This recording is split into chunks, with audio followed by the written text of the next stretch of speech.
attempting to complete it by the weekend. All right, Ma, Tadhastu. Let it happen. Blessings. So, Swamiji says, there are two parts in us, the hardware and the software.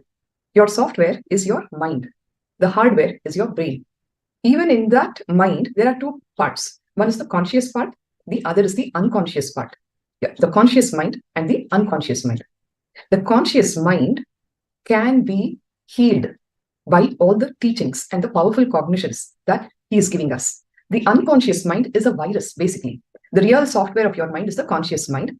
And by now we have understood that there are so many problems there, and all of that can be repaired by rewriting it all with the ultimate spiritual truths and the powerful cognitions that the master is giving us.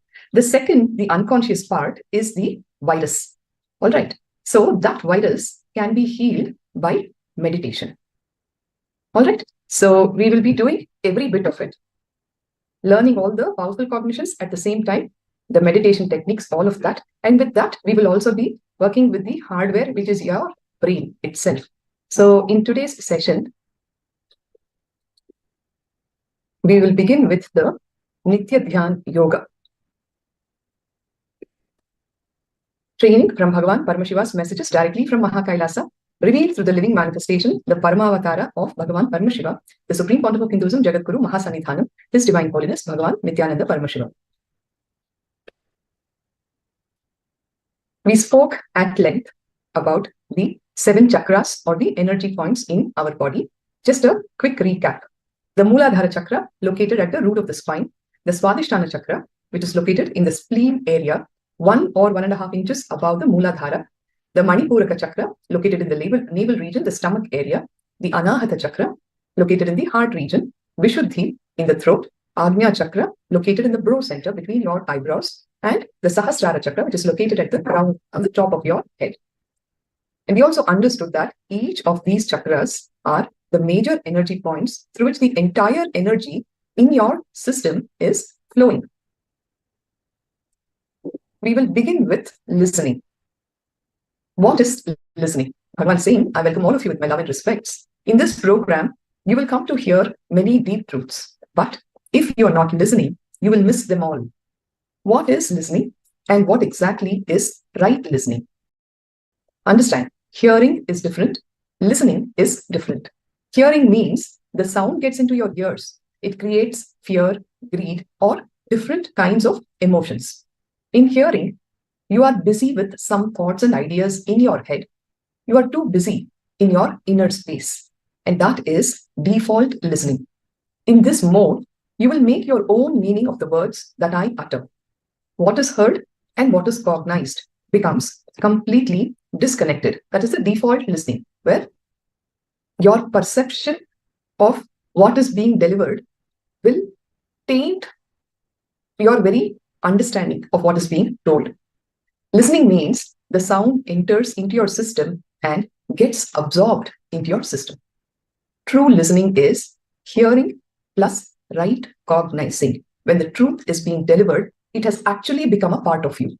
That is the time when you are in the space of pure listening or right listening. Bhagavan says, this program does not start when I start speaking. This program starts when you start listening. In the true sense, listening leads your system from sound to silence. Understand, when you're sitting in front of the master, if you are connecting only with your head for everything that he's going to tell, if there's a lot more noise that is getting generated in your inner space, even in terms of yes, what he's telling is right. I have heard this before. Or what? I mean, this doesn't seem to make any sense. Or he's saying something and immediately your mind gets carried away to some other experience of the past where you have heard similar ideas and you have experimented with that and your experience about it was not too great or it was very good, whatever. Any kind of thoughts or words that it is generating in your system, you are not really listening. Understand that. Real listening leads your system from sound to silence. The Shastra Pramana from the Mandukya Upanishad starts with the hymn, Om Bhadram Karne Vishruniyama Deva Bhadram Pashyet Ma Akshabhir Yajatraha, which means, dear shining ones, may we listen through our ears. Listen to only that which is auspicious. May we listen through our eyes, see only that which is auspicious. Essentially, it is saying that we have to train the ears and the eyes to listen. So much so to the extent Swamiji says, see, even when you are on a vacation, you're going to some place where there's a beach or something, and you see the sunset or the sun rising, and it is such a wow moment. When you see something extremely beautiful, the minute you say, oh, wow, this is so beautiful, it's all gone. It's no longer what it is. You understand? Any information that you receive through your senses, through your ears, through your eyes, which is generating words inside you, you are not really absorbing that experience. Any idea that stays in the mind is just a philosophy. Only when it becomes a part of your life, it becomes meaningful, isn't it?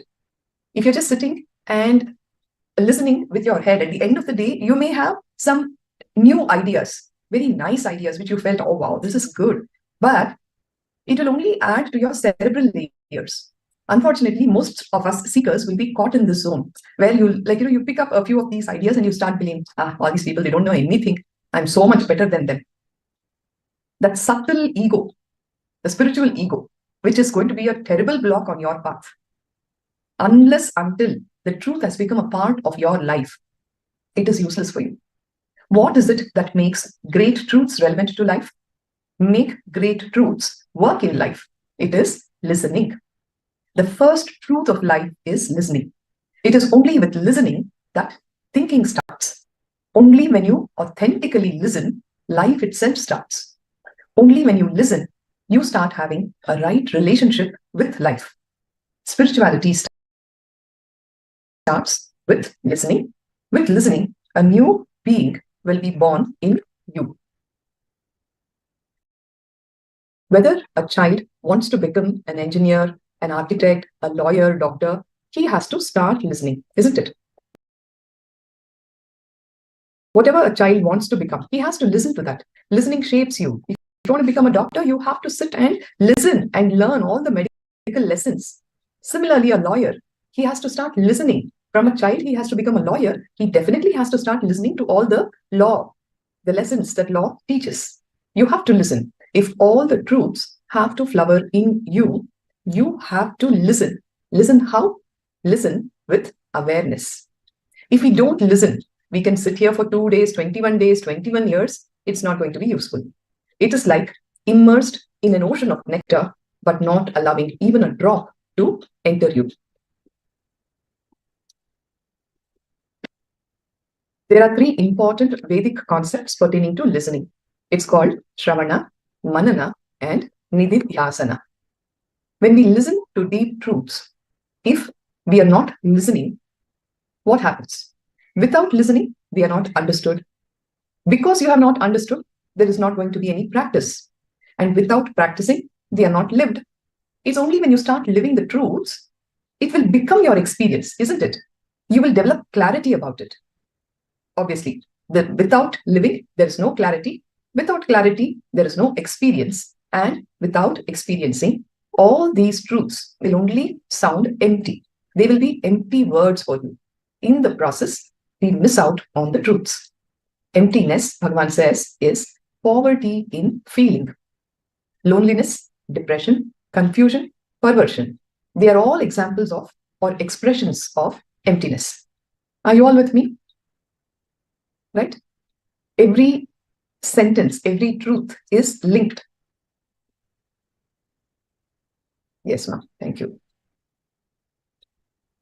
So in the Vedic literature, this spectrum of listening is divided into Shravana, Manana, and Nididhyasana. Shravana is listening. Manana is internalizing. Nididhyasana is living the truth. Just take a minute to internalize these 3 aspects of listening. Shravana, Manana, and Nididhyasana. Sorry. The Shastra Pramana comes from the Brihadaranyaka Upanishad. It says, Bhavati Atma va are drashtavya shrotavyo mantavyo nididhyasitavyo maitreyi Atmano va are darshanena shravanena matya vignana nedam sarvam viditam. Yajnavalkya recommended to his wife Maitreyi the form of sadhana, which consisted of darshana, shravana, manana, and nididhyasana. Darshana refers to seeing and realizing God or Brahman. He told her that the first stage in spiritual quest is shravana. Now, these are the 2 lines from page number 299112 Upanishad. The exact translation of this verse means, lo, verily, it is the soul, the Atman, that should be seen, that should be listened to, that should be thought on, that should be pondered on. O Maitreyi, lo, verily, it is the soul's being seen, listened to, thought on, understood. All this world, all is known. Everything that you need to know in this world, which is actually your self-realization, will happen when you start living these 3 spectrum of listening, Shravana, Manana, and Nididhyasana. Bhagavan says, usually many teachers say, how much ever you listen, it's only when you practice that you will achieve it. But I say, how much ever you try to practice, only when you listen, you will achieve it. We often say we are trying to practice, but without listening, we will only try to practice, but not actually practice. Listening is a great way to clean your inner space. If the pond is dirty, if you put a little lime powder, the lime powder will take the dust and settle down. In a few minutes, the pond gets clean. Like that, when the right listening is sprinkled on the chaotic mind, the mind which is full of words, right listening is sprinkled, it will take away all the dust, which is the words and thoughts in your mind, and settle them on the ground. We have to be aware how much non-listening has become a part of us. A regular practice for us is that wherever we go sit, the body sits there, but the mind is on its own tour. It's somewhere else. After 5 minutes, we even turn our ears off. We start thinking of business, our son's marriage, etc. We start thinking actively, right? So let us all now recognize how deeply, how much non-listening has become a part of us. Let's become aware of the non-listening which has become a part of us. See, we all go through 2 states of non-listening. One is during the sleep state and semi-consciousness. Sleep, acceptable. We don't listen because the mind is disconnected from perception, isn't it? When you're in deep sleep, even you don't exist for yourself. So where will you be listening? Your mind is completely disconnected from perception. However, the second part, semi-consciousness, is when the mind is still connected to perception, but yet we are not listening. We are thinking of something else. It's just a way to escape from sleeping and yet not being present. When either of them are showing up, stop them. If you're feeling sleepy now in the session, just get up and jump on your feet for a couple of minutes. Get yourself some cold water. Go wash your face with some cold water. You have to do everything to stop yourself from sleeping. At the same time, you're not sleepy, but only your body is sitting here and your mind is somewhere on its own trip, thinking of something else. The moment you become aware of both, you have to just stop them from happening. Now, how do we see if you are listening? If your eyes are closed, you are thinking about something else. If you are processing the words, your eyes will blink. If you are internalizing the truths, your eyes will simply freeze. Understand this. Many a time, people will sit in satsang and they'll close their eyes, thinking, okay, it'll help me focus better. I'm listening. But then within few minutes, they'll be just dozing off like this, right? Second thing, you are sitting there with your eyes open and you're continuously blinking. Actually, when you are blinking, there's a lot of thinking that is happening inside you. A lot of words are happening inside you. So you look at people who are extremely worried all the time. A non-stop inner chatter will be going on inside them. You can just tell when you see, this person is caught with worries because they'll keep blinking like this. Continuously, they'll be blinking. I have quite a few people around me who do that in the neighborhood. And I know from their lives what issues they are actually going through, their mindset, all of that. It's a lot of blinking. So even when you're sitting in satsang and you're blinking, you know what? You are processing the words. You are not in the state of listening. If you are internalizing the truths, actually, your body, your eyes, both of them will be frozen like that. What stops you from listening is the inner chatter in our mind. Now, How does the inner chatter get there? What stops us from listening are the incompletions. What are incompletions? We spoke about this a little while ago, but we'll repeat again. Basically, to reiterate the importance of listening. Incompletions are incidents, memories, wrong cognitions from the past that are occupying the present and affecting our future. For example, if you go to a beach and if you see someone getting hit, you may decide that the beach is a dangerous place and you'll be afraid to go to the beach again, isn't it? One bad experience at some place, the next time you want to go back to that place, what is the first thought that will come up for you? Hey, last time when I went there, this happened. That experience would have created so many negative thought currents, emotions inside you. It could be of fear. It could be like, I'm averse to being there. So you don't want to go back to the beach again. It will restrict you in your present moment about making a decision to go into the beach and thereby also impact the future. Let's say a girl is in a history class and the teacher asks, who's the first president of India? She jumps up and says, Subhash Chandra Bose, whereas the correct answer is Rajendra Prasad, and the whole class laughs at her. She feels ashamed. She is afraid that she will always make mistakes while talking in public. Many years later, she will still be afraid of talking in public because she's always afraid of making mistakes and others laughing at her. She will never speak at work. As a result, she may not even do well at work. I'm sure all of us can relate to this example, isn't it? As children, we would have faced these kind of incidents where you felt belittled by a certain happening. And then you decided, you know what, I'm so bad. I couldn't even get this simple thing right. All my friends laughed at me. And you would have felt so hurt. You would have been pained by that situation. There would have been a lot of anger, but you will not be able to take it out on anybody. You would have cried and you would have actually run away home. If that child of, say, second standard or third standard is still carrying that wound or about herself, I'm good for nothing, I always make mistakes, unless that part of her is healed, she is never going to stand up again in public to answer any question because she will always feel that I always make mistakes. And she is afraid that people will laugh at her.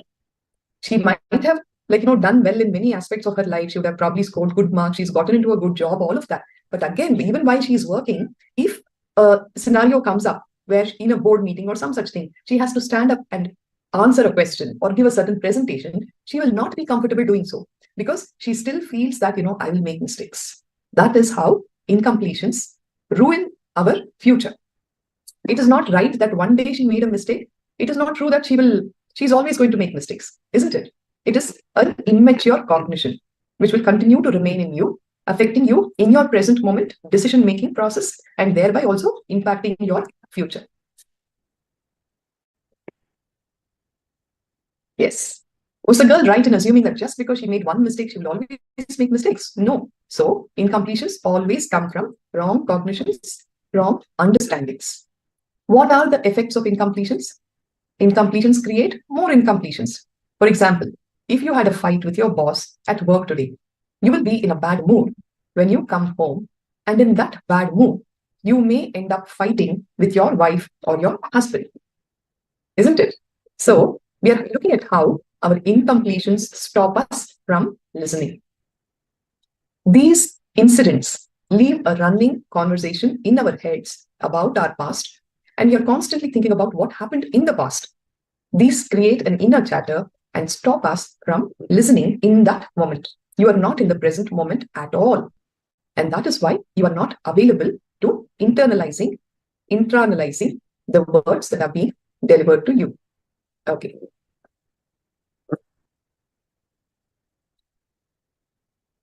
We will come to that. Are the Andre and Eugene, the Anthony brothers, feeling sleepy? I see them standing. Yes, Aya. Would you want to have a short 2-3 minute break where you will jump on your feet? Actually, Swanti used to make us do all this. When he sees that the participants, majority or even a small minority of them, for him, it's not about numbers. For him, each one is consciousness. Whether it is one person sitting, he told us when he took his first session, there were 1.5 people listening to him. What is that half? One person was awake and listening. The other half was half because he was almost falling off into sleep. So it's not about numbers. For us, it is each one of you is consciousness and you have to be given the best. Okay, so we'll just do one small jumping exercise. Nithyananda Jayanti. Okay, I'll play some music all of you, not just the Anthony brothers, all of you, please stand up, get onto your feet, and start jumping to the music. Just give me a minute.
One credit will cost you 20 rupees. Simple to skills.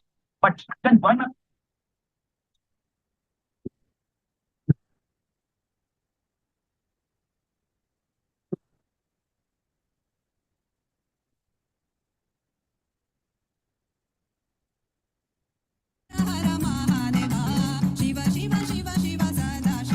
Yes. Simply start jumping on your feet. Jump as high as you can.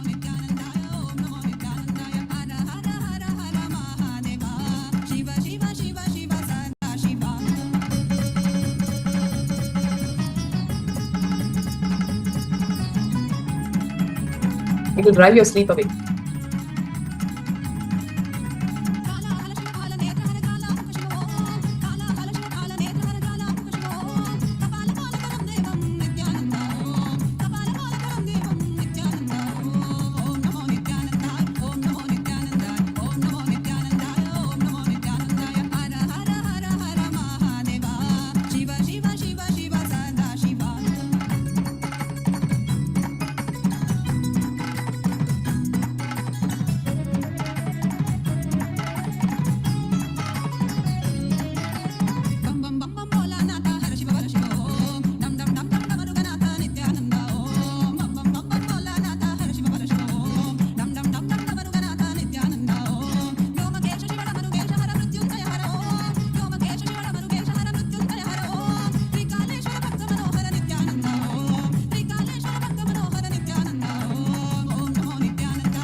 All right. Are you all awake now? Yes, ready to listen? All right. Please settle down. You need to get yourself a cup of water, a glass of water. Go ahead and get it. You're good to start? I'll continue. Okay, thank you. So, our incompletions will create a constant inner chatter, isn't it? These incidents will leave a running conversation in our heads about our past, where we are constantly thinking about what happened in the past. And that inner chatter stops us from being in the present moment and listening in the moment.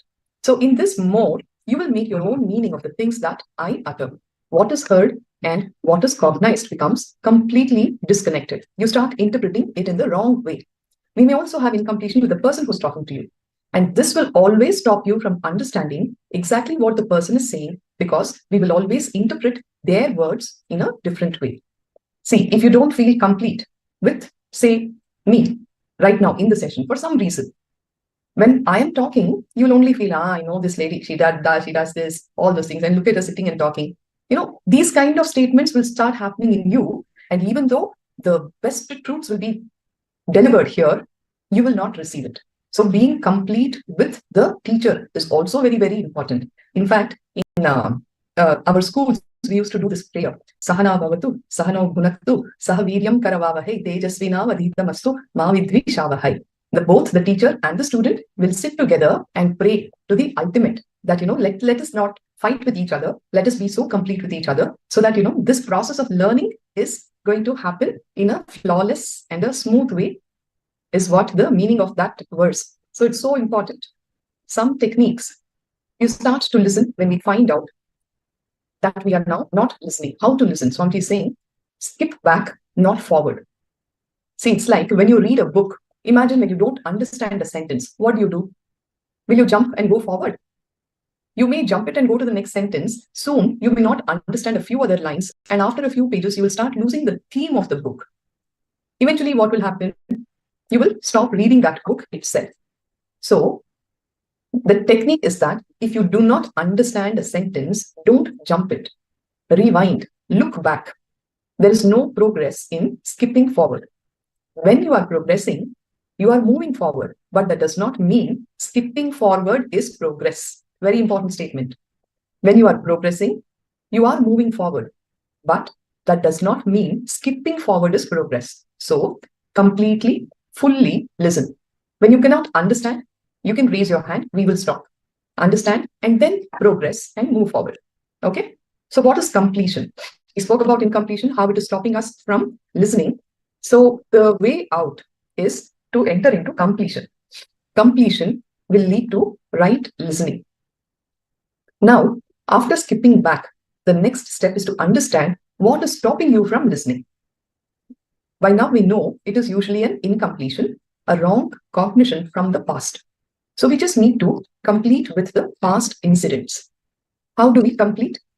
Completion is nothing more than reliving the past with a new cognition. That's it. We lived the past with the wrong cognition. If we relive it with the right cognition, then the effect of the past incident will go away.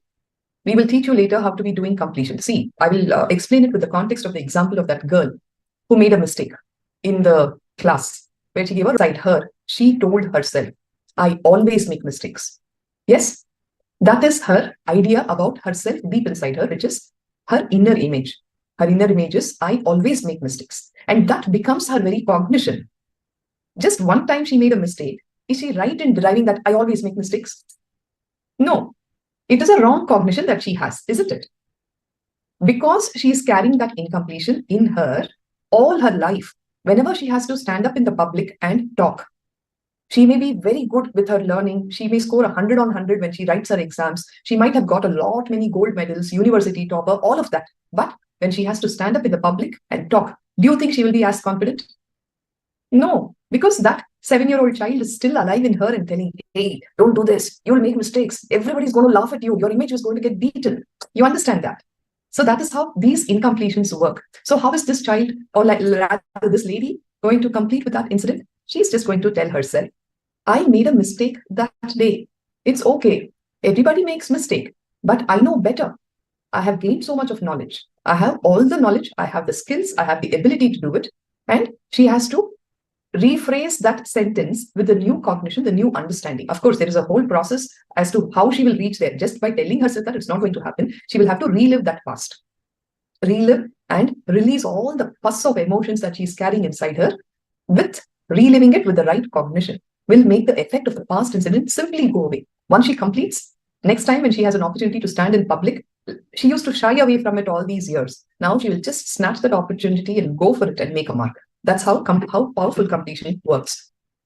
Right listening or authentic listening. J. Krishnamurti, an enlightened master, says, listening is God. Buddha lists right listening as a part of his steps to end suffering. Right listening can happen when you are ready to listen to anything. With authentic listening, we are hearing without any interference of incompletions. Like Swamiji said earlier, you are listening to the words and they are simply becoming a part of you. The words that you're listening are not creating more words inside you. It is just leading you from sound to silence because there are no incompletions whatsoever. Listening without incompletions. When we listen without incompletions, it's like a binary code, 0101 of the computer. Hearing, cognizing, hearing, cognizing, hearing, cognizing. Happening perfectly fine. With incompletion, however, it becomes extremely chaotic. There's only listening happening. That is 00000. No cognition, absolutely. Or you're not even hearing and you are cognizing something. 1111 or 0001111. Like this, it goes on. The person can either just let the words fall on empty ears or go on a chain of wrong conclusions without even hearing the other person. With right listening, everything that echoes in your system reverberates in your inner space leads you to silence. In Vedic tradition, we use sound to transmit not just ideas, concepts, or knowledge. It is used to transmit the experience of energy also.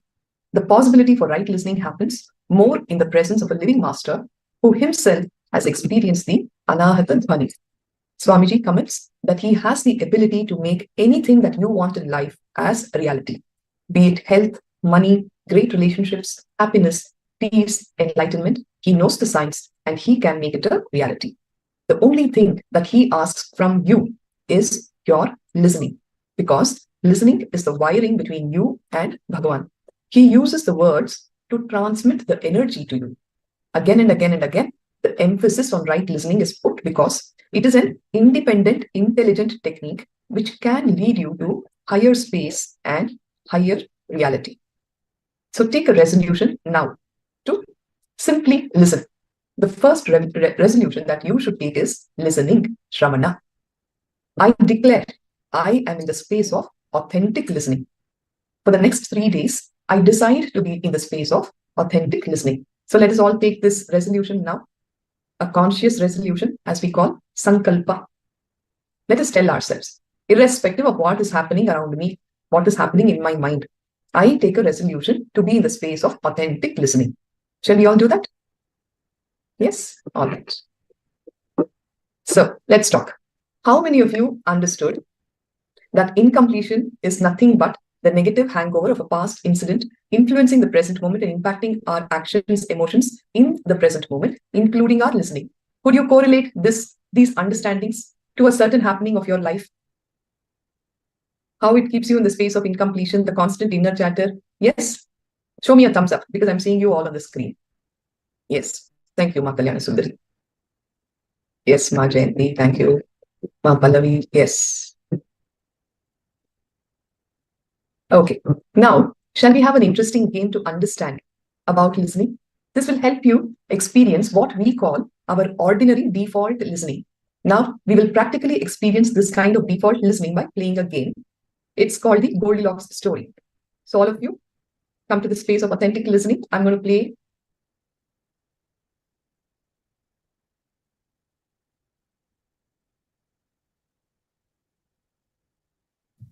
Do you feel One day, that Goldilocks decided to go for a walk in the forest.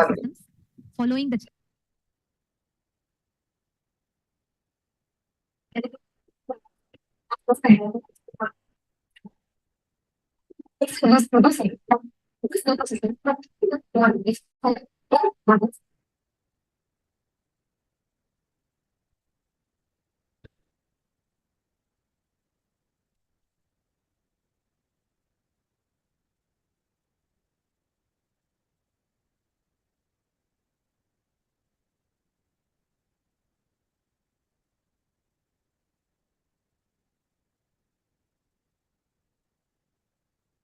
One day, Goldilocks decided to go for a walk in the forest. Pretty soon, she came to a house. She knocked on the door, and when no one answered, she walked inside. At the kitchen table, Goldilocks saw some bowls of porridge. Goldilocks was hungry. She tasted the porridge from the first bowl. "This porridge is too hot," she said. So she tasted the porridge from the second bowl. "This porridge is too cold," she said. So she tasted the porridge in the last bowl. "This porridge is good," she said. And then she continued eating until she was full. After eating, she decided she was a little tired, so she walked into the next room. There, she saw some chairs. Goldilocks sat in the first chair. "This chair is too big," she said. So she sat in the second one. "This chair is really too big," she cried. So she sat in the smallest chair. "Ah, this chair is just right," she said. But suddenly, the chair broke into small pieces. Oops. Goldilocks was tired, so she went up to the bedroom. She lay on the first bed, but it was too hard. She lay on the second bed. It was too soft. Then she lay on the third bed. It was just right. Goldilocks fell asleep. While she was sleeping, the three bears came home. "Someone's been eating my porridge," said Papa Bear. "Someone's been eating my porridge," said Mama Bear. "Someone's been eating my porridge too," cried Baby Bear. "Someone's been sitting in my chair," growled Papa Bear. "Someone's been sitting in my chair too," said Mama Bear. "Someone's been sitting in my chair," cried Baby Bear, "and they've broken it into small pieces." The bears decided to look around, and when they got to the bedroom, Papa Bear growled, "Someone's been sleeping in my bed." "Someone's been sleeping in my bed too," said Mama Bear. Someone's been sleeping in my bed, and she's still there, cried Baby Bear. Goldilocks woke up, and when she saw the bears, she jumped up and ran out of the room. Goldilocks ran downstairs, opened the door, and ran into the forest. All right. So you all listen to the story. I'll ask you some questions to see how well you listened. Okay, just note down your answers on your book, in your book rather, and then we'll correct them for ourselves. Do you all have your pen and paper?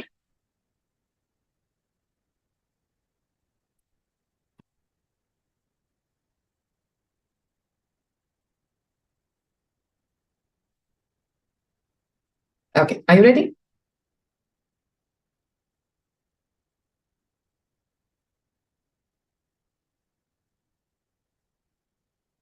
Okay, first question. What is the name of the story?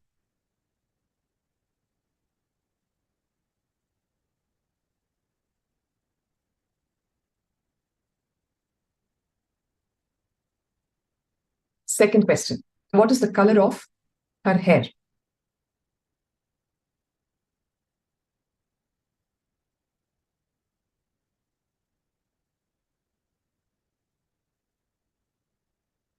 Third question. What did she see in the forest?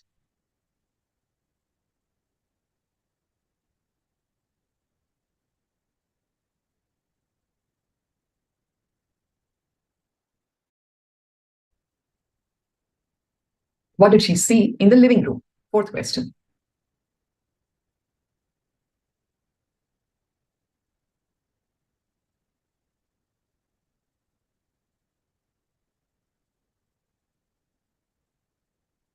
The next question.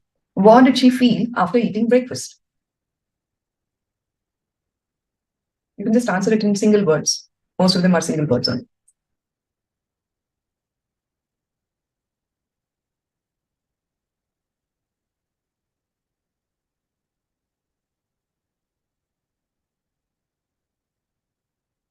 The next question. Whose chair is broken?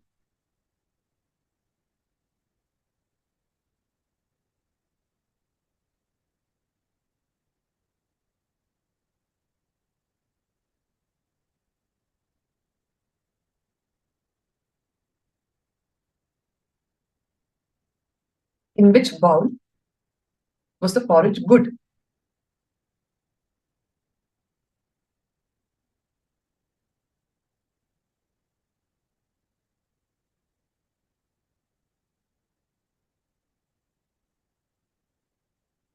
What did she say of the first bed? Next question.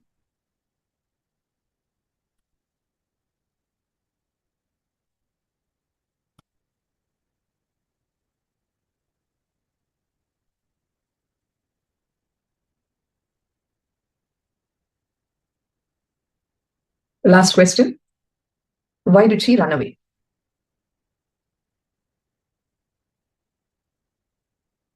Can someone let me know how many questions have been asked? Total? 9. Okay. So the last question now. In which bed did she fall asleep? I've asked you 10 questions.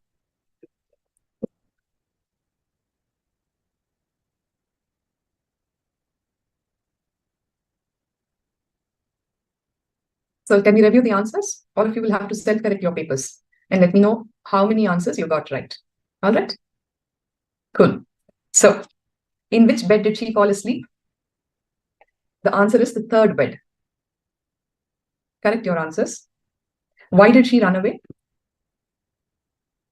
Because she was shocked to see the 3 bears in that room. What did she say of the first bed? This bed is too hard.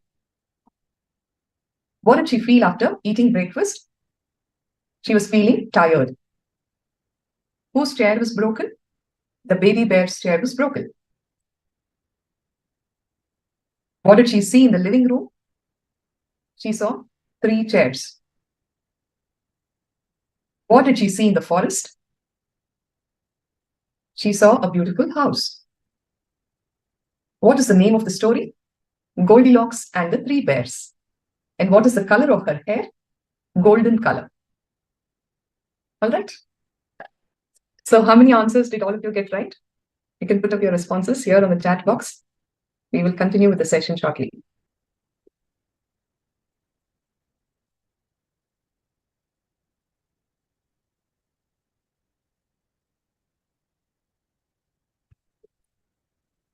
Four answers correct by Ma Jayanti.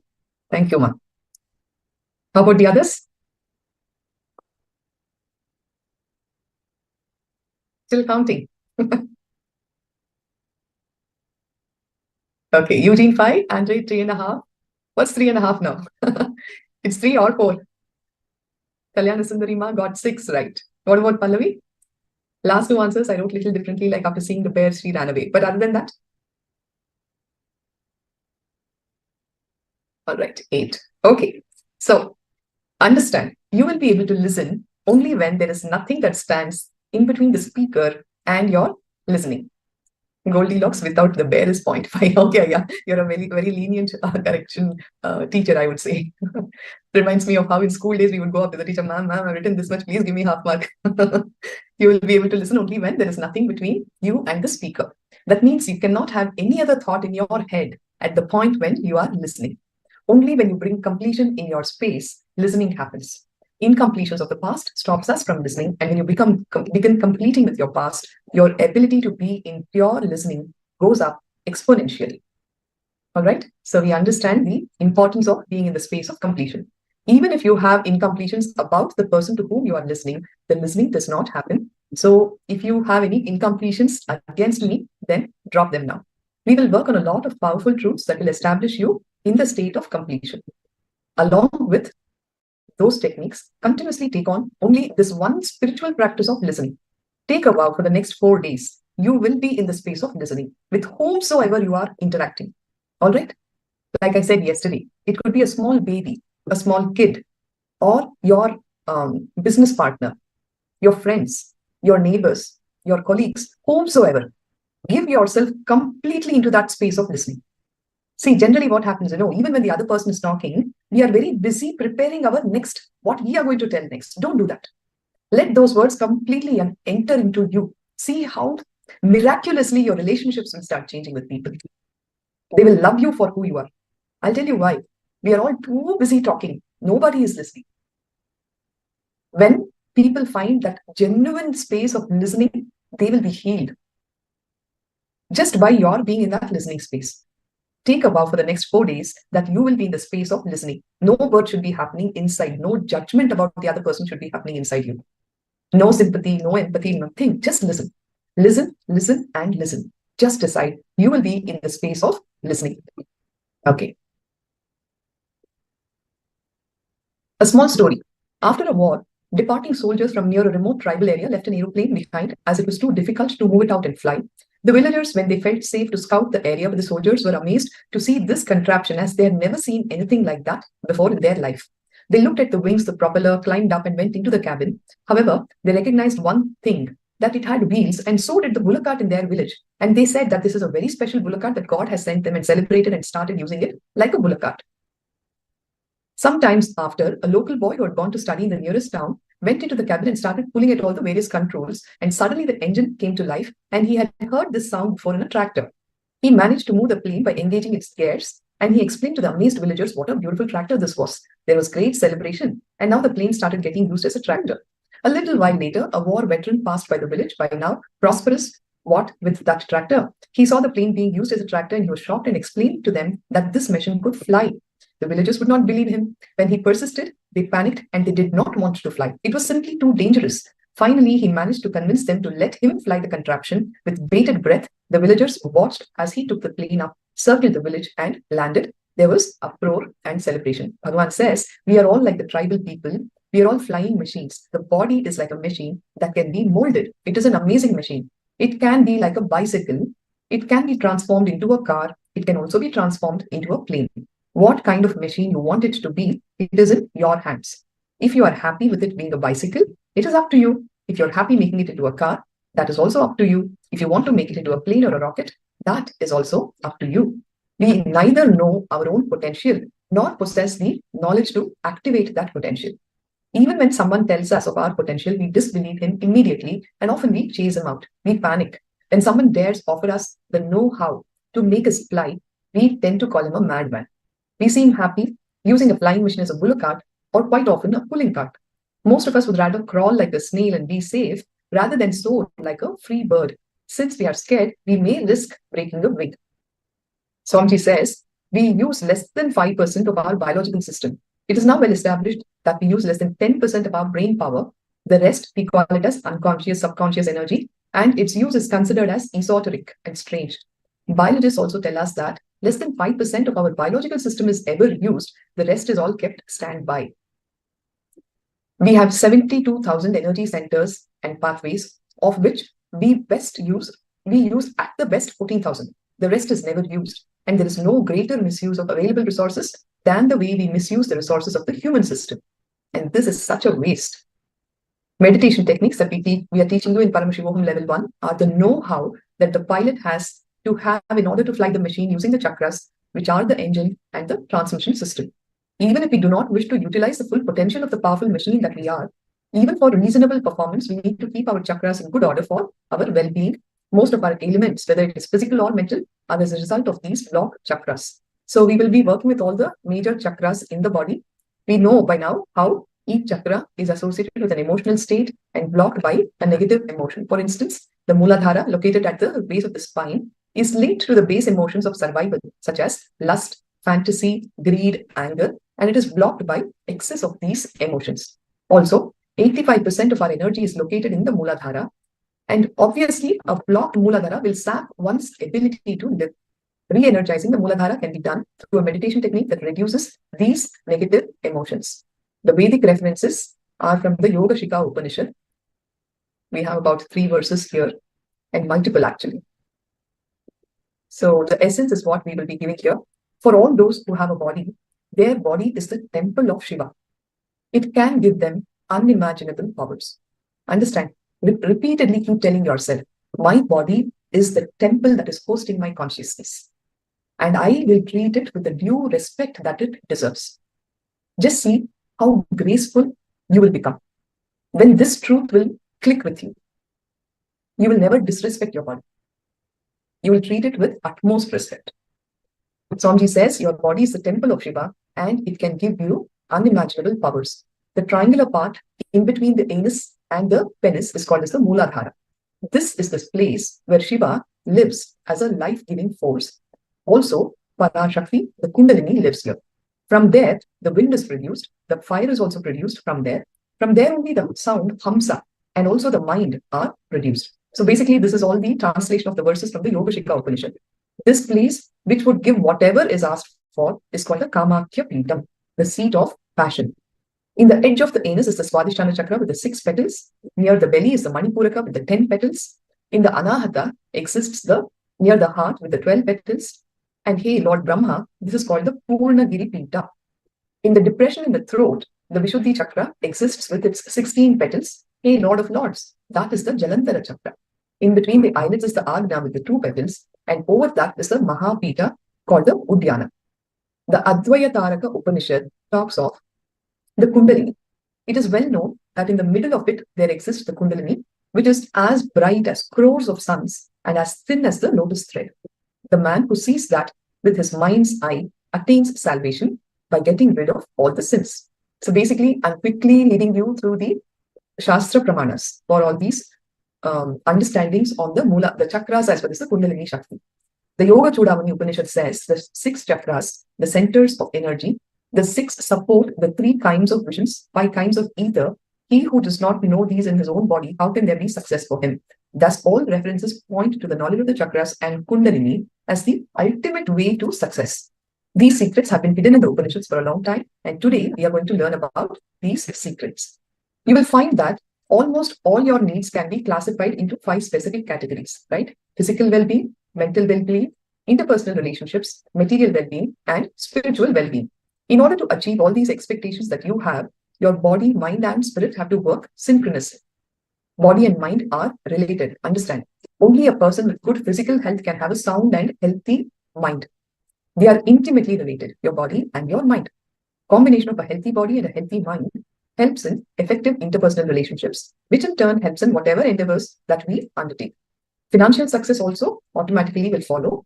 what we are about to share with you is how to develop a healthy body and healthy mind that leads to material success in life.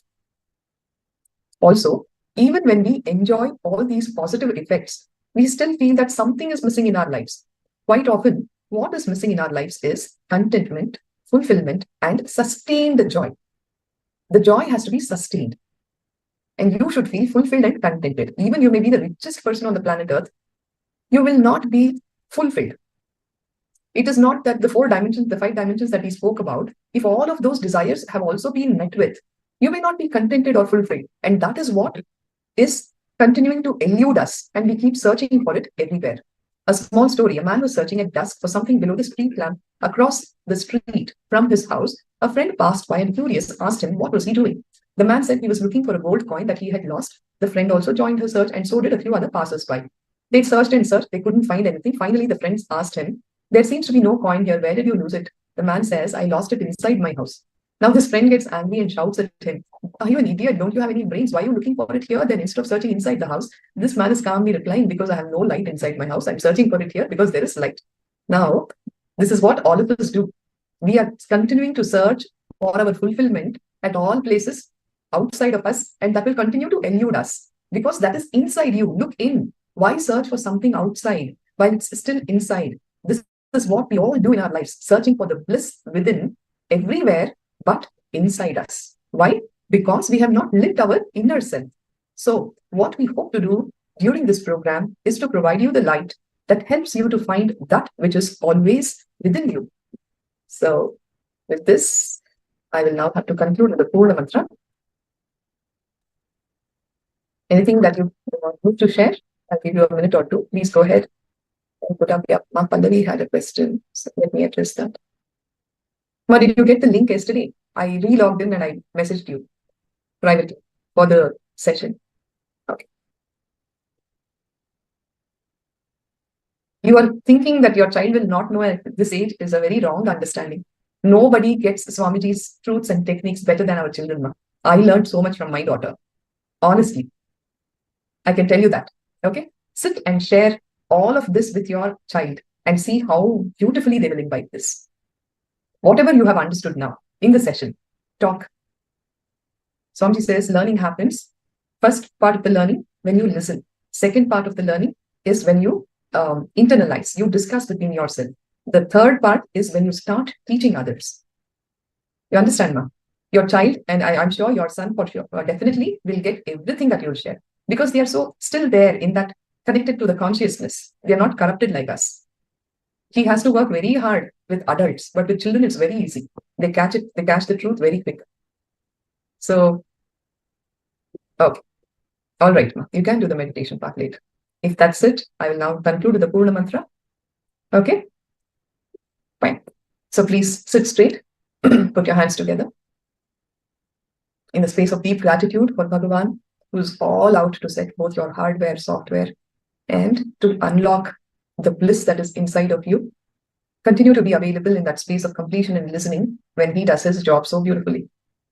Om Purnamada Purnamidam Purnat Purnamudachyate Purnasya Purnamadaya Purnamevavashishyate. Om Shanti Shanti Shanti Harihi Om Tatsat Sarvam Bhagavat Shri Nithyananda Paramashiva Padukarpanamastu. Om Nithyanandam. Thank you.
Nithyananda, everyone. Let us begin with the Sadguru Vandanam. Kindly turn on your cameras. Please be available in front of your cameras.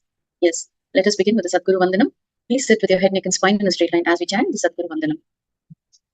Om Nithyanandam Paramasukadam Kevalam Jnanamotim Dvandvatitam Gagana Sadrisham Tattvamasyaadhilaksham Ekam Nityam Vimalamachalam Sarvadhi Sakshi Bhutam Bhavatitam Trigunarahitam Sadgurum Tam Namami.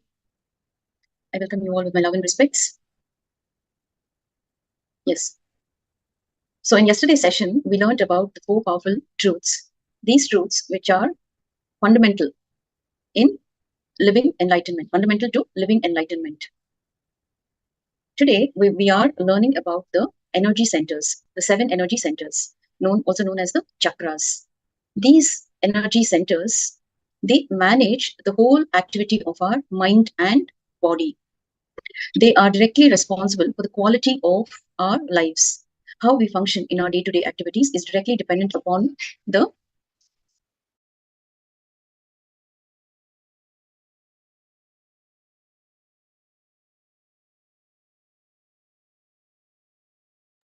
sorry for the technical glitch. So these chakras are directly responsible for the quality of our lives, how we function in our day-to-day lives and all the activities that we carry in our day-to-day lives. Now, these chakras, the names of these chakras are, we start with the Muladhara chakra, then which is also known as the root center, and then we move on to the Swadhisthana chakra, the Manipuraka chakra, the Ahanahata chakra, the Vishuddhi chakra, Agnya chakra, and finally the Sahasrara chakra. These are the 7 major chakras that are located in our bodies, and they are all also known as intra organs. Every chakra is located near a major gland in the body.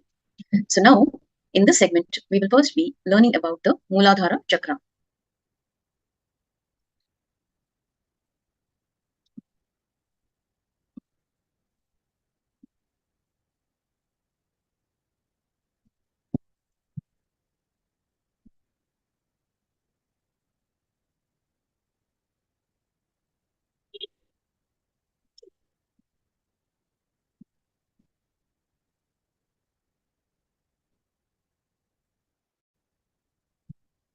Yes. So let's first begin with the Muladhara chakra. The Muladhara chakra is located at the base of the spine. This chakra is also known as the root chakra. In Sanskrit, Muladhara means the root and basis of existence. Mula means root and Adhara means basis. So what blocks this chakra? The Muladhara chakra is blocked when you live in fantasy and imaginations, which can never become a reality, especially greed-based incompletions. It is blocked when we are not connected with reality. When you live in fantasy, this chakra is blocked. The major thought flow that can influence this chakra is pleasure. Pleasure is not just limited to physical sex. It can exist in mental and cerebral level also. This chakra is connected with sex, fantasy, and imagination. So what can unblock this chakra? This chakra flowers when you drop your fantasies and welcome reality. The Dukkha Harana meditation will open this chakra up now. What keeps it alive is practicing authenticity. So we will explain how to practice authenticity. Yesterday we learned about authenticity. Today we will learn more about authenticity. How do we live authentically in our day-to-day lives? Now, this chakra is connected to thought currents related to greed. So let us understand how these thought currents which are related to greed can directly block this chakra. We may think that all our thought currents are based on the past, but it is not. Let us say it is Friday afternoon at the office. What is the mood in the office? It is very light because people are looking forward for a vacation, for the weekend. They're all in a good mood and they are in the mood of celebration. Even though it is still a working day, they are in a good mood because they're looking forward to the weekend so that they can enjoy the weekend. But on a Sunday evening, their mood has turned from happiness to one of seriousness as they start thinking about going back to work the next day, which is a Monday. Even though it is a holiday, even though they have another half a day with them, but they become moody. So similarly, Many of our thought currents are based on what may happen in the future. It is very much a greed-based thought current. Let us understand what is fantasy. So when we say Mooladhara chakra is blocked by fantasy, especially when it is related to greed, let us understand what is fantasy. Whenever there is a mismatch between what is happening on the outside and how you perceive it on the inside, you are no more living life in reality. You are living in fantasy. And then the energy in your Mooladhara chakra is blocked.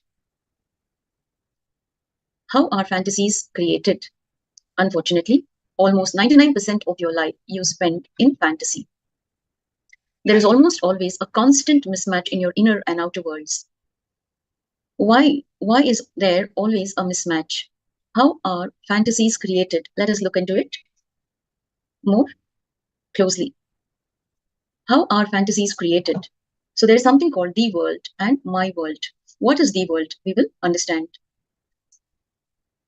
If you look closely, two things are happening continuously. One is what is actually happening in your life, incidents, situations, etc.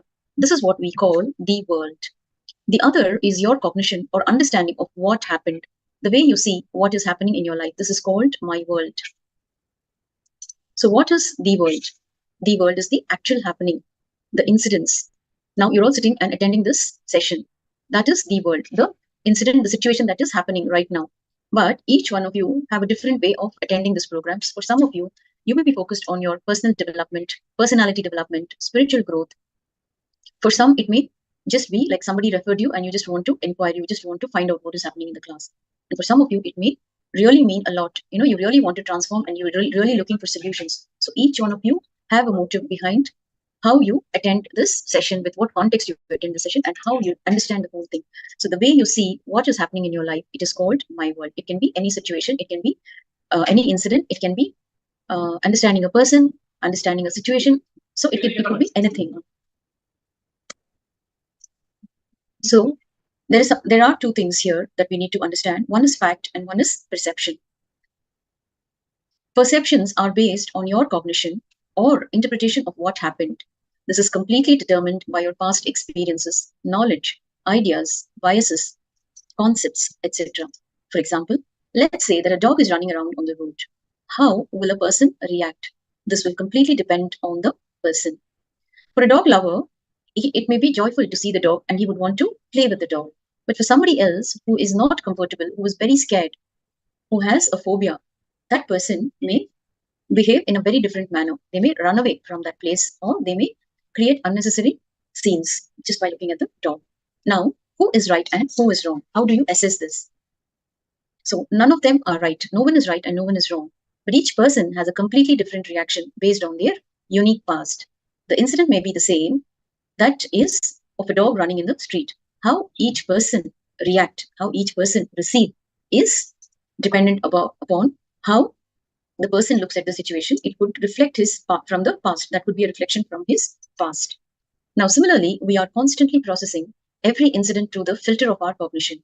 This is completely controlled by our belief system, what we were taught when we were kids, and what we experienced in our life, our country of birth, where we have lived, what religion we follow, etc. So some of these cognitions are borrowed from our parents. Some of them are made on our own. We arrive at certain cognitions based on our experiences, based on the incident. Now, our perception of an object depends on whether we have it or not. When something is in hand, our desire for it drops. Till it becomes possible, we wait for it and we almost die for it. But after it becomes possible, we die because of it. It is also known as the honeymoon effect. We die for the other person before honeymoon and die because of them after honeymoon. So Ramana Maharishi says, before achieving anything, even the mustard seed looks like a mountain. You need, and without it, you cannot breathe. But after achieving it, even a mountain would look like a mustard seed.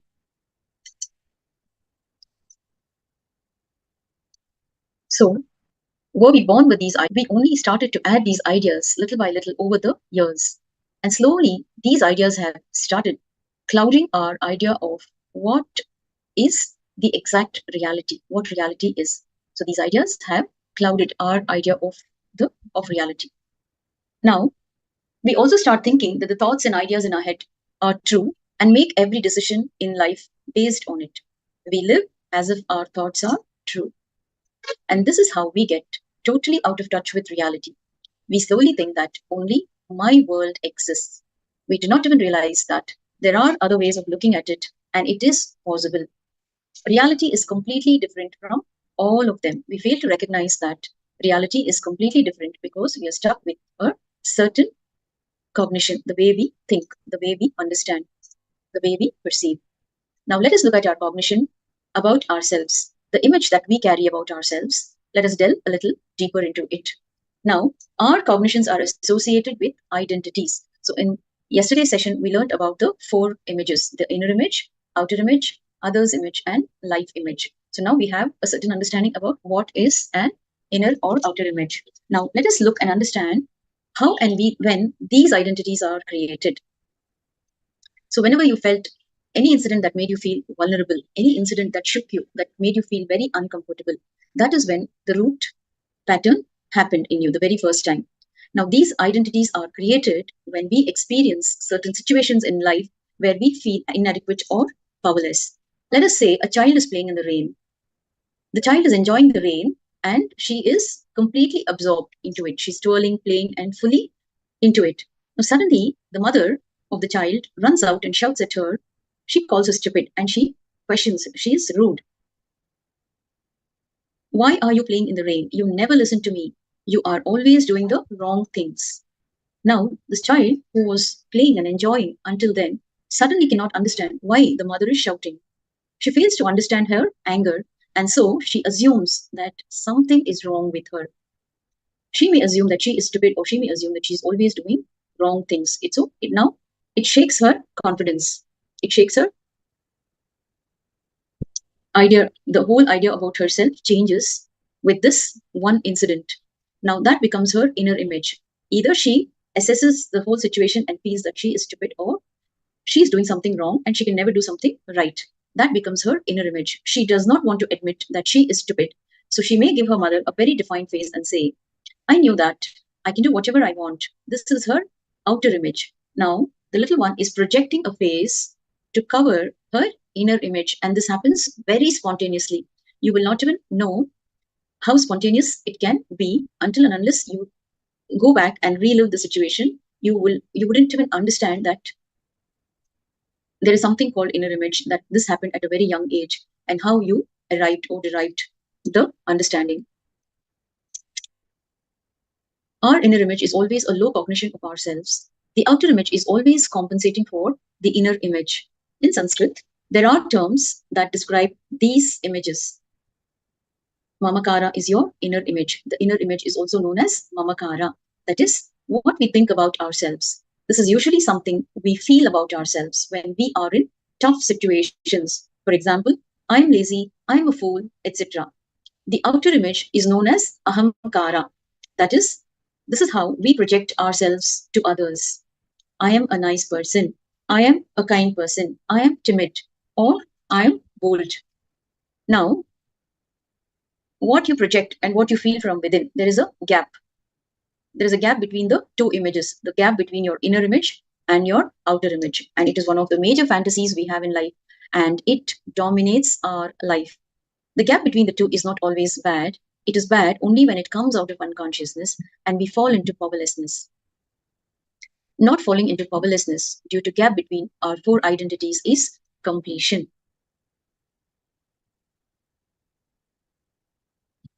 Now, let us look at how to keep the Muladhara chakra open and alive.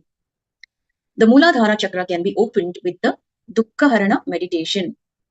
But to keep it alive and open forever, we have to reduce the gap between our inner and outer identities. And authenticity is the key to reduce the gap between the inner and outer images. So yesterday we learned about authenticity, and today we will have a better understanding of what is authenticity.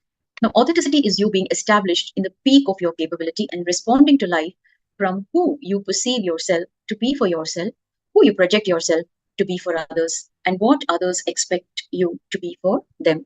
Let me repeat.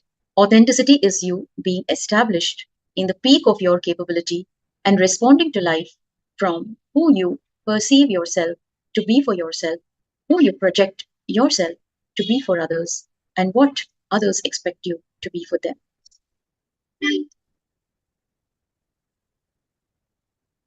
The first of our identities is Mamakara, or inner image.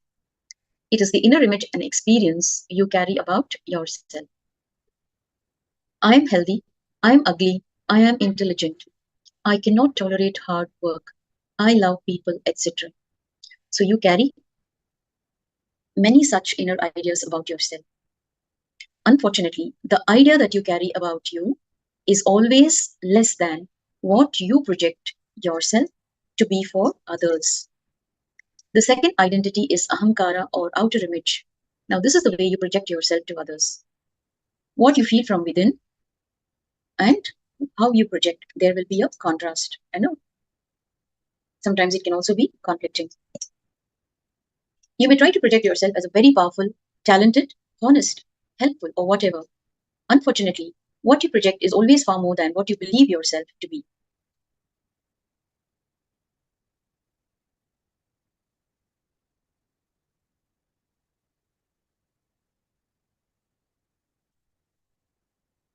So let us try to digest these ideas, the truths, because these are very powerful truths, and which directly leads one to enlightenment. When you understand these powerful truths and live them in your day-to-day life, you live in an enlightened way.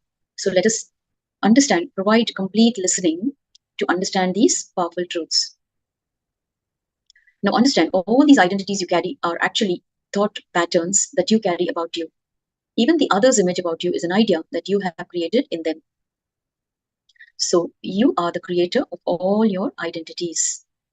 Now, when one identity is fighting with another identity, how can your thinking be focused? All your energy is going to be used in reconciling your fighting identities. When all your identities or images are in tune, all your thinking will be aligned in one direction.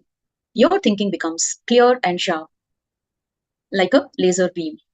You will awaken the power of thinking. With authenticity, there is no more space for unconscious thinking and living, because you will always be aware of the causes and effects that are playing in your life.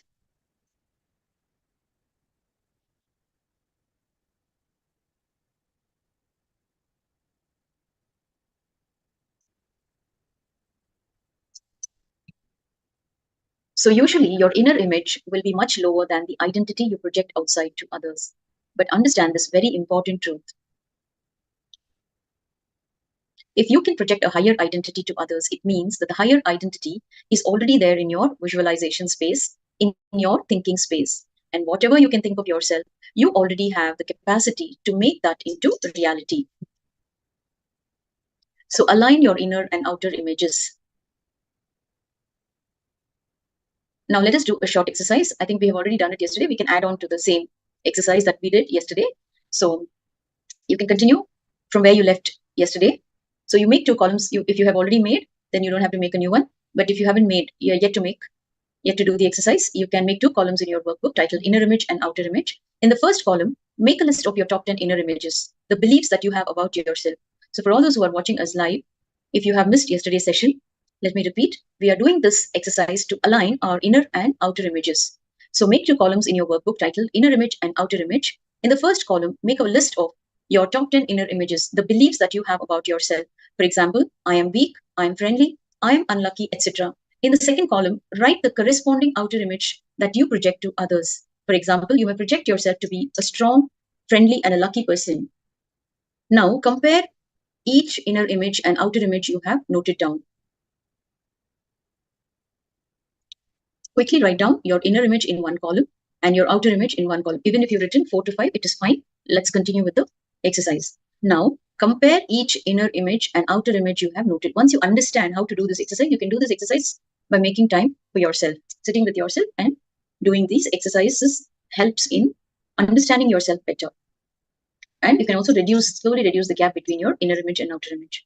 Now, whenever there is a conflict, start tuning your inner image and outer image, what you perceive as you and what you project as you to others, by always choosing the higher idea. For example, wherever your outer image is higher than your inner image, decide to tune to your inner image. If your outer image is higher than your inner image, tune your inner image to your outer image. Do not reduce what you project yourself to be for others. Increase what you perceive yourself to be for you. Like, for example, if your inner image is you're feeling fearful from within, and your outer image is you project yourself as a very courageous person. So tune your inner image to the outer image. Increase what you perceive yourself to be for you. So repeat this for each point and compare both the identities. Whatever qualities are best in both, choose that. You can also put a star against all your best outer image or best inner image. If there are some great qualities in your inner image, you need to raise your inner image to match that.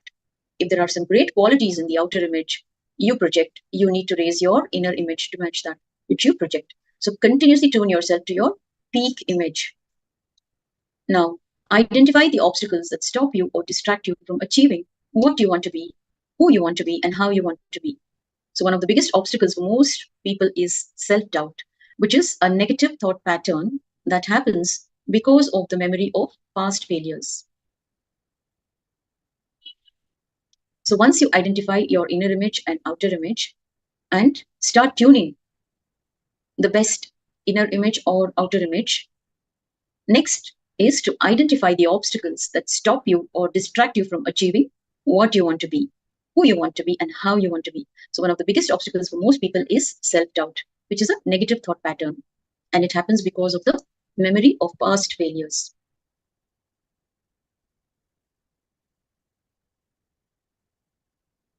So how does the evolution of your images happen? What is the process? Now, whichever thought is in alignment with your peak possibility, encourage it, enrich it, and entertain it. Whichever thought is not in alignment with, complete with it. So this is the process that you will follow. Consciously, decisively, complete with that pattern. Go on completing every day with those patterns which are stopping you from achieving your peak possibility. When you start living authenticity, you know the right way of thinking and will use your thinking to achieve what you want in life. In Hindu spiritual practice, this is the second step known as manana, authentic thinking, which means when you start living authenticity, you know the right way of thinking and you will use your thinking to achieve what you want in life, which is also known as manana. When we are authentic to the current image we have about ourselves, a new higher image is revealed to us. When we are authentic to that image, higher and higher images are revealed. Authenticity will take us progressively to higher peak possibilities.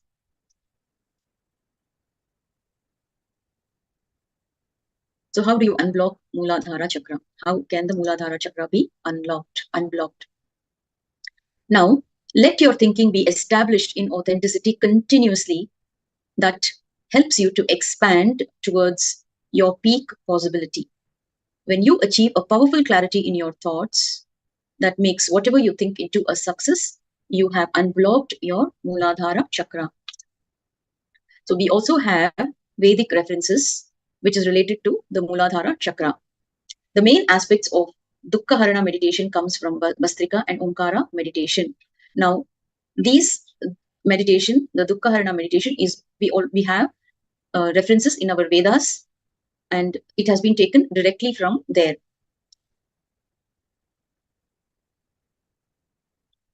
So when we do the Dukkha Harana meditation, the Muladhara Chakra gets unblocked, and the main aspects of this Dukkha Harana meditation comes from Bastrika and Omkara meditation.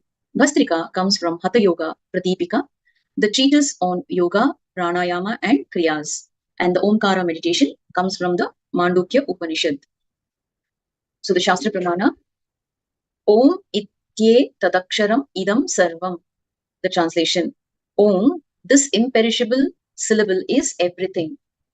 Now, let me explain the meditation technique. We will be doing this meditation. It's a very beautiful meditation. So let us first understand the steps and what this meditation can do. How to do this meditation and how it helps in unblocking the Muladhara Chakra. So the technique is called Dukkha Harana. It will bring out all the suppressed emotions in you. Many masters have employed this technique before, and it takes about 30 minutes. So the first step, the first thing is breathing. Now, breathing is the bridge to the universe. It is the system with which you are living your mind. Whenever there is disturbance in your thinking, you will also see the disturbance in your breathing pattern. If your thinking is calm, your breath will be relaxed. You will breathe in a relaxed manner. But if your thinking is aggressive, if you're going through emotions like anger, anxiety, fear, it directly reflects on your breathing pattern. These emotions can have a direct effect on your breathing. The breathing also becomes aggressive. So all you need to do is control your breathing in order to control your mind.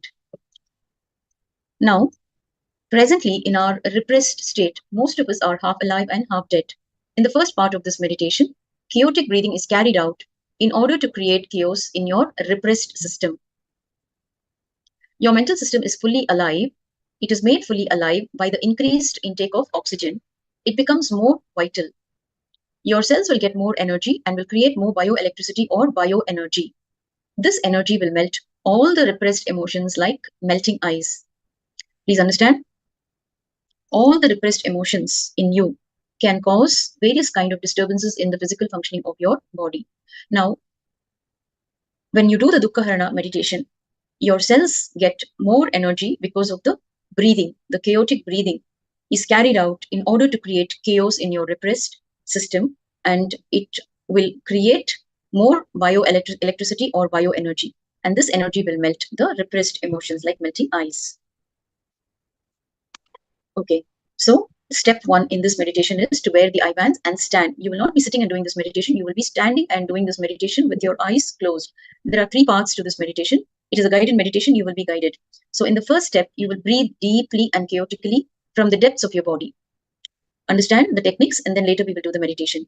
So you will first wear eye bands and stand with your eyes closed. You will breathe deeply and chaotically from the depths of your body. You will extend your arms outwards and plant your feet firmly about 18 inches apart.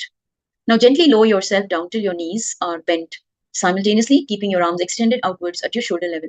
This is the moving down motion. Like you can visualize a bird, a bird flying. You can visualize something like that.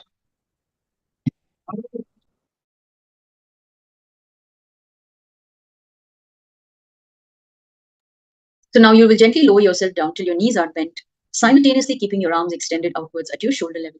This is the moving down motion. Then move back up to a normal standing position with arms extended. So you will continuously be doing this movement. Okay. So the first step is you will continuously do the movement of lowering yourself to your knees with your arms extended. And then you will be moving back to your normal standing position with the arms extended. So you will repeat this motion gently and slowly without exerting yourself. See, any kind of meditation, you need to do it as comfortably as possible. So do not exert yourself whenever you're doing any kind of meditation. It is very, very important. Now, continue to breathe deeply and in rhythm with the movement. Breathe from the nostrils with the mouth closed. If any of you are suffering from any kind of ailment, especially to do with your heart condition, do only what you can.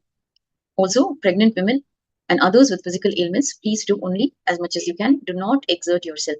If you're not able to go down and bend your knees, you can just do it as much as you can. So you will be doing the first step for 10 minutes. So the next 10 minutes, you will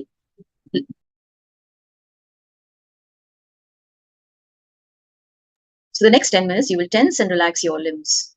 So you will begin with your feet, tense them for 40 seconds, and then completely relax for the next 20 seconds. The next step is to keep your feet relaxed. So similarly, you will be moving from one part of your body to the other, and you will cover all your limbs. So you begin with your feet, and then you go up towards your ankle, your calf muscle, your knees, your thighs, the upper parts of your body. So like that, you will first tense one part of your body for 40 seconds, and then relax for 20 seconds, and then move to the next part of the body. So this is the order you will be moving in.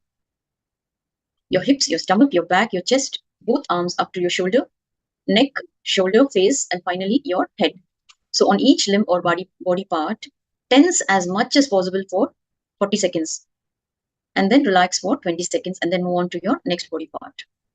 So when you are doing this, what can happen when you tense and release? What can happen? So 2 things can happen. The first is all the 72,000 energy points in the body get activated and energized.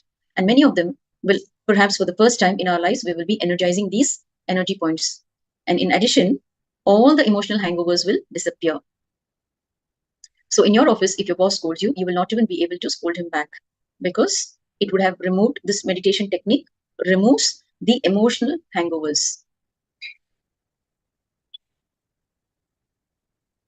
So what can suppressed desires do to you? Understand, whenever you are angry and you are aggressive, it causes the body to release an acid. The emotions of anger and aggressiveness causes your body to release an acid.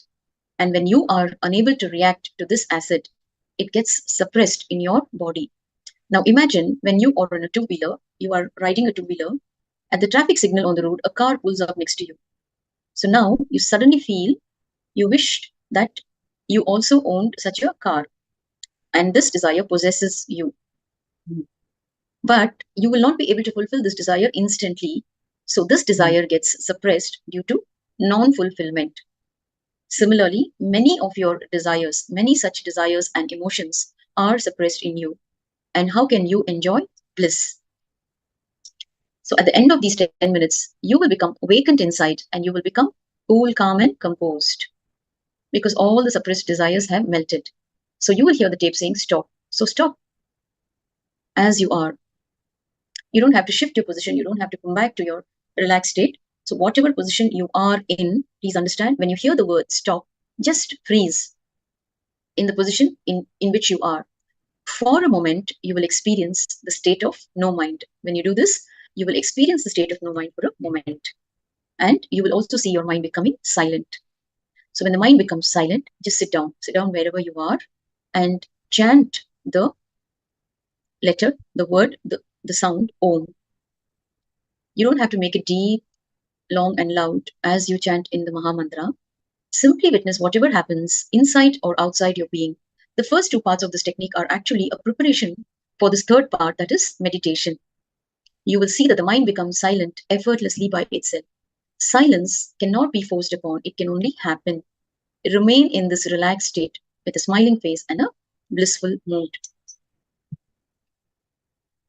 So when you sit and chant Om, the Omkara, during this time, there may be many experiences. Now, whatever is happening, just observe, become an observer.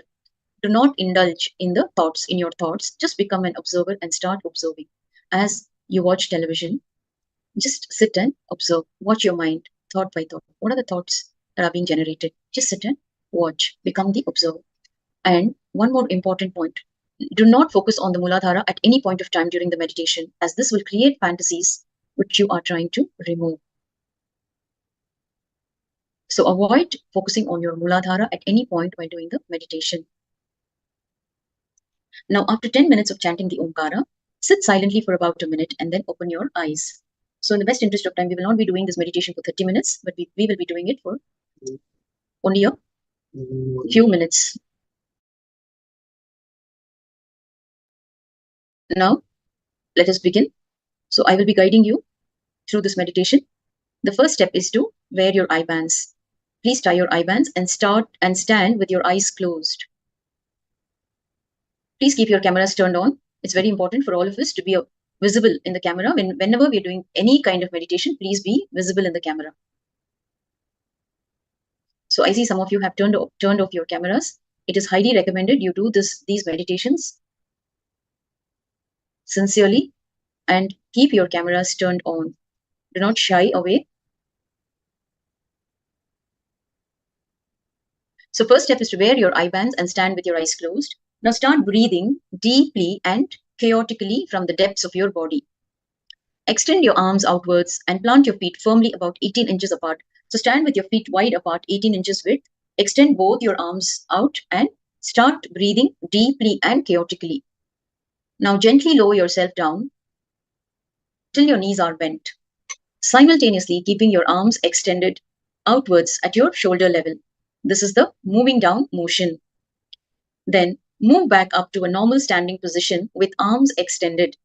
Repeat this motion gently, slowly, without exerting yourself unduly.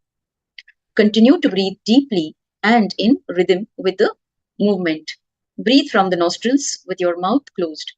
Let me repeat the steps quickly. First step, you will stand with your feet wide apart, about 18 inches apart, and you will deeply and chaotically breathe from the depths of your body. Now, extending your arms outside, you will gently lower yourself down till your knees are bent, and you will simultaneously keep your arms extended throughout this step. Throughout this step, you will keep your arms extended, and you will do the moving down motion, and then you move back to the normal standing position with your arms extended. So first thing is you will focus on your breathing and keep your arms extended. Repeat this motion gently and slowly without exerting yourself. If you are having any kind of heart ailment, if you're suffering from any kind of heart condition, not only heart condition, any other serious ailments, do it as much as possible, as long as you're comfortable, or avoid doing it. So breathe from your nostrils with your mouth closed. Yes. Continue to do it. Do the meditation.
Yes, you can relax. Now, the next 10 minutes, you will tense and relax your limbs. So you start with your feet. You will tense one part of your body. You begin with your feet. You will tense it for 40 seconds and then completely relax for 20 seconds. Then you will keep your feet relaxed and then you will move up your legs. So you will tense the next part of your leg. So you can move up towards your calf muscles, your thighs slowly. So cover each and every part of your body. You will tense it and release it. Tense and then releasing. So you will tense it for 40 seconds and you will relax for 20 seconds. Yes, let's begin the next step.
Now we will be moving on to the third step. Now sit wherever you are. Please be seated comfortably. Sit down. Slowly, very slowly. Just sit and start chanting the Omkara. As you chant the Omkara, start witnessing whatever happens inside or outside your being. The first two parts of this technique are actually a preparation for this third part, that is meditation. You will see that the mind becomes silent effortlessly by itself. Silence cannot be forced upon, it can only happen. Remain in this relaxed state with a smiling face and a blissful mood. Continue to chant the Omkara.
You can all relax.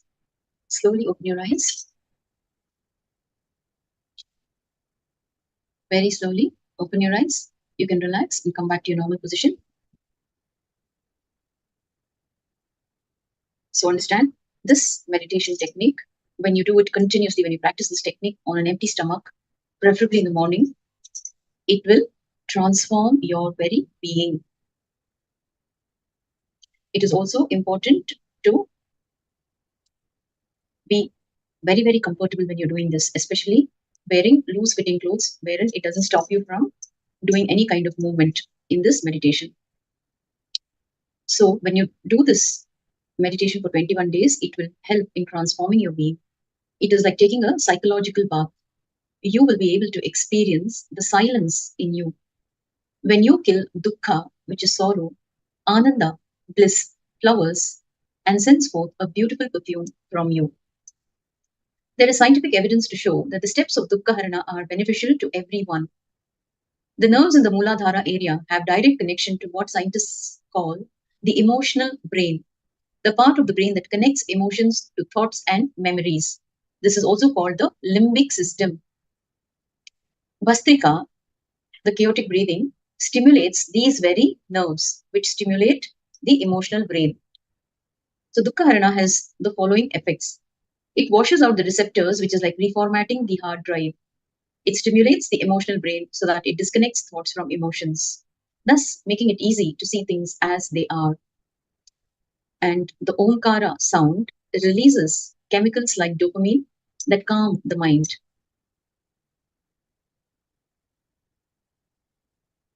So the experiences that happen during the meditation, whatever experience you have had during the meditation, you can share it as your Sakshi Pramana on all the social media platforms. So some of the social media platforms are projected here. So whichever account you have on whichever social media platform, you can start sharing your experiences. See, when you share, what happens? You enrich so many people. You motivate and inspire them just by reading your experiences. People will want to join the program. When they join the program, it only helps them in transformation in their spiritual path. So you can go to the Facebook page of the Supreme Pontiff of Hinduism, and you can share your powerful clicks as messages in the Supreme Pontiff of Hinduism Facebook page. So there is you on YouTube, the various social media platforms. One is Facebook, YouTube, Instagram, and Twitter. Now it is called X, formerly known as Twitter.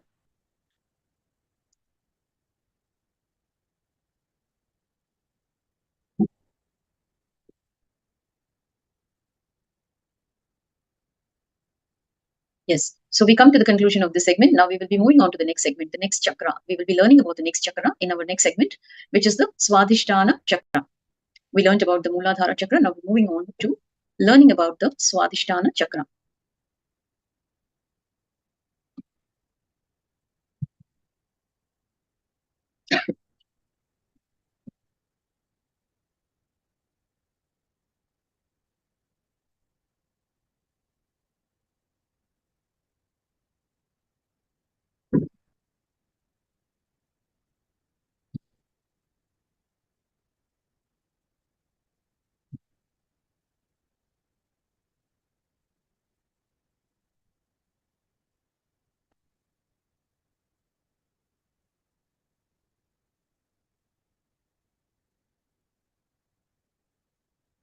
Yes. So now we will be working on our Swadhisthana chakra.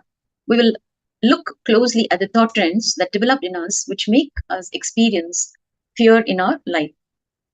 How many of us are stopped by fear in life? The Swadhisthana chakra is located below your navel region, just above the Mooladhara and below your Manipuraka chakra. And this chakra is blocked when you experience excess fear. Now, how many of us are stopped by fear in life? A lot of us, and there are also some of us who have fear even to raise our hands, to even acknowledge and accept that we suffer from fear, emotions of fear. Now, every human being is stopped by some fear or the other in life. So the exact location of the Swadhisthana chakra is 2 inches above the Mooladhara chakra and 2 inches below the navel center.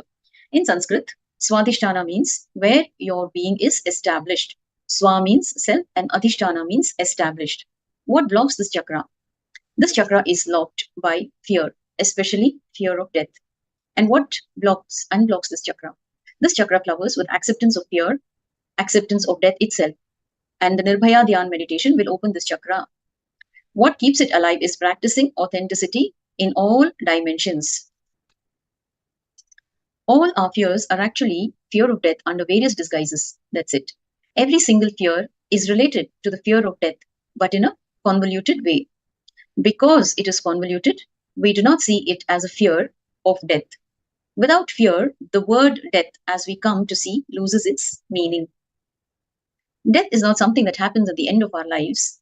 Understand, it is happening every moment of our lives. Every act of ours is unconsciously related to death and the fear of dying. Death changes the very quality of our life. It is not the end, but the climax of our lives, towards which our whole life has been oriented. Why is that? It is because our idea of life is controlled by our concept of death.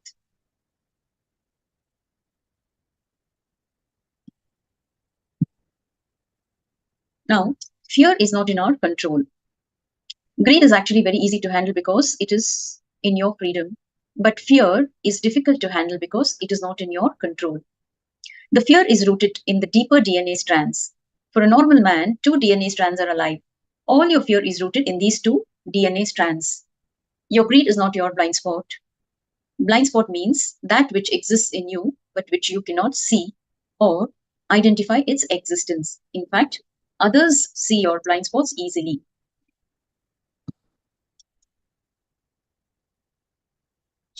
So greed is not a blind spot for you because you can see it. You can choose it, allow it, accept it, and it exists. But fear is different. It is rooted in deeper strands of your DNA, which are dormant and which are inactive most of the time. That is why the fear creates stronger chemical reactions in you than the greed. And this is also the reason why you have expressions like butterflies in your stomach, churning in the stomach when you experience fear. Fear manifests in many ways in our lives.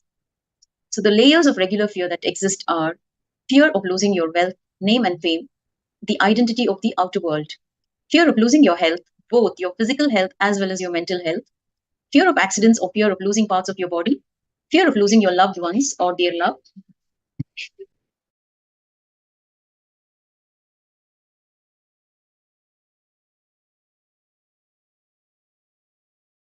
fear of ghosts, God, and death.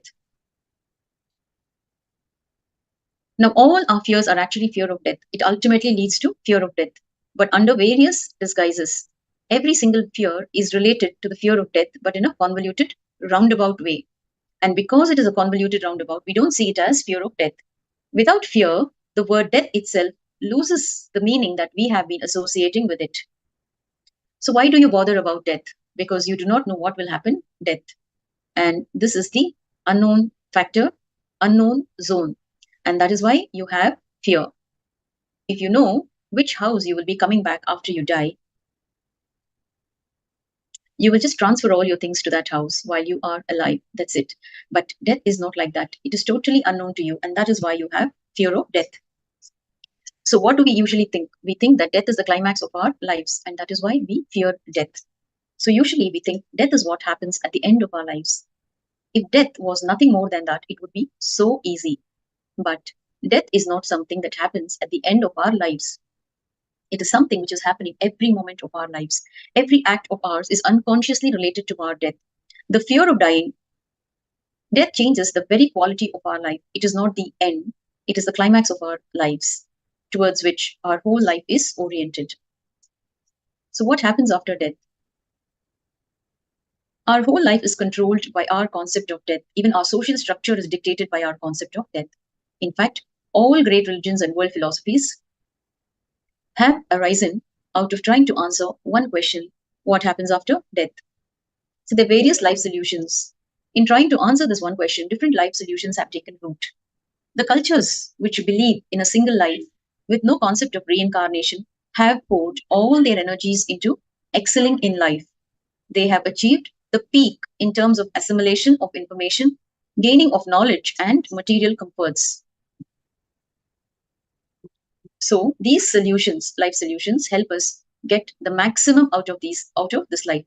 These cultures have given rise to science, and science helps us live life at its optimum, and it also helps us to get the maximum out of this life. And eternity is granted. The cultures which believe in reincarnation have turned the focus of their life inwards. Their search is different. They are not motivated to live life in a hurry because eternity is granted to them.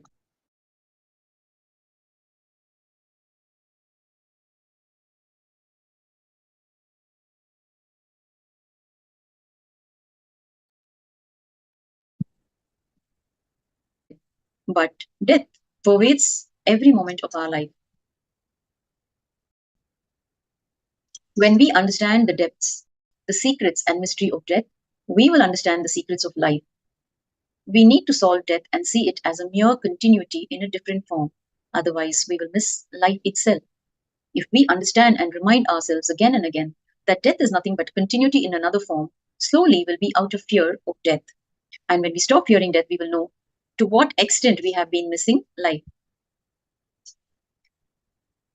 So understanding death will help us to look into our lives with more awareness. It will teach us to look into our life with more awareness, because we take life for granted and live so superficially that we miss many aspects of life. And for most people, life never goes beyond the Swadhisthana chakra. Life never goes beyond fear of death. We live and die between the Muladhara and Swadhisthana chakras, between desires and fear. We don't know any other way of life, or we do not have the courage to take on any other way of life. So in earlier times, people lived without the life security that we have today. There was no vaccination available against fatal diseases. There were no satellite-based advance warning of natural calamities and security against famine or floods. Therefore, people were always mentally prepared for struggle, even for death. We all constantly live in fear of death. We are ready to escape at all costs. Death is seen upon as our greatest enemy. So, let us look at a small story about Socrates, who was the Greek philosopher. Socrates was killed by being forced to drink the juice of the poisonous herb called hemlock. Just before he drank the poison, one of his disciples asked him, "Master, are you not afraid of dying? You appear to be so calm." Socrates replied, "Why should I be? I know that only two things can happen after death. Either I will continue to exist in some other form or name, or I will cease to exist after death. In the first case, now Socrates was fearless of death purely because he had a clear understanding of death and its consequences. Death is always looked upon as a discontinuity, and that is why people suffer when they see death. The basic understanding of death is lacking. Death is never a discontinuity. It is either continuity in some other form or simply liberation, that's all. When man understands this, he will realize how foolish it is to suffer on this account. So man is very attached to his physical form, and that is why he suffers so much. The body is a mere vehicle for the soul, and this has to be understood very clearly. Although the only certain thing on planet Earth for man is death, he is always taken by surprise when it actually happens. This is the most surprising thing about man.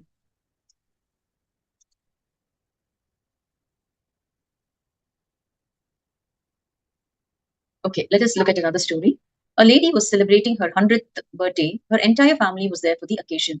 They were opening all the gifts and reading all the cards that had been received from family and friends. They showed the lady one card that had been sent by her 94-year-old friend. The lady shrieked, "God, she is still alive." So we are able to apply death to everyone else except us. We are like this. Everything in life we are prepared for except our own death. The irony is everything in life is so unpredictable except death. The only certain thing in life is death. But the last thing we would like to be told is that sooner or later we are going to die. So how do we conquer the fear of death? When you conquer the fear of death, you conquer death itself, because death is just one more imagination. Just like how, as in the Muladhara chakra, our greed and fantasy makes us imagine the world to be more beautiful than it actually is. Here, our fear makes us imagine death to be more frightening than it actually is.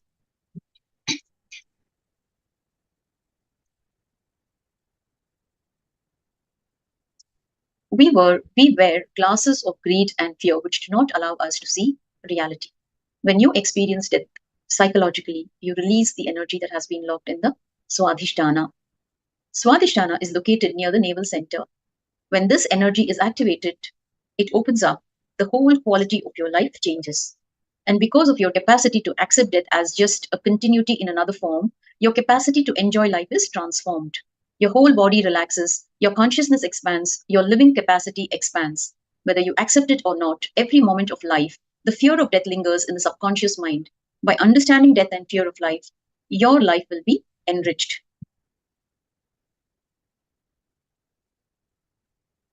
Now, we will do powerful meditation, and also we will work on day-to-day fears that we face daily. Now, fear of death is a very important fear which we will be working in the next level program. Now, let us look at common everyday fear. There is always a current of fear in us. Sometimes certain incidents cause a spike of fear in us. These can be caused by sudden events, running into someone unexpectedly in a semi-dark room, or even simple events like receiving negative feedback from our boss at work or spouse at home that invoke a sense of survival in us. These fear strokes can happen with great intensity, although they are for a very short duration of time. Fear strokes weaken the immune system. They release depression-inducing chemicals and even accelerate our aging process. The intensity and frequency of fear strokes can be greatly reduced by reducing the intensity and the depth of the regular fear that is in us. Only from this regular fear, the fear strokes arise. If deeper understanding and clarity can reduce the regular fear, the fear strokes will also reduce. We have a powerful mechanism that protects us from danger and is closely connected to fear.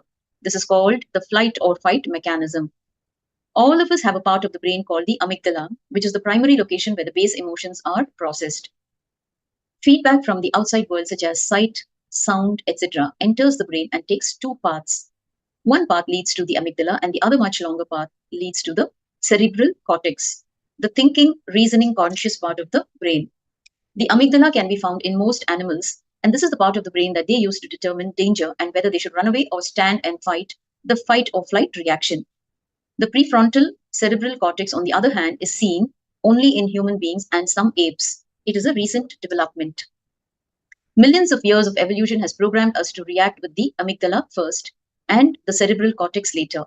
When the amygdala rings the alarm bells, it triggers the adrenal gland, which floods the body with hormones that stimulate faster heart rate and quick muscle reactions.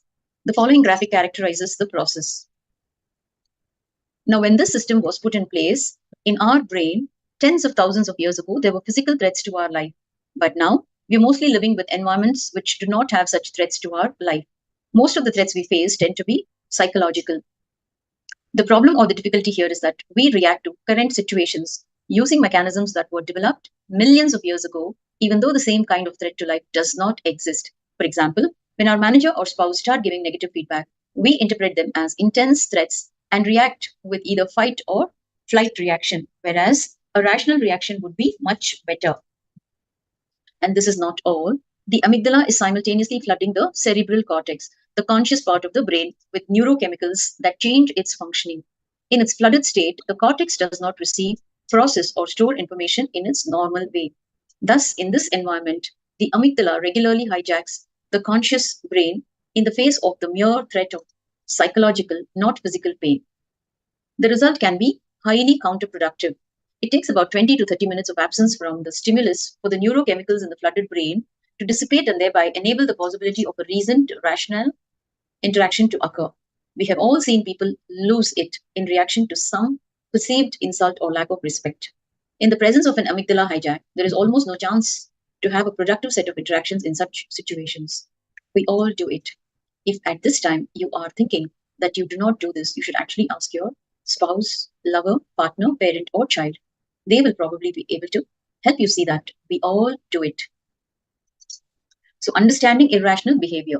Human beings generally are averse to being informed about their mistakes. Instead, we go to great lengths to protect ourselves from the psychological and emotional pain associated with confronting our errors. The result of this is that we continue to take actions that harm ourselves, our partners, our businesses, our loved ones, and so on.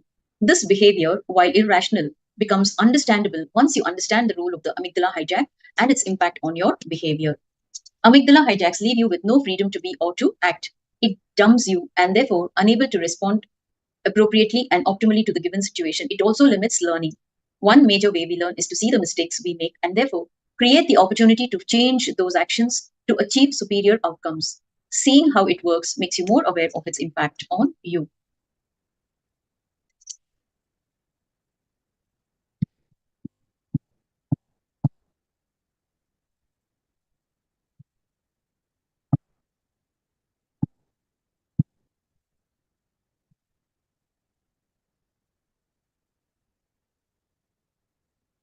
So if you bring in awareness to your thought trends that want to avoid confrontation, when it comes to you, receiving negative feedback, you will be able to control the amygdala.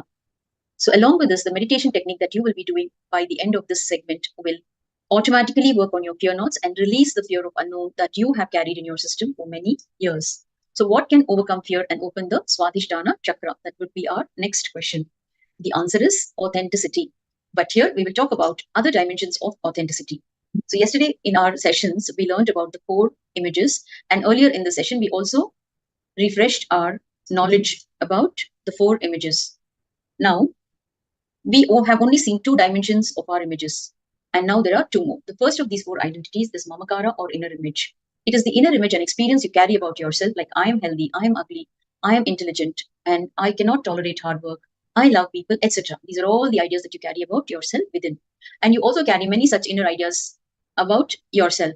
And unfortunately, the idea that you carry about you is always less than what you project yourself to be for others. The second identity is Ahamkara or outer image, and it is how you project yourself to others. You may try to project yourself as a very powerful, talented, honest, helpful, or whatever. Unfortunately, whatever you project is always far more than what you believe yourself to be. The third identity you carry is the image or expectations that others have about you. And this is called the Anyakara or others' image about you. How others perceive you may be different from how you project yourself to them, because people create their opinion about you from the subtle signals you give them rather than what you openly project. Human beings are intelligent enough to catch even what you don't say, or especially what you do not say. The fourth identity is very subtle because it is not directly related to you. It is called Swa Anyakara or life image. Life image is what you experience life to be for you. For example, you may feel life is lonely, or life is complicated, or life is sacred. You may also feel life is scary and it is always showering me with everything that I need.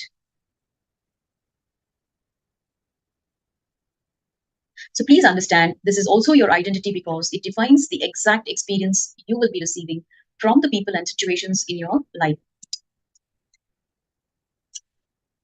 It is our idea of life that constantly makes us scared. We have ideas that life itself will deny us. Life is unfair. Life is unsafe. We have ideas that others are out to get us constantly. All these ideas keep us in fear and keep the Swadhisthana chakra blocked. When you are inauthentic, especially in your words, in the words we give others, we experience the hangover of fear. This means that we are not stretching to meet others' expectations of us or what we think the world expects of us. So what is fear? Again, whenever you utter a word to yourself, the incomplete part of you sitting inside you, making mockery of you, is fear. Inside you, your being is divided into 2 halves. One half is the complete you. The other half is a big chunk of you, which is the incomplete you. The complete part of you always operates from a zone of possibility and leaves you expanding in life. On the other hand, the incomplete part in you always operates from a zone of past incompletions and zone of no possibility and leaves you shrinking in life. The incomplete part in you does not have confidence on any word you utter to you because many times you fail and you are out of integrity with you. And because you are out of integrity with yourself, one chunk in you, which is the incomplete part of you, does not believe you. It does not trust you. So whenever you make any plan, a part of you mocks at you. That mockery is fear. Each time you utter the words without being authentic to your possibility, you encourage the hangover of your pattern in you. The way to overcome this is to align all 4 images completely. For example, you could align the 4 images like this. Best inner image, confidence. Best outer image, showing the same confidence. Humble but not weak. Powerful but not arrogant. Best others image, loving, caring and supporting. Best life image is life is here to support and love me. So a personal example from Swamiji where he shares, inside how I feel about myself is a vast emptiness space, a space which is completely complete. Outer image I show, I declare boldly that I am an incarnation and I am here to transmit this experience to others. And I'm very clear. A doctor saying he's a doctor is not arrogance. He has to tell. That is a fact. And same with me, I have to tell who I am. Others' image. I am responsible for all the expectations from me. Heal your headache, your knee pain. I am responsible for it. So anything in the range of Shakti, I am responsible because I have declared efficiency in causing that reality for you. But I cannot hit a century as it is not in the framework of my declaration. I have to give you energy and intelligence. And if you cannot do it with energy alone, I have to create the space for you to understand how you can. I have to teach you how to receive the energy, teach you the science of receiving energy.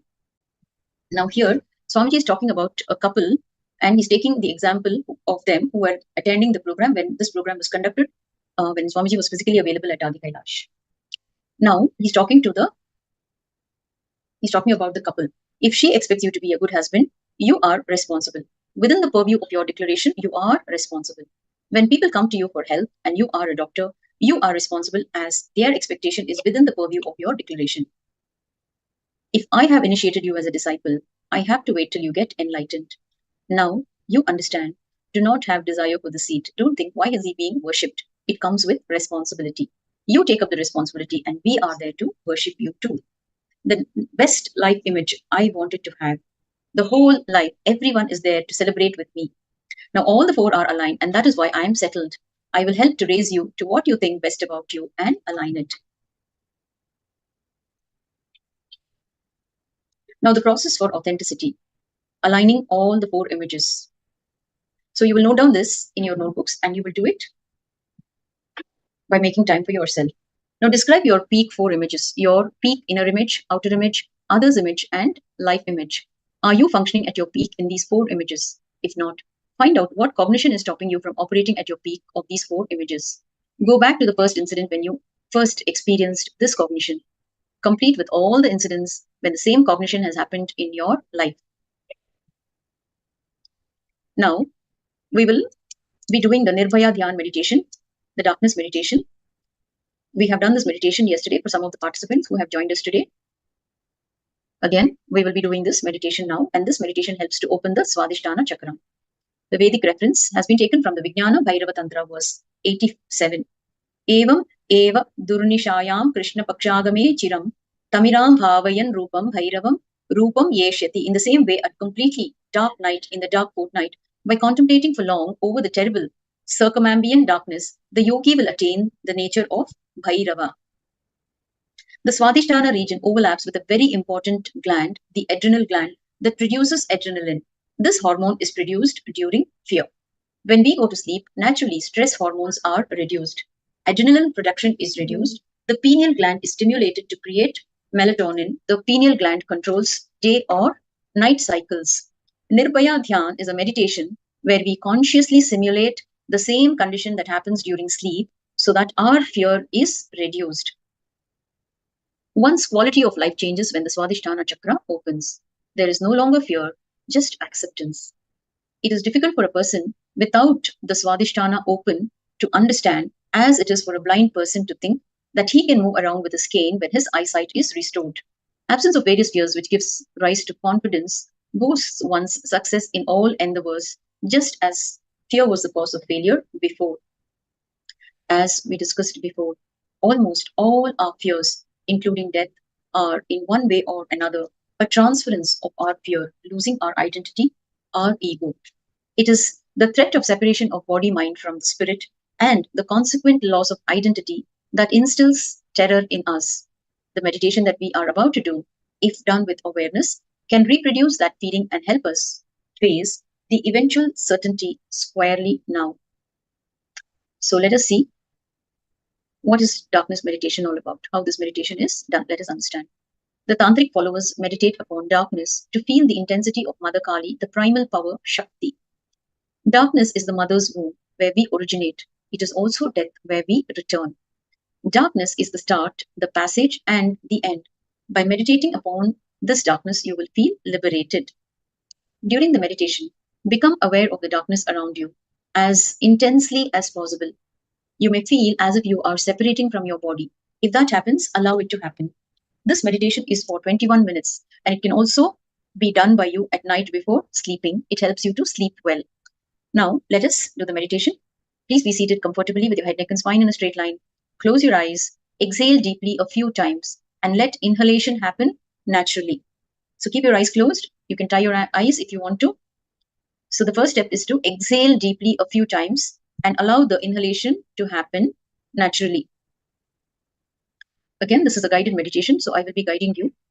Now focus on your breathing. Sit with your eyes closed.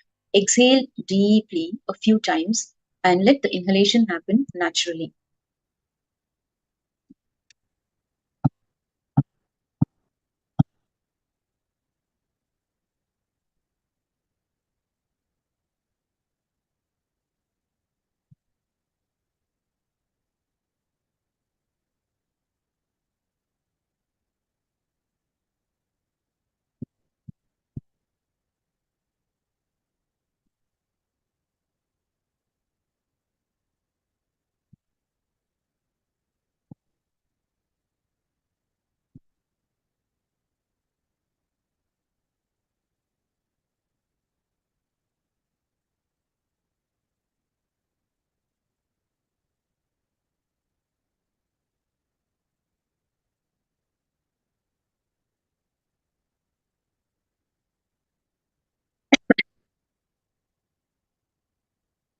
Now visualize that you are walking into a very dark space, a cave. It is so dark, so intensely dark, that you cannot see anything around you.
Feel the darkness. You cannot see your own body.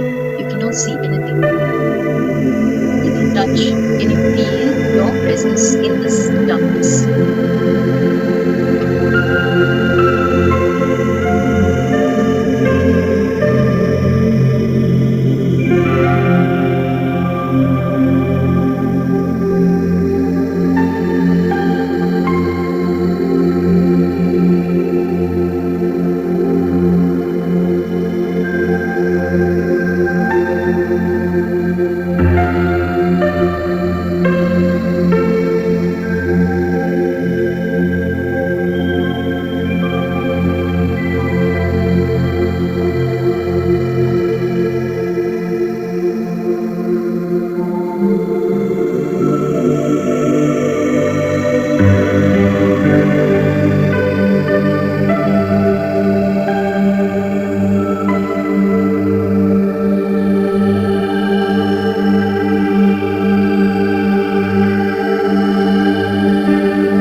in the darkness deeply. Let each cell breathe the darkness in. Merge into the darkness. Slowly, very slowly, experience your body merging with the darkness around you. Feel your body losing its boundaries into that darkness.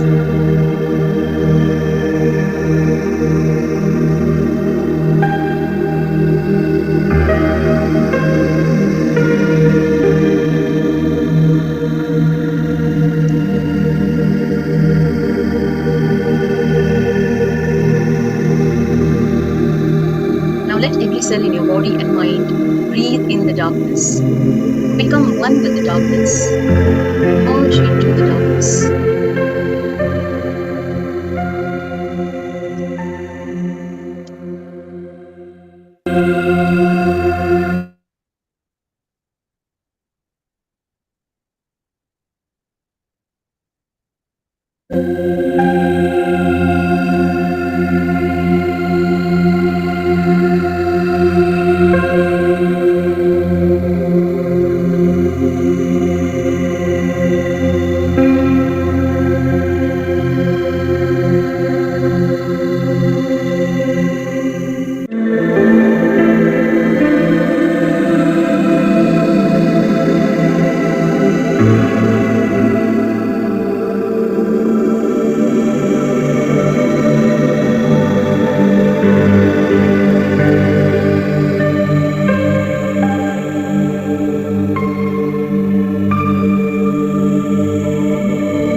Let every cell in your body and mind breathe in the darkness. Become one with the darkness. Merge into the darkness.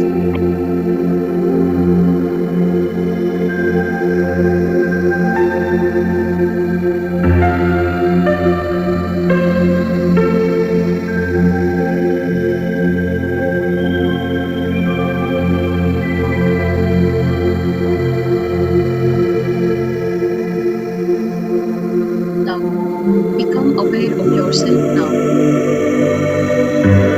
With your awareness, start experiencing your entire body. Become aware of yourself, and with awareness, start experiencing your entire body.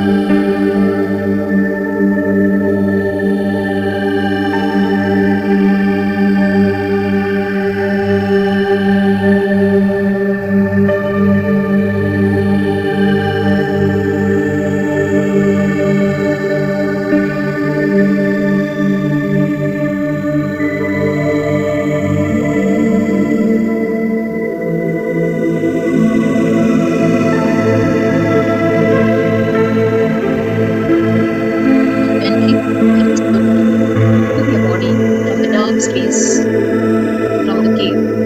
Very slowly, gently, move your body from the dark space, the cave.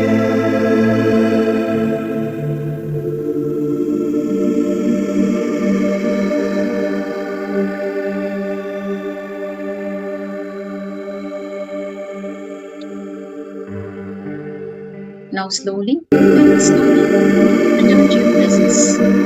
Wherever you are seated, come back. Return to your presence.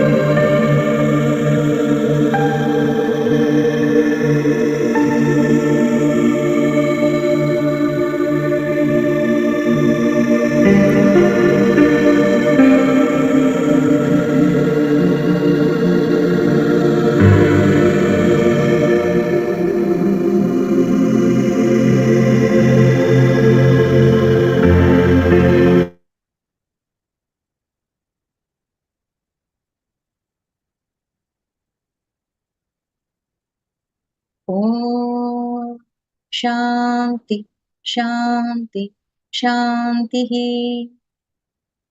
Now very slowly, please open your eyes.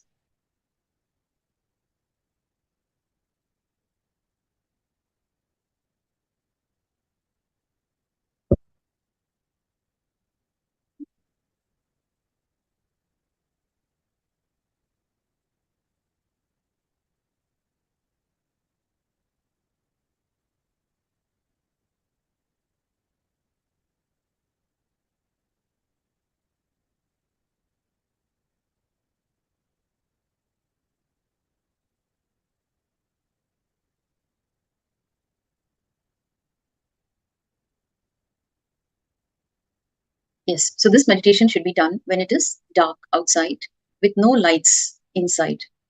After the meditation, it is advisable to go to bed. That is, you have to sleep. After doing this meditation, it is advisable to sleep. So do it before you go to bed. So how was your experience? How did you enjoy the meditation? You can share here in the chat your experience, how you felt about the whole thing.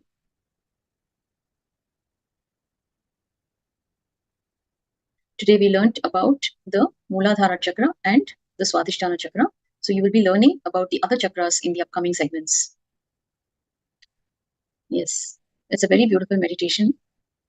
So Majayanti is feeling peaceful and Eugene is feeling intense calmness and Andre is feeling very relaxed. Okay, wonderful sharing. And so with that, we come to the conclusion of the segment. Now we will conclude the segment with the Purna Mantra. So please sit up with your head, neck and spine in a straight line. Your hands in the Anjali Mudra. Let us offer our gratitude at the divine feet of the Master for giving us for sharing with us the powerful truths and giving us the experiences, the meditative experiences. Om Purnamadav Purnamidam Purnat Purnamudachyate Purnasya Purnamadaya Purnamevavasishyate Om Shanti Shanti Shantihi Hari Om Tat Sat Sarvam Bhagavad Shri Nithyananda Paramashivoham Padukarpanamastu Om Nithyanandam. Yes, thank you all. So my Pallavi is sharing, post Dukkaharana, my body was feeling warm and was having some kind of vibration feeling. And darkness meditation was relaxing and sleepy. Okay. Okay. But there's so much that happens to your being that you will not be able to cognize or put it in words. So that is the most beautiful part of all these meditations. We can only experience the outer experiences, but what happens to your being is something very unique, very beautiful. Okay. So let us wait for the next Acharya. Thank you all for your participation. Nithyanandam.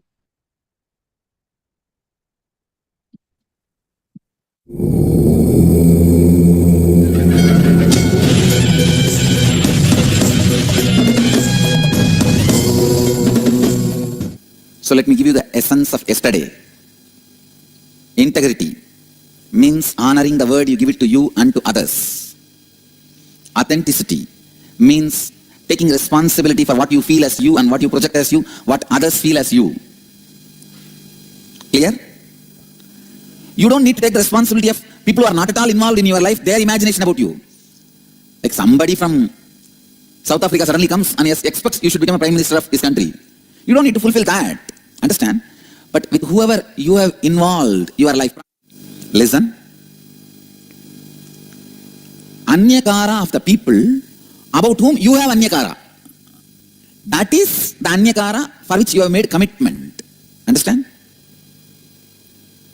For example, your mother's expectation about you, you have to stretch yourself to that because you have certain expectation about your mother. When you carry certain expectation about others, you are now bound by the expectation they have about you. All of you are able to catch it? How many of you are able to cognize this principle which I am saying now?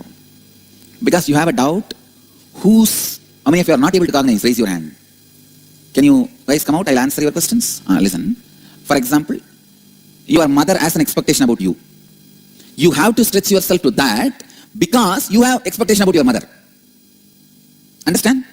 You don't need to fulfill somebody who is walking in the street, his expectation about you, who is completely unconnected to your life. But you have to fulfill your mother's expectation about you because you have an expectation about your mother. You understand? Life is involved. I have to fulfill your expectation about me if I have an expectation about you. Understand? If you expect that I should behave as your guru, I have to stretch me to fulfill. If I also expect you have to behave as a disciple.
I was just to my. So let me give you the essence of yesterday. Integrity means honoring the word you give it to you and to others. Authenticity means taking responsibility for what you feel as you and what you project as you, what others feel as you. Clear? You don't need to take the responsibility of people who are not at all involved in your life, their imagination about you. Like somebody from South Africa suddenly comes and expects you should become a prime minister of his country. You don't need to fulfill that. Understand? But with whoever you have involved your life, listen. Anyakara of the people about whom you have anyakara. That is the anyakara for which you have made commitment. Understand? For example, your mother's expectation about you, you have to stretch yourself to that because you have certain expectation about your mother. When you carry certain expectation about others, you are now bound by the expectation they have about you. All of you are able to catch it? How many of you are able to cognize this principle which I am saying now? Because you have a doubt, how many of you are not able to cognize? Raise your hand. Can you guys come out? I'll answer your questions. Listen. For example, your mother has an expectation about you. You have to stretch yourself to that because you have expectation about your mother. Understand? You don't need to fulfill somebody who is walking in the street, his expectation about you, who is completely unconnected to your life. But you have to fulfill your mother's expectation about you because you have an expectation about your mother. You understand? Life is involved. I have to fulfill your expectation about me if I have an expectation about you. Understand? If you expect that I should behave as your guru, I have to stretch me to fulfill if I also expect you have to behave as a disciple. Or we can completely be independent. You are somebody, I am somebody. Then neither you need to fulfill my expectation, nor I need to fulfill your expectation. But if your lives are involved, you have to stretch yourself to others' expectation. That is authenticity. Have you given a direct or indirect message that you are involved? Yes. Yes. You have to make it clear you are not involved. Then you don't need to follow. You don't need to stretch yourself. Yes, come on. I am making it very clear. I am not involved in anybody's life other than the people who have become my disciples are living my disciplehood. Living, being my disciple. And I have no other involvement with anybody else's life. I am very clear. Come on. Yeah, I would doubt that you told that Anyakara, that when we don't have expectations from them, when they have expectations from me, I'm very clear that I don't have expectation from the other side. And you can say, I am not involved with your life. If you make it very clear, you don't need to stretch yourself to their Anyakara. Understand? For example, you have mother-in-law. You do not have any expectation from her, but she has expectations from you. If you go on complete with her saying that I don't have any expectation from you, and same way I don't want to fulfill your expectations, you make it very clear, then you don't need to stretch yourself to their Anyakara. So, till you make it very clear, you are expected to take the responsibility for their Anyakara. That is authenticity. Swamiji, in my case, my personal, I don't, this time I'm expressing, it's with my brother and my husband actually. I don't have mother-in-law, father-in-law before. No, I'm giving you an example. No, I got it, Swamiji, because in this case, I'm not expected from my brother, but he expects me that you practice in the profession. And there I was always fought with him that why you want to force me. If I'm interested, I will do it. Because I'm always authenticity. There people want me to show inauthenticity. I don't like that profession. If the cases are authentic, I will go with it. And if I feel the associate is authentic with me, where I have gone, I have seen inauthenticity with the advocates with whom I have gone also. Because of that, I was not able to proceed with that. But now after coming to this, I have found people who are supporting me and I'm working to the authentic cases. And there where I'm fulfilling, yes, I'm happy with doing it. And coming to my husband, I started the network marketing business myself because I liked it. I loved the environment. And I went to the level of into that for the knowledge for 7 years. And in between, I was just to my partners, I had Anyakara because I was so much authentic. I went to support my business for my brother who wanted to know network marketing in other company. And there I went to support him and I just went with him, that's all. From third party, they gave God, someone has went there. So immediately without rechecking that, they just without that they started talking, gossiping about me. So I got it very anger. So at that time I was very, because of my authenticity, they didn't know my background. No, it is inauthenticity. Because if you are authentic, you will not become angry. You will take responsibility for their inauthenticity also. Yeah. Later then I took responsibility after attending with you, Swamiji. So understand what I am saying? With authenticity, you will never be powerless. Understand? With authenticity, you will never be powerless. So, in my case, I never feel powerless in any situation. Understand? If this happens in my life, what I will do, I will take authentic responsibility, trying to educate them. But if they are very sure they don't want to be educated by me, I will tell them very clearly, I won't harm you, you don't harm me. The completion. Even for that, if they are not budging and trying to do some conspiracy, then I know. If they come on elephant, go on elephant and finish them. If they come by horse, go on horse and finish them. If they come by walk, face them by walk. That is authenticity. You understand what I am saying? How do you think otherwise such a big conspiracy group is not able to do anything finally? Because I also know where to play. Understand? Angry, you would have just felt powerless and you would not have proceeded in any way. Am I right? Swami, further what I want. Now you have to take the responsibility for their inauthenticity. And first thing you have to make it very clear. So let us have completion with each other and see whether we can still work together. If that is not possible, at least you live your life, we live our life. I think by this everyone will settle down. Beyond that, if they are trying to conspire, don't bother, do everything above and below the sun. That's it. Swamiji, That is authenticity. Swamiji, when I Understand? Yeah, that clarification, Swamiji. At that time when I went, I didn't know that I was making wrong. Immediately when the gossiping happened, I understood something is wrong. And then First thing, please understand, authenticity will not allow you to believe you are a bad guy. That's the main thing. If you are made to believe by somebody you are a bad guy, you have inauthenticity. Listen, one of my biggest success, please understand, all of you, I am giving my life example so that you will understand. One of the biggest success, the reason for my success is, the media was able to convince the whole world I am a bad guy. They are not able to convince me I am a bad guy. I am very authentic in every step I proceed. Understand? I am very authentic and integrated with my every deal and every relationship and every step. And that is the reason. Because there is no inauthenticity in me, they are not able to convince I am inauthentic, I am wrong. So if they are able to make you believe you are wrong, there is some inauthenticity hiding there. Maybe in that business you would not have been inauthentic. You would have been inauthentic in some other way that comes here and takes revenge on you. For example, if you cheated ABC and all the ABC disappears, F, G, you have not cheated them. You have been very authentic, but they will attack you. When they attack you, you will feel powerless because you have cheated ABC. Understand? Somewhere your inauthenticity, incompletion. Maybe it is inauthenticity even with yourself. That is why I tell you, you don't leave single unfulfilled word, incomplete word. Every word you give it to you, complete it. If you are not able to complete it, sit every night and at least clear it. Saying, I gave this word to you, I am not able to fulfill, I am completing it, I am liberating you.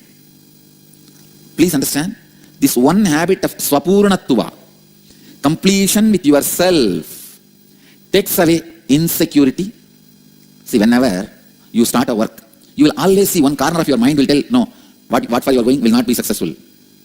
How many of you cognize this? Always one part of your mind. That part is nothing but the incomplete part. Understand?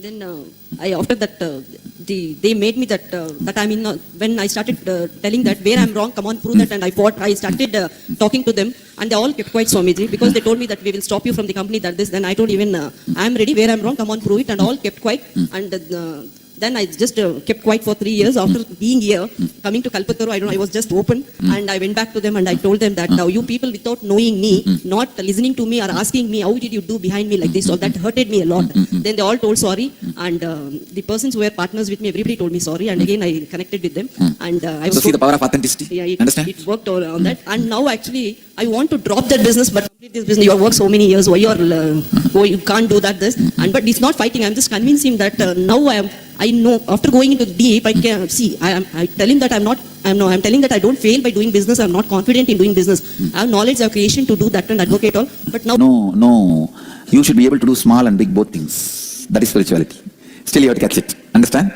Being authentic about my net worth because of lack of strength. My brothers always, sisters want to know what is my net worth. And I don't tell them the truth, I don't tell them anything. I said, why do you want to know? I don't want to know yours, you don't tell me yours, I don't want to tell mine. Is that, where does it do? Am I integrated? No, you are right, you are authentic. I don't need to see, tell when you don't ask them, you have freedom to not to tell. Okay. Come on. Nithyananda Swamiji.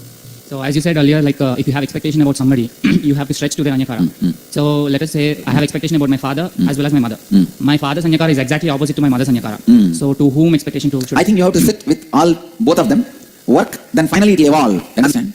You may have to sit with both of them and ask them, then let both of them fight with their inauthenticities, and it will boil down to one Anyakara, which will be easy for you. And I think after all, both of your parents have done program, so they understand the tattvas and principles. It will be easy for you. Come on, quick. Yes, if you have any expectations about them, you are inauthentic to their Anyakara. Oh, then it's wrong. Then you can make them understand. These are such simple things.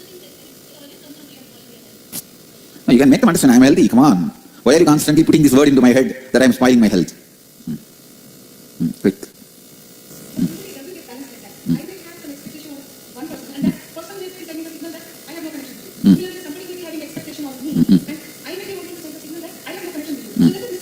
No, that is what is completion. When you do Purnatva with each one of them, this will be completed. This will become a very clear thing. Who is going to be committed with your life and who is going to be what in your life will become clear in Purnatva. So it's not connected directly for my Anyakara. In this case, actually, often when I got immediately married, I saw the inauthenticity, the inequalities of my husband family is my last son. When I saw that I waited for some years, let me see whether my husband is wrong or they are wrong. Then I saw that it showed clearly that for his silence, those people have kept him far away and they are making him inequality. And after that, I decided and I just kept everybody far away. And but that is not going to solve the issue because then it's like giving up on people. Okay. In this case, obviously, even we can't go to court also, it's a family issue. No. You don't need to go to court, but you don't need to give up on people. Continue to work. So it is possible. And now I went to the extreme. You will not be facing any more bigger demons than the demons I faced in my life. Do you agree that? When I can do, why not you? Okay? Sometimes it's my ego that I can't Yes. Giving up on people is nothing but ego. Simply ego. Go ahead. In the relationship, always when I saw you, I accepted you are my group. When somebody tells I am your mother, when I don't feel I don't feel that motherliness is there. So you can tell them very clearly, complete with them. You may feel I am your mother, but I don't feel I am your mother. So please don't have any anyakara which I will not be able to fulfill. Complete it. So when I did that, that person went and cried before their family and it was that nothing can be done. People will cry forever. Just because sometimes people may cry that you are alive. What can you do for that? What to do? Understand? Is it not? So just we'll have to face it. And when some people come really easy-going money to us, when we don't expect them, they fall behind us outside all.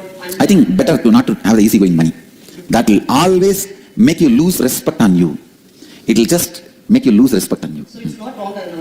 Better don't accept. Because directly I have told them that people taking easy money and because. Oh, don't do anything to the people who are taking. You don't take, and that's all. So in my case, actually, in my family, what my husband, how he's earning, I'm very happy with it, whatever we are earning, and we're happy fulfilling without asking anybody. But in this case, my brother's family, they are not happy in the society for the state that we are not materialistically showing. And I gave them clarification that we are business people, we invest money into the business. We never show that we want car or building house because whatever house we have, whatever that, they are fulfilled with that. But they are not fulfilled in that, and they, especially my brother, he tells that in society I can't, I'm traveling auto, you are staying in that house, it's my father-in-law's house, it's again literally staying, and they feel very bad to tell society that he's staying in that house. Tell them even Swamiji, you are not wrong in that you are right.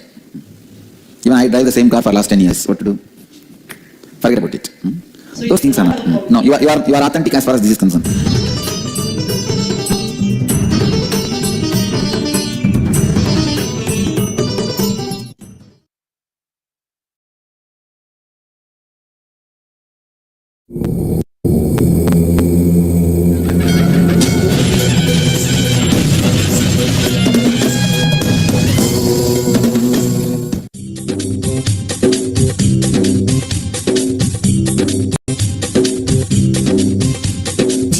मुक्तिप्रदं देवं क्षमापूर्णं जगद्गुरुं वन्दे परमहंसाख्यं नित्यानन्दाय स्वागतं जीवन्मुक्तिप्रदं देवं क्षमापूर्णं जगद्गुरुं वन्दे परमहंसाख्यं नित्यानन्दाय स्वागतम् आनन्दानुभवास्वादं सर्वरोगनिवारकं वन्दे पापविनाशकं नित्यानन्दाय स्वागतम् आनन्दानुभवास्वादं सर्वरोगनिवारकं वन्दे पापविनाशकं नित्यानन्दाय स्वागतम् नित्यमुक्तं निर्विकल्पं ध्यानलोकप्रदीपकं वन्दे शान्तमयं बन्धं नित्यानन्दाय स्वागतं नित्यमुक्तं निर्विकल्पं ध्यानलोकप्रदीपकं वन्दे शान्तमयं बन्धं नित्यानन्दाय स्वागतम् आनन्दगन्धसञ्चारं सर्वोपाधिविनिर्मुक्तं. Yes, I welcome all of you for the today's Nitya Dhyana Yoga sessions. It's 7 o'clock. Let's start. If you are able to hear me and see me, please wave your hands. Here also, your audio is okay? Bridhi? Great. And Ohio, you are able to hear me? Springs, Texas? Springs, Texas is not able to hear, I think. Maurice Plains, great. San Jose? Mexico City, Los Angeles, great. And that's wonderful. Calgary, great. Fresh early morning. Before entering into the session, early morning for us here, for many of you, it's the evening. Before entering into the session, let's practice the completion process once more. Listen. Yesterday you may not have been able to complete all the incompletions. Now I am giving you a detailed instruction. Any incompletion pattern you have, pick it up, relive that incompletion. Listen, relive that incompletion at least 5 times, not just remembering. If you are in your present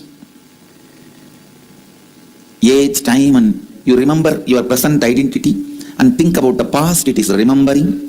If you just drop the present identity, go there and become that and visualize, that is reliving.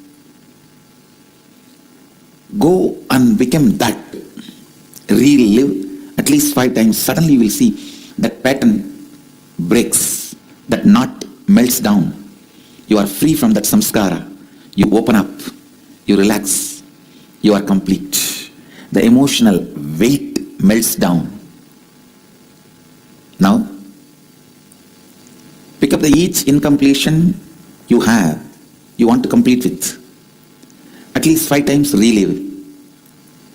Let's do the completion process for a few minutes and then enter into the next level, next process.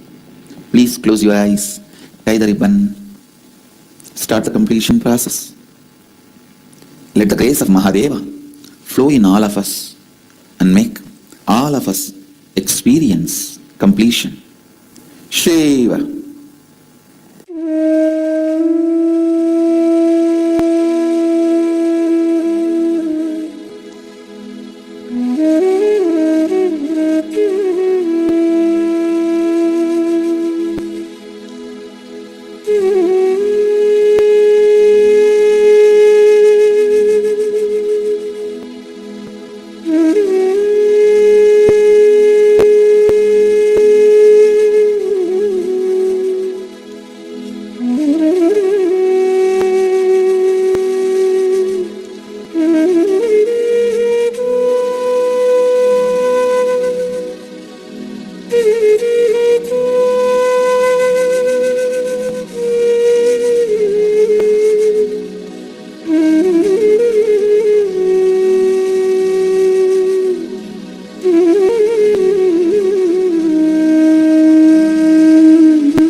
Come on, please share your answer for all the 3 questions. What is the purpose of your life? The purpose of my life is being a mother and gain spiritual experience and shed my karmas and layers.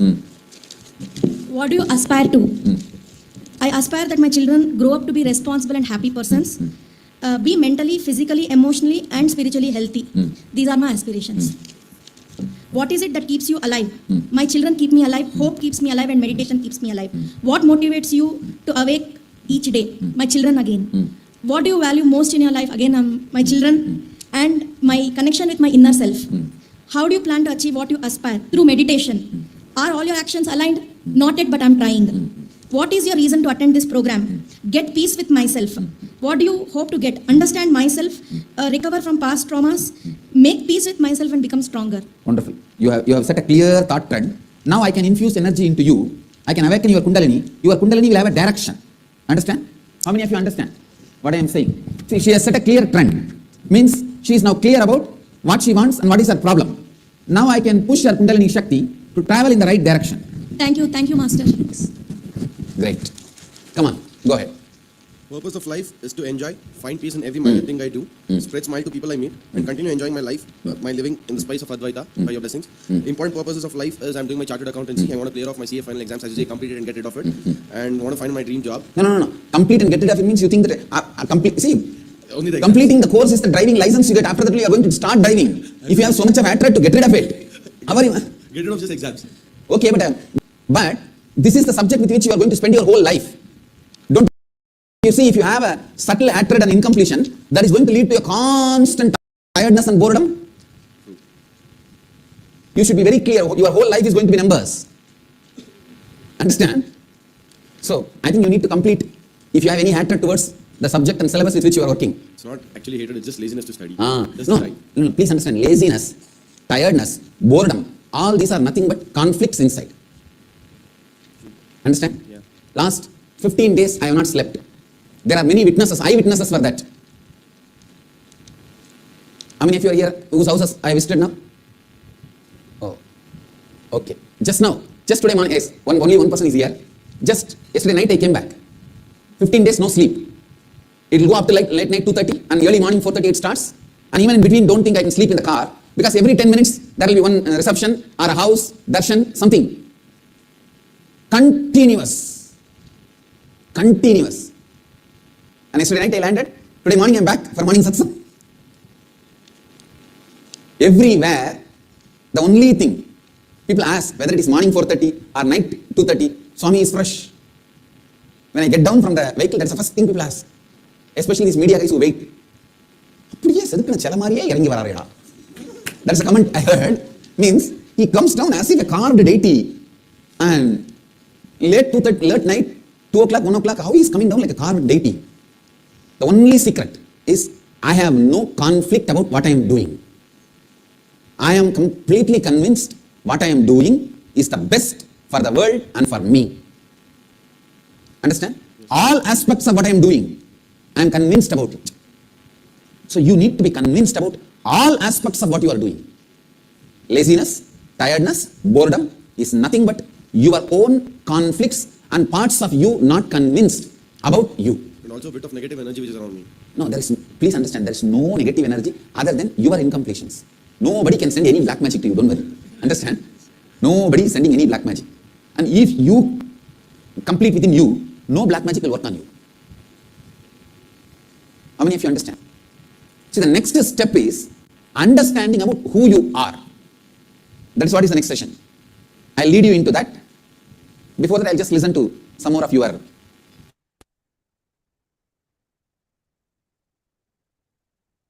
Nithyananda, everyone. Let's start our next session with the Sadguru Vandanam.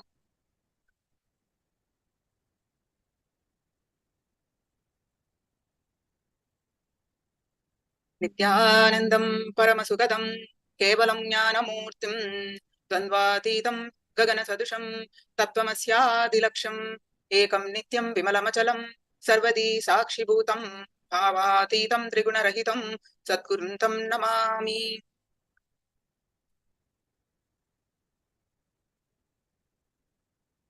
Nithyanandam, everyone, Ma Kalyan Sundari, are you there? Parameshwari, Priya, Jayanti.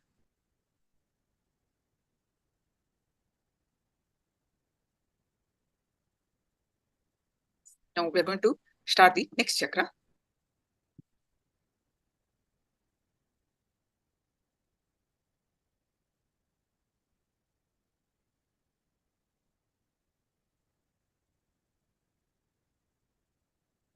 The Manipuraka chakra.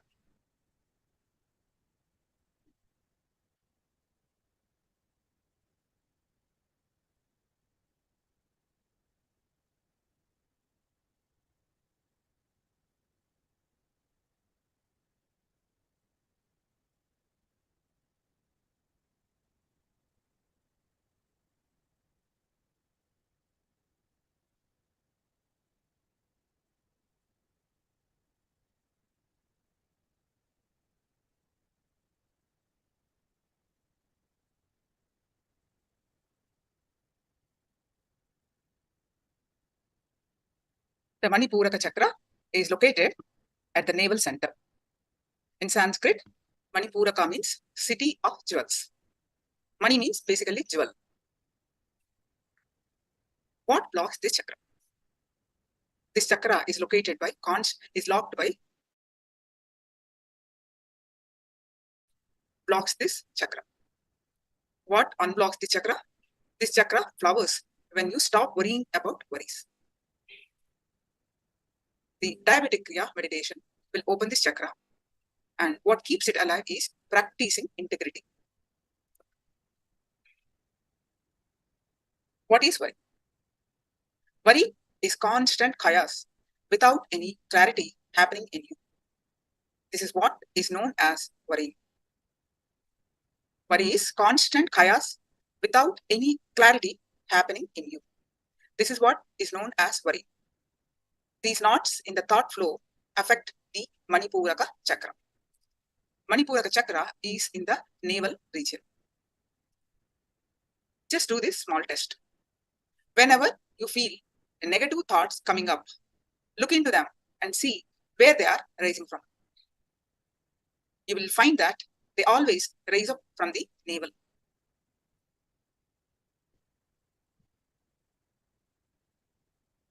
Whenever you feel worried, whenever a situation arises that you simply cannot handle, the first thing to get affected is also your navel region.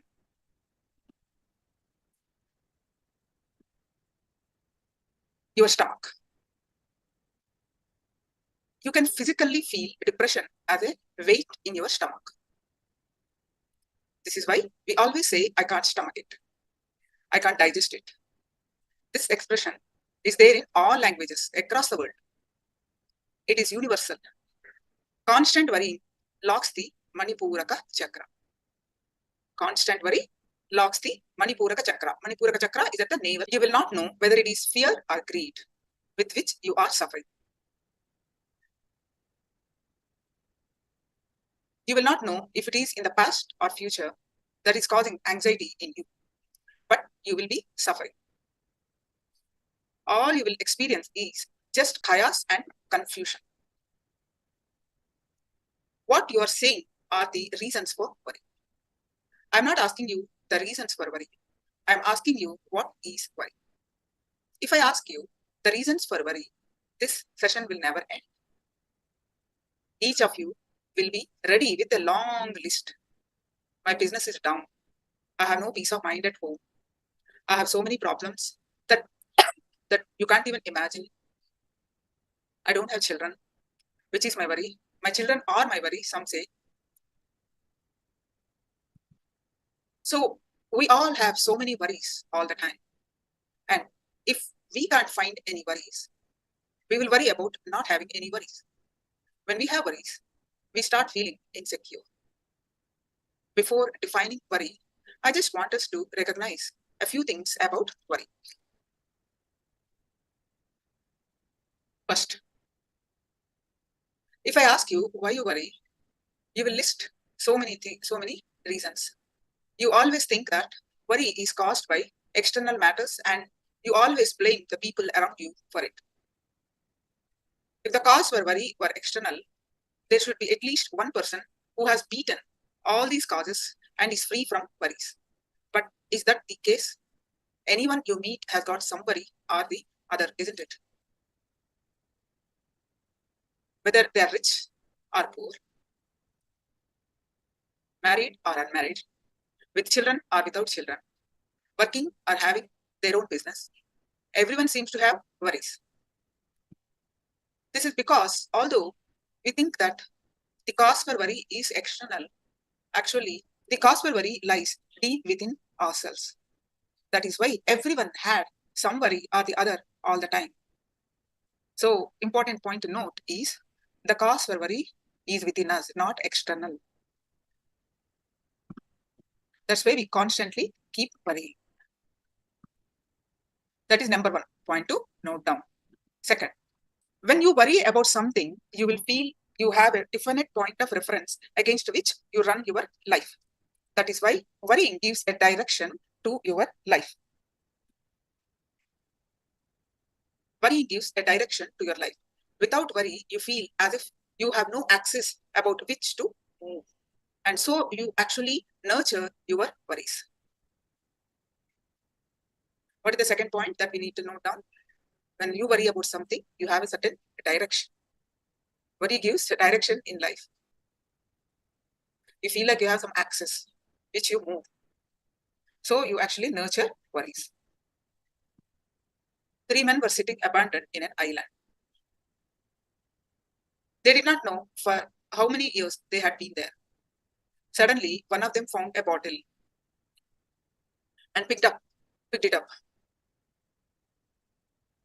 He rubbed his hands over it, and suddenly a guinea appeared out of it. They were shocked. The guinea told them, "Thank you for freeing me from this bottle. Each of you may ask for a wish, and I will grant it for you." They were very excited, and they thought for a while. The first man said, "I want to marry my girlfriend and live happily." Guinea said, "All right, your wish will come true."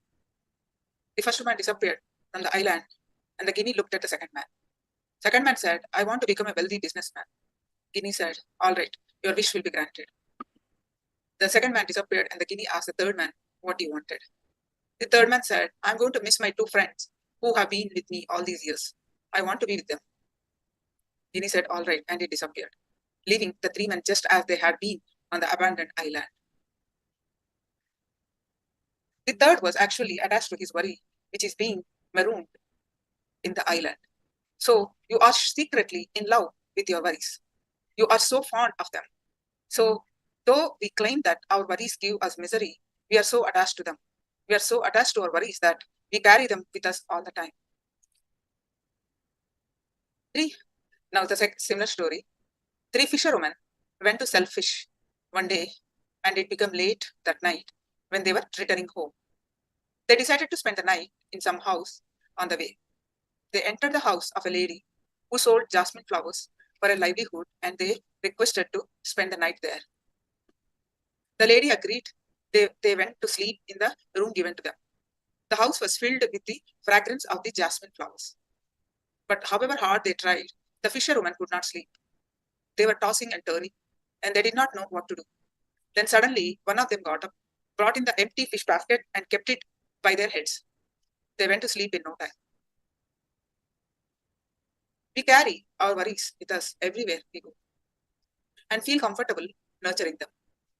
But we also complain that we are so worried all the time. We want to be free from something, but we are not willing to transform and be free from it. This is what is called being self-contradictory. If we don't want to worry, then we should not worry. On the one side, we don't want to worry, but on the other side, we want to worry all the time. Self-contradictory.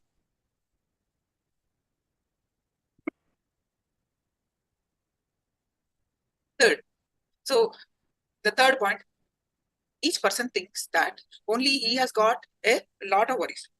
Only he is unhappy and everyone else is very happy. But the strange thing is everyone thinks this way. Irrespective of our culture, financial status, age, or anything else, we all have worries. In certain kingdom, a small story, in a certain kingdom, it came to the king's notice that everybody in his kingdom was depressed because each person felt that they had the maximum worries and no one else had any such worries. So the king announced the worry exchange offer, where people could bring in their big worries and exchange them for someone else's small worries. A big space were made ready, and in the center of it, a huge worry pot was placed. Anybody who wanted could come and dump his own worries inside it and pick up any other worries they wanted. The only thing was they had to pick up some worries. The whole kingdom gathered for the event. The people moved around and met each other and started talking to each other about their worries. After a long time, the event was declared open for the worry exchange. A lot of time passed and not a single person came forward to drop their worries in the pot. The king asked his ministers what was happening. The ministers replied, Your Majesty, after all that interaction, everyone thinks that their own familiar worries, smaller worries, are much better than everyone else's worries. If we get down to the bottom of our so-called worries, we will understand that we are simply manifesting things that are not so bad at all. We simply talk in the air without getting down to the actual facts. If we get down to the facts, it will be not even 1/10 of what you worry about. So we come back to the question, what is worry? An unwanted but continuous stream of words happening inside you, inside us, all the time is worry. A continuous, unwanted stream of words happening inside us all the time is worry. Just watch your mind when you are worrying about something. You will see that a continuous stream of thoughts is being generated in your mind. Totally disconnected thoughts, usually negative thoughts. An influx of negative, repetitive words will be like a current in your mind. As we already discussed in the first session yesterday, there is always constant and continuous inner chatter happening in you all the time. If you observe closely, you will notice that we all use two kinds of speech, speaking out and speaking in. Speaking out is speaking to others, what we call speech or conversation. Speaking in is speaking to ourselves. Actually, this speaking in is a continuous process that goes on inside us. This speaking in is only what we call in other words as inner chatter. And this is what is called worry also, speaking in.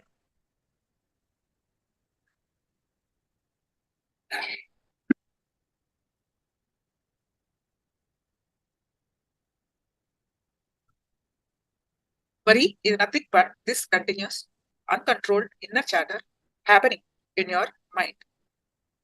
This inner chatter becomes your master and takes control of you. Whatever words you speak out, you speak carefully, because if not, society will ask you to be careful. It is not acceptable by society if you are not careful with what you speak out. But your speaking in is not controlled in any fashion. You don't control what you speak inside because you feel there are no consequences. Also, we don't give as much fear or repeat to ourselves as we give others. We simply say what you wish inside of us. We simply say what we wish inside of us. We dump all negativity inside us by living with negative inner chatter. It is like throwing garbage inside us constantly. At least with our outer conversations, there are breaks with no conversation happens. But the inner chatter is continuous. It can drive you mad. Actually, many times, even outside, we speak only to escape from our inner chatter. That is why so much talking goes on in the world. People are afraid to be silent because there is a madhouse inside them. So they meet up, socialize, talk, and keep themselves occupied. What exactly do we mean by this inner chatter? Just try this small exercise when you are by yourself. Just sit for a few minutes with your eyes closed. Take a pen and paper with you. Don't focus your mind on anything. Just witness your mind. Just see what is going on in your mind. Almost as soon as you close your eyes, you will see that there is a continuous stream of thoughts flowing through the mind. Write them honestly. Whatever thoughts are there, just write whatever is going on. However unconnected the thoughts are, maybe do this for 5 minutes. Just write. Whatever thoughts come, just write it down. Oh, why this thought is coming? Write down that also. I'm not supposed to think this, write it down. Whatever coming to you at this moment, write it down. You're not going to show it to anyone. It is just for you to understand, to bring the thought currents that is happening inside you. So please pen them down. Jayanti, Paramashivopriya, Diana, all of you, please take a pen and paper. Ching Wang, all of you, please take a pen and paper and start writing. For at least 3 minutes.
Now, sit down and read what you have written on the paper. You'll be shocked. Whatever you have recorded on the paper is your inner chatter. If you read it, you will see how disconnected, how irrelevant your thoughts are. One moment you will be here, the next moment you will be in America, the next moment you will be in your office, the next moment you will be thinking of your children.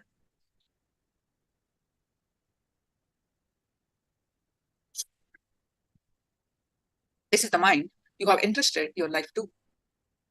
This is the mind that generates all your worries. This is the mind that is living your life for you. If you understand this step, the rest is easy.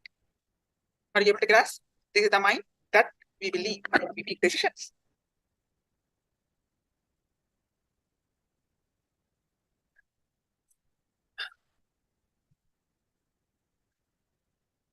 One day, a small story.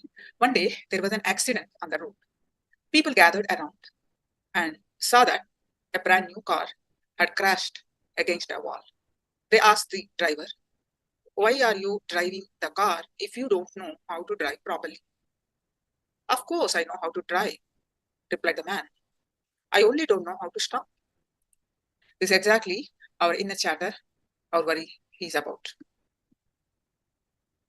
The man knew how to drive, but did not know how to stop. You are also driving a vehicle which you don't know how to stop. It is a very dangerous thing. Your mind is like a vehicle that you don't know how to stop. Just try to stop your inner chatter, even for a few seconds. Can you? When you try to control it, the number of thoughts increases, and you will have one more worry that you have to stop your mind. You are not driving your mind. Your mind is driving you. To understand worry, we need to have a deep insight into the nature of our minds. The way to worry is through the mind, and the way out can also be only through the mind. But we keep searching for answers in all the wrong places. We search outside all the time. We think, if I had more money, all my worries would be over. If I was more good looking, if I had a better job, if the solution cannot be found in the outer world things, it can be found only inside ourselves. A small story. Buddha had 10,000 disciples whom he used to address every morning. One day, he brought a tiny knotted rope and placed it before them and asked, "Can you untie this knot?" The disciples came forward, pulled and pushed the knot, but could not undo it. One intelligent disciple came up, looked at the knot for a while, and undid it easily. You have to look at the knot and see how it has been created. Then you can do it, you can undo it. Instead, if you simply pull and push, you will never be able to untie the knot. You will only become tighter. The same thing applies to our problems also. The problems, diseases, emotions you are struggling with are nothing but knots in your system. Once you clearly understand how the knots have been created, you can take the right steps to untie them. So, what is the way to be worry-free? First thing, integrity. Understand that your words are your life. Whether you realize it or not, your life is built on your words and commitments. The words you give it to yourself and others form the structure on which your life building is built. Your life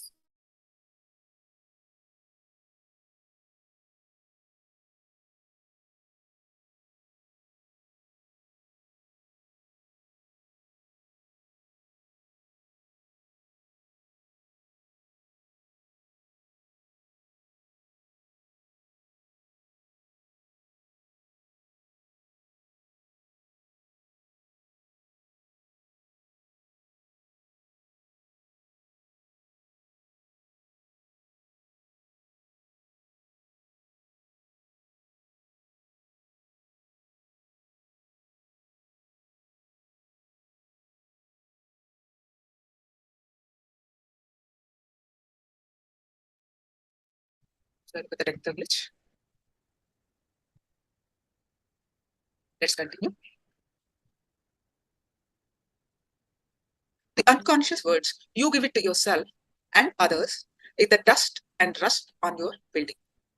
The building built upon a rusty, dusty structure cannot last long.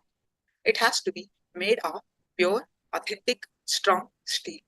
In the same way, your life is built on the words and commitments you give it you and to others. It has to be without any unconsciousness or unawareness.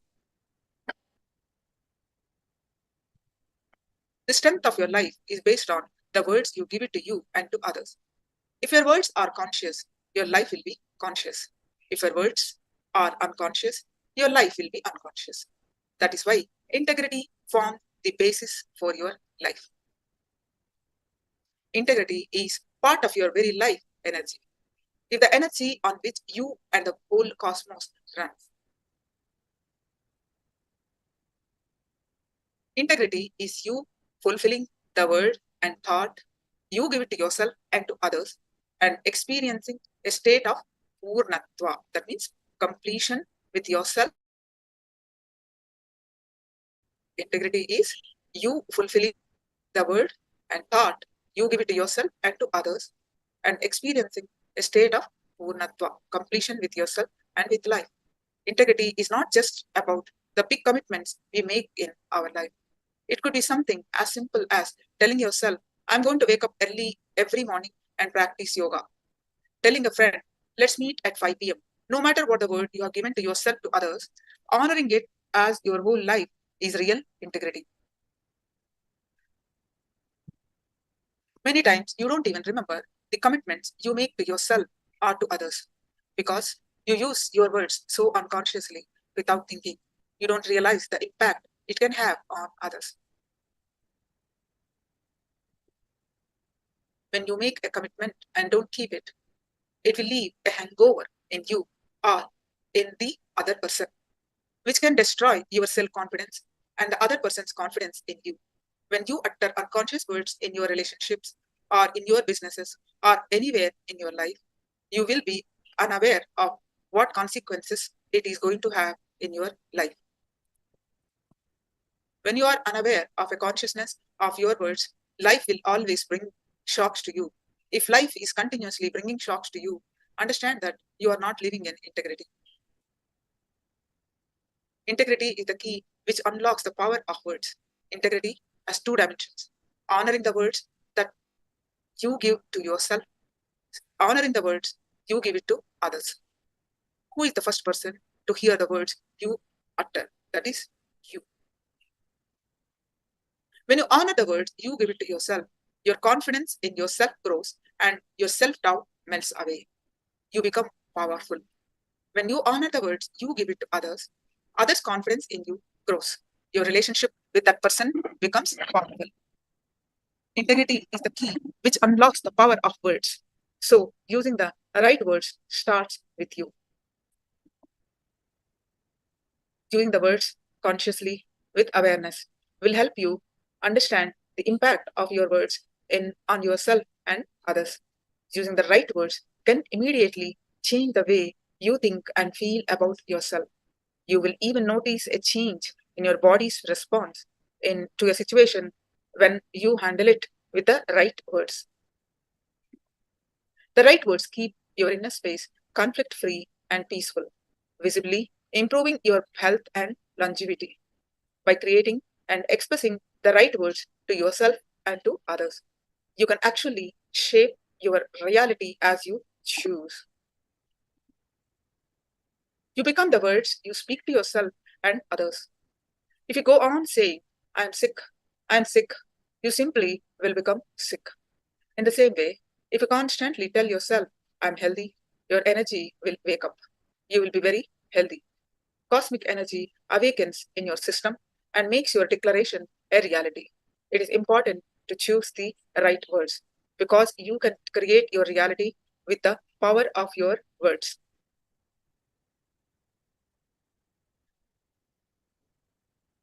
If you do your very best to keep your commitment, but still find that you cannot keep it, you can complete with yourself and the other person by telling them in advance that you cannot keep the commitment.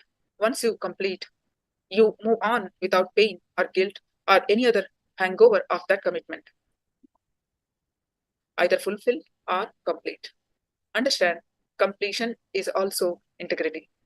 If the words you utter are from a completely integrated space, they will have impact on you and others. Words uttered from an integrated space not only move you away from an experience of worrying, but also move you to an experience of power and freedom.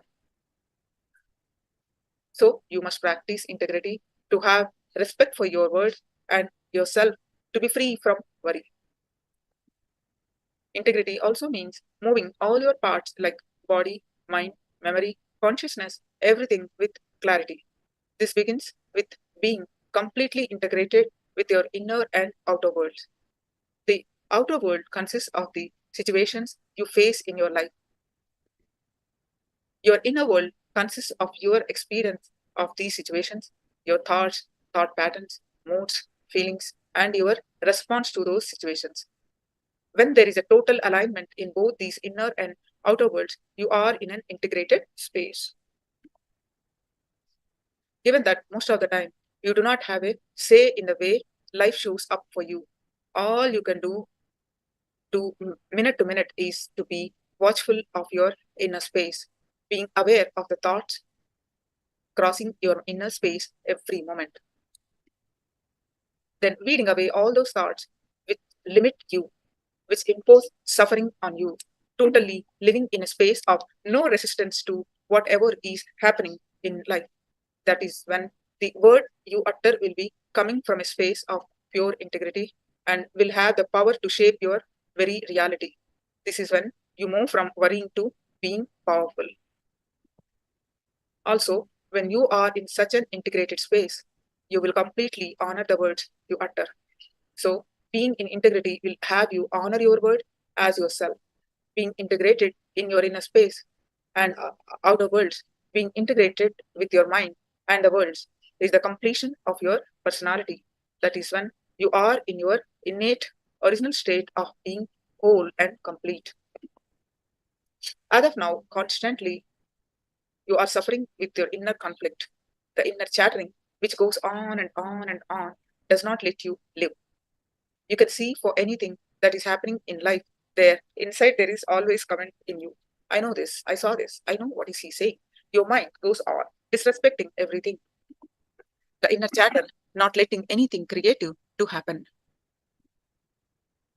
Creativity and worrying are dead against each other, whether it is greed, fear, compassion, or any emotion. Just if this worrying structure is ended, all your emotions will end in creativity. The worry flow with you allow inside you disturbs everything in your life. It goes on disturbing you. The worry thought flow is in fact the inner ghost sitting in you.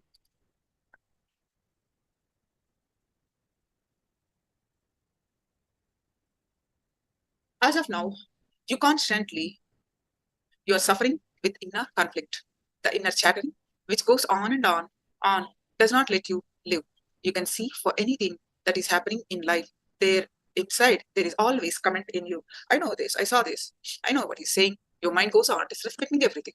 So from now onwards, start being in integrity.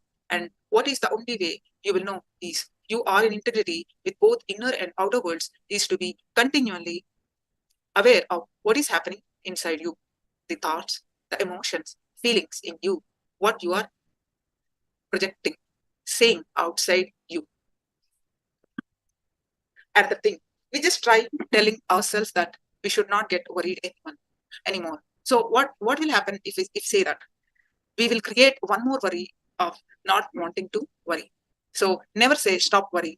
It is utterly impossible. The only thing you can do instead is stop worrying about your worries. Let us do an exercise to go beyond worries. Write down all the aspects of your life that you worry about in your life. For each of these worrying aspects of your life, write down the thought that you have, the words you utter, and actions you take. Get a pen and paper, please. All of you, please go ahead and get a pen and paper.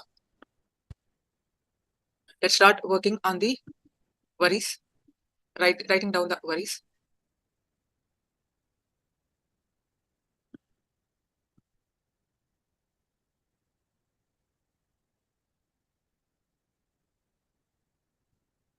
Get a pen and paper.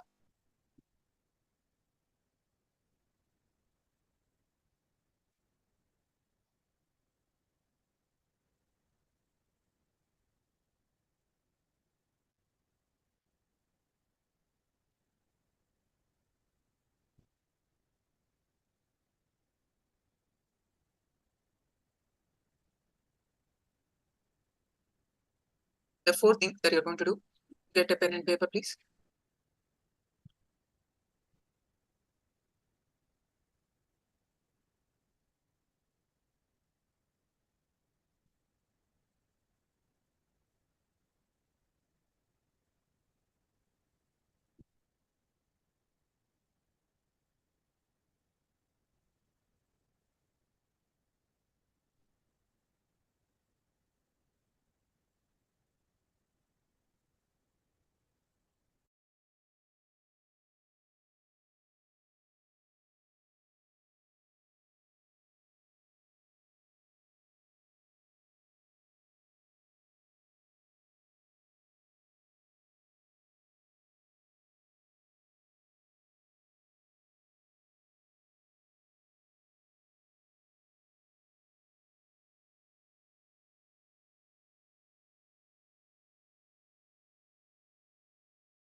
There is a question. Is it realistic to think that someone can be integrated all the time?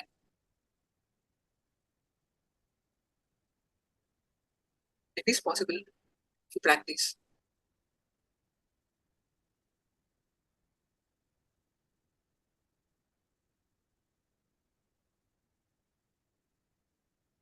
In olden days, everyone used to give in Sanatana Hindu Dharma. Madhyana, listen to this.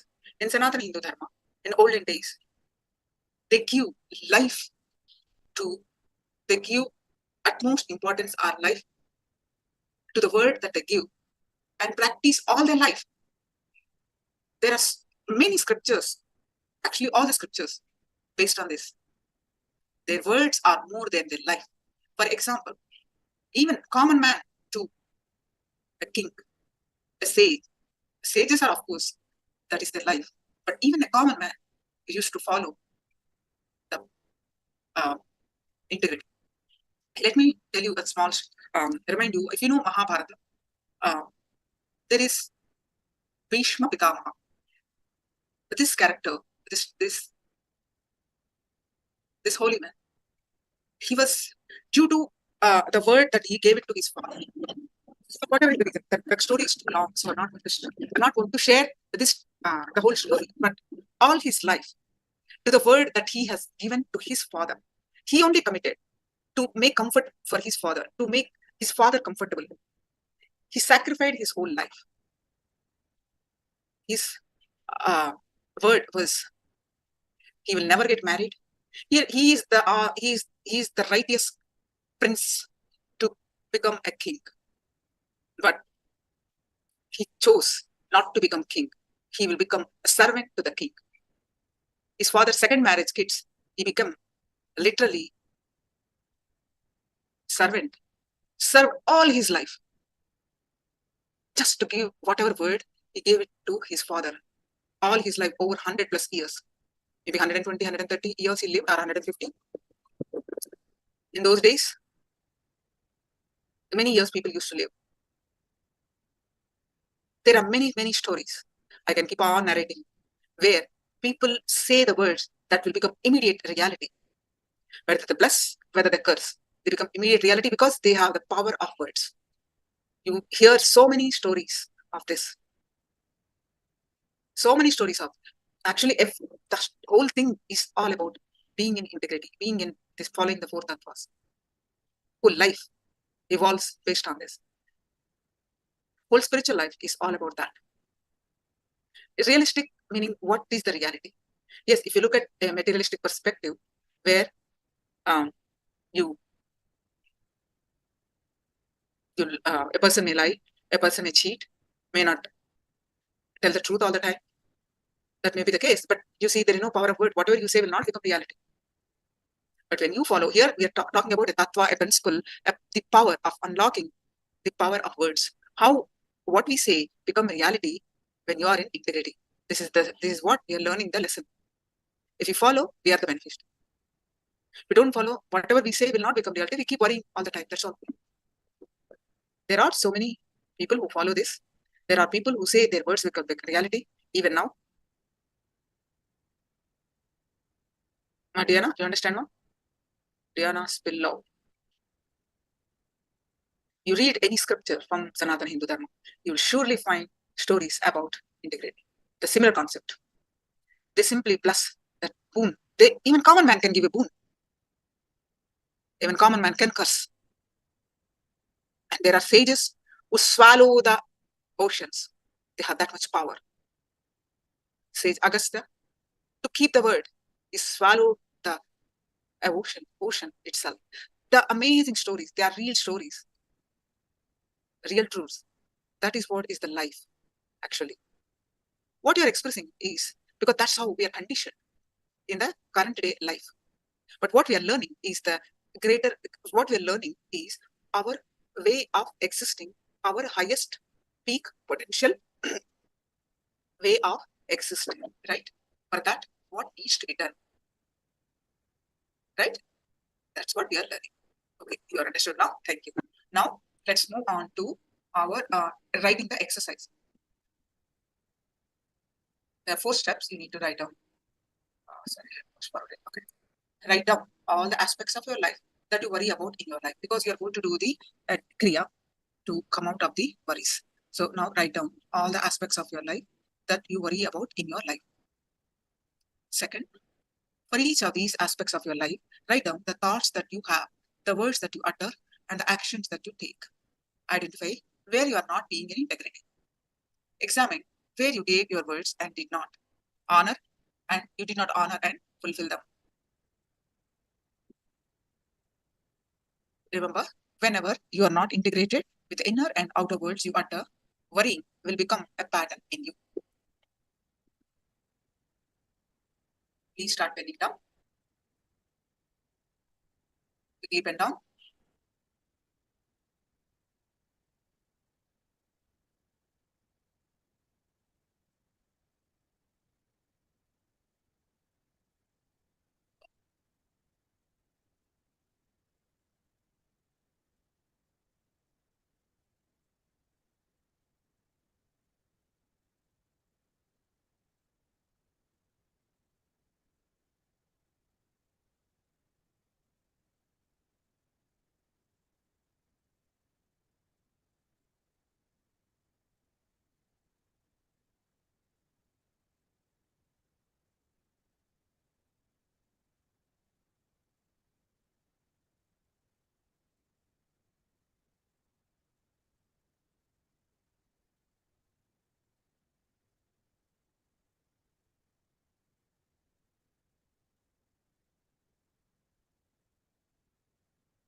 Sincerely, pen them down.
Now, the third step, look at your life and identify all the things that you forget most often. For example, you regularly forget to take your medicine. You forget where you kept your car keys, etc. Examine what are the words that you utter in all these aspects of your life where you are forgetful. Identify and write down where you are not in integrity with your words. For each of these worrying aspects of your life, write down the thoughts you have, the words you utter, and the actions that you take. Identify where you are not being in integrity. Authenticity, where you are ignorant and unaware. Bring awareness now. Examine where you gave your words and did not honor and fulfill them.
This exercise sincerely.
Done with this part?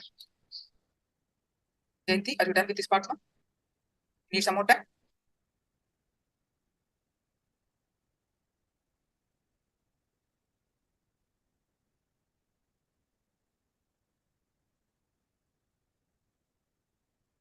More time. Okay. Okay, a little bit more time. Sincerely do this.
Now let's move on to the next step, fourth part of this exercise.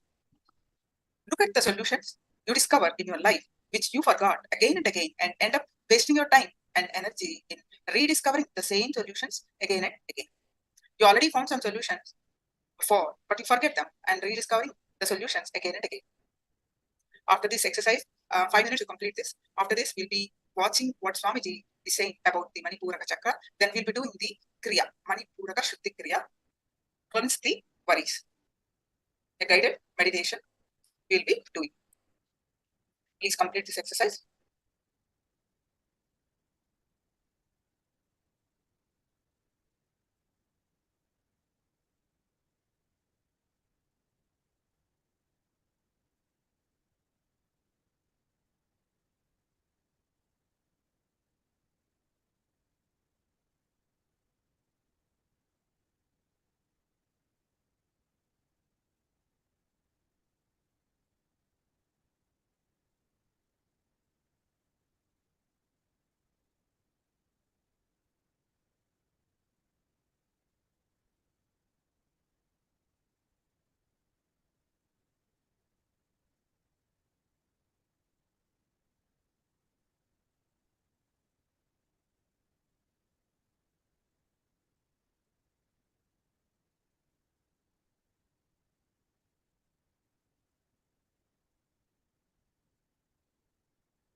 let's do the diabetic kriya to address these worries, whatever you have written. Before that, we'll watch a short video of Swamiji sharing about the Manipuraka chakra. Then we will be doing the Manipuraka Shuddhi kriya. Stay tuned.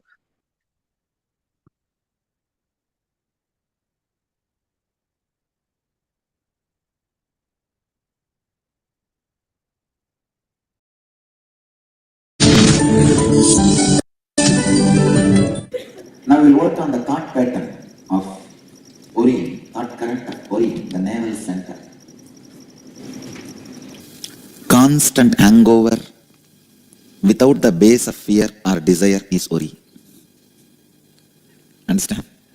Constant hangover without the base of fear or desire is Ori.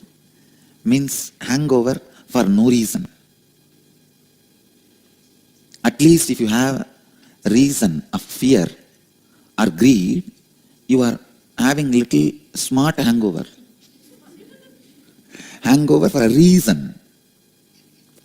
Hangover without any reason is Ori.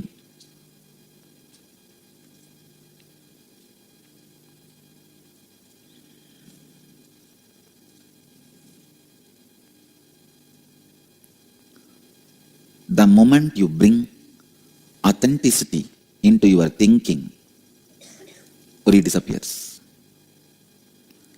As long as you don't bring authenticity into your thinking, integrity into your thinking, Ori continues to rule you. Understand, Ori is nothing but giving words to yourself.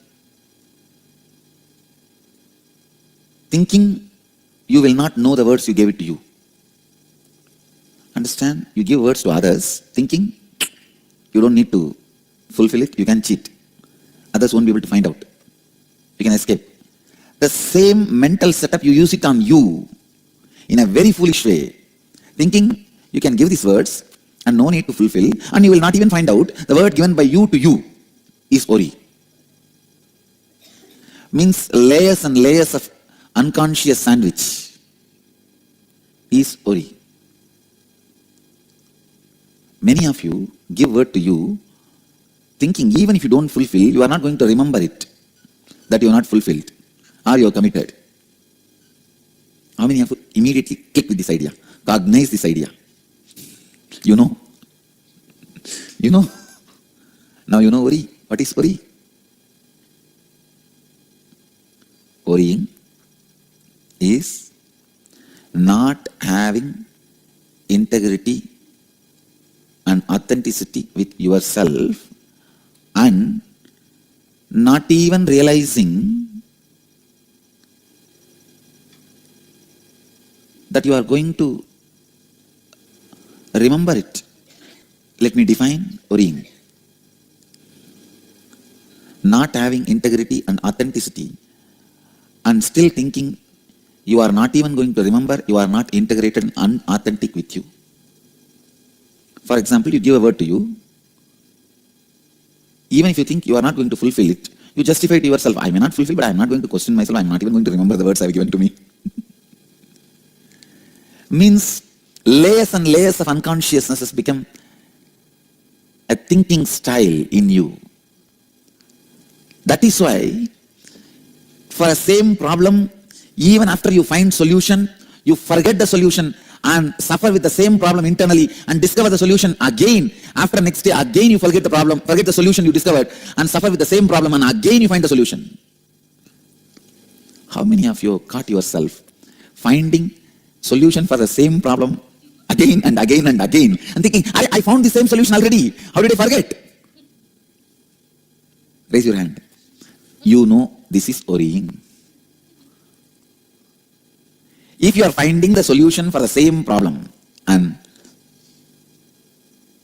same solution again and again and forgetting it again and again, rediscovering the same solution for the same problem again and again, be very clear, you are stuck in navel center. Your major suffering pattern is Oriing. Because in Oriing, not only you are inauthentic and out of integrity with you, you even forget you are inauthentic and out of integrity with you.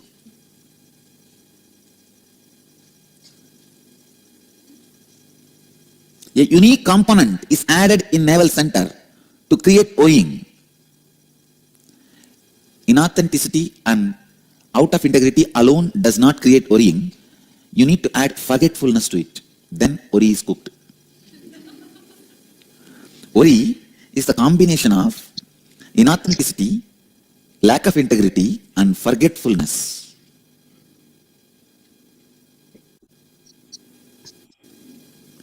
When you remember your inauthenticity and out of integrity,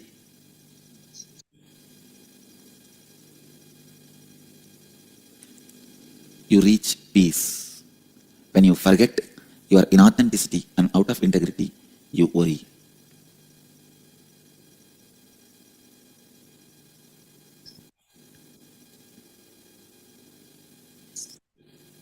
I always tell people, you can become anything, but never a lusu. Worrying is literally like becoming lusu. No, it is like, see, if you are out of integrity, if you are inauthentic, if you at least remember, you can be saved by yourself or by others. You don't even remember. New participants may be thinking, what is lusu? I'm defining lusu, please understand.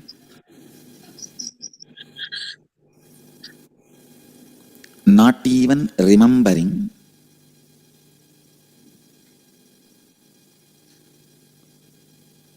the problems you have.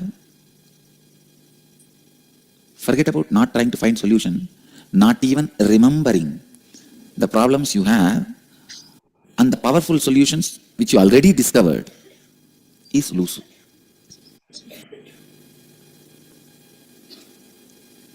Losing O2, oxygen of your life.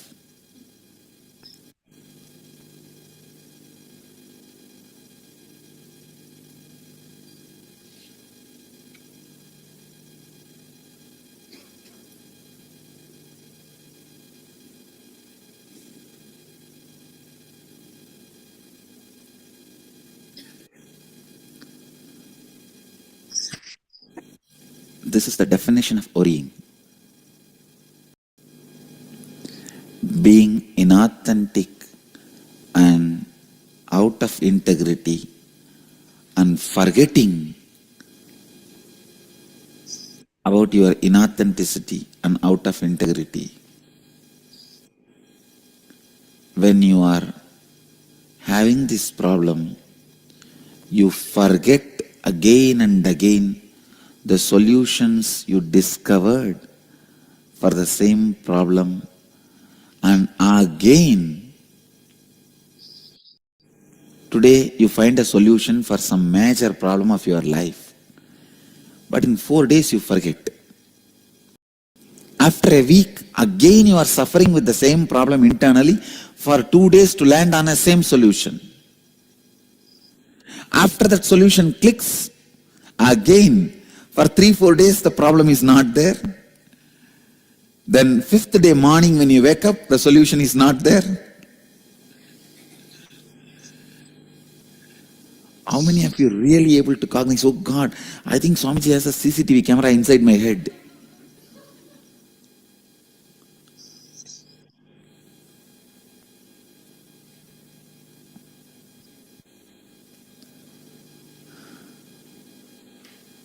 This is what exactly is worrying. Forgetting inauthenticity and lack of integrity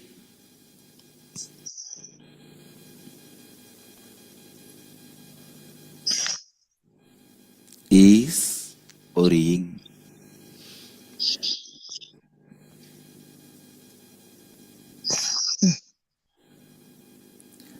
The moment you remember authenticity and integrity, worry disappears, because worrying is not a positive existing problem. It is a negative non-existence. Please understand. Greed is a positive problem. Fear is a positive problem. Worry is negative space. It is not positive problem. Like a darkness is lightlessness. Worrying is unawareness. The moment you remember, it disappears. How many of you worry? You don't remember the solution when you worry.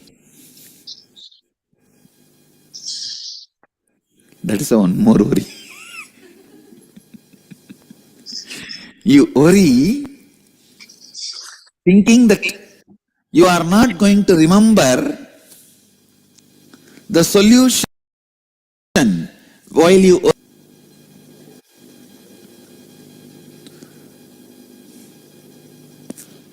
It means your Manipuraga is locked and key is thrown in the ocean.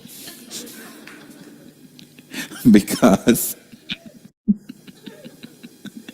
see, if you kept the key in the locker, at least at one point there is a possibility you can open the locker and remember the locker and get the key back and open. You just thrown the key into the ocean means the only way is to break the Manipuraga chakra. That can be done by initiation.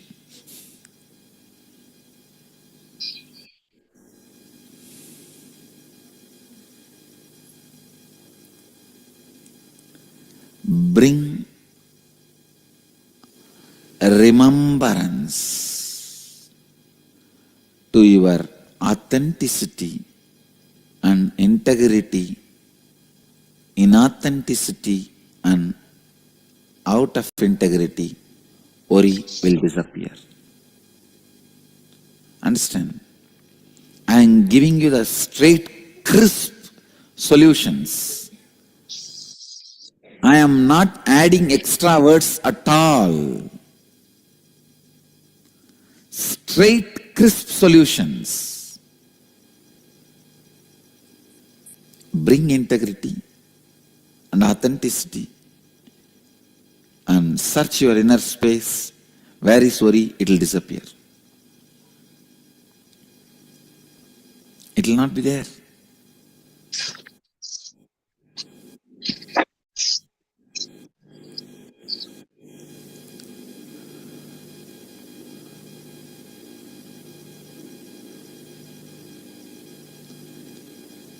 When you honor your commitments to you and others with integrity,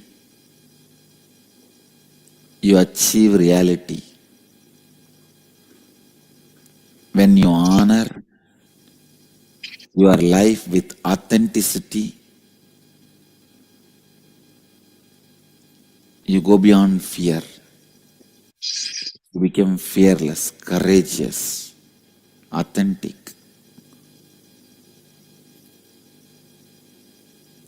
When you explain to yourself with remembrance, integrity and authenticity, your worry disappears. So the simple straight solution to be out of worry is remembrance. Remembrance happens by constantly talking about these truths to others and to you.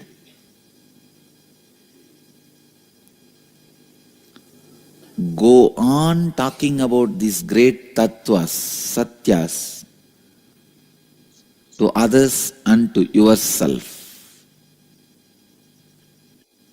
That is the only way you will be out of worries.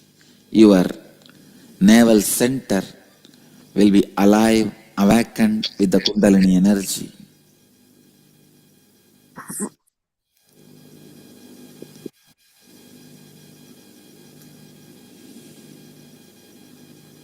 Catch people and start talking about these satyas, you may think what will happen to them. That is their worry. You be out of worry.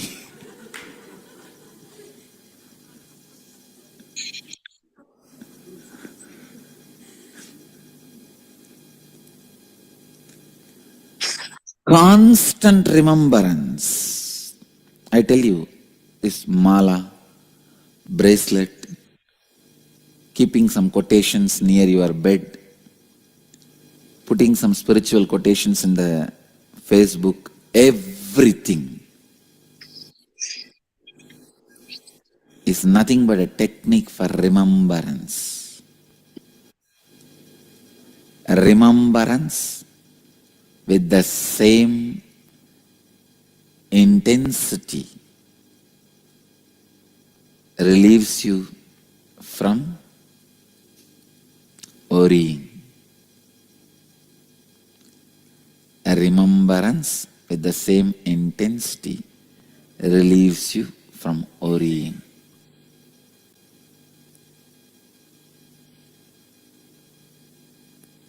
Now, please give the exercise sheet to everyone on worrying.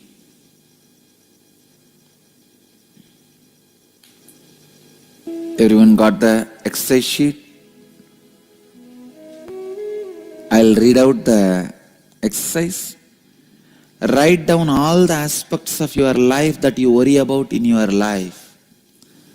For each of these worrying aspects of your life, write down the thoughts you have, the words you utter and the actions you take. Identify where you are not being in integrity. Examine where you gave your words and did not honor and fulfill them.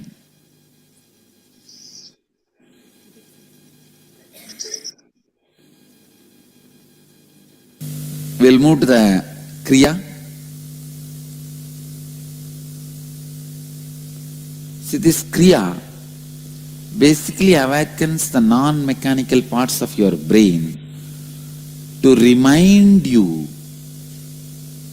not to worry and be in authenticity and integrity.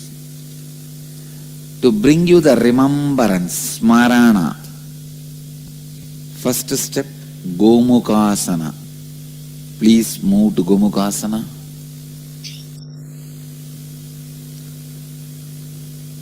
In Gomukhasana, Uddiyana Bandha means contract the bowels above and below.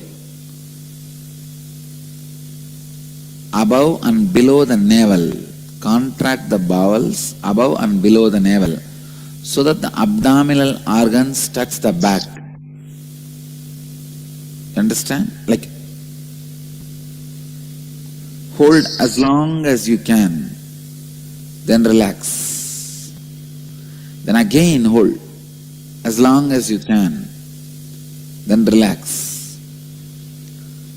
When you hold yourself in Uddiyana Bandha, your breathing will automatically stop. That is okay.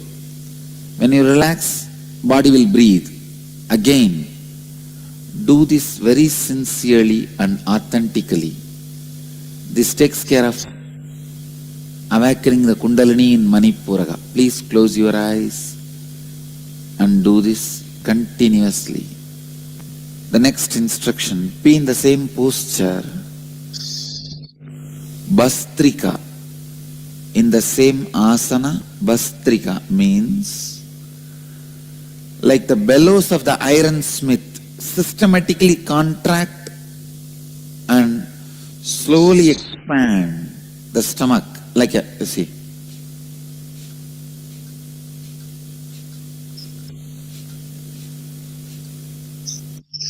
The bellowsmith, of a bellows of the ironsmith, move, blow the air using your stomach out through the nostrils. Just exhale using your stomach. Continue. with a bellowing sound, forcefully blow out the air out of both the nostrils. Continue this for next few minutes. Sit for few minutes with your eyes closed. For the Kundalini to function in your navel center.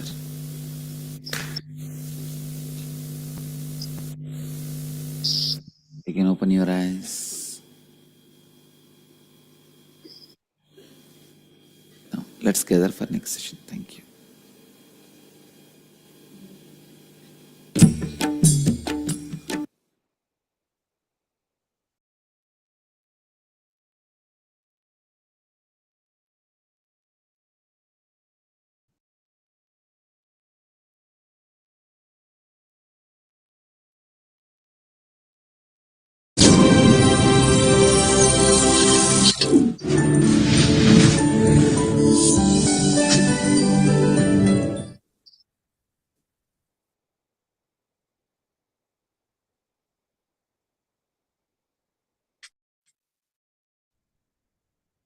Today again I am going to give you the Kriya, cure for diabetes, but more simple way. It will not have any complicated steps, but very powerful.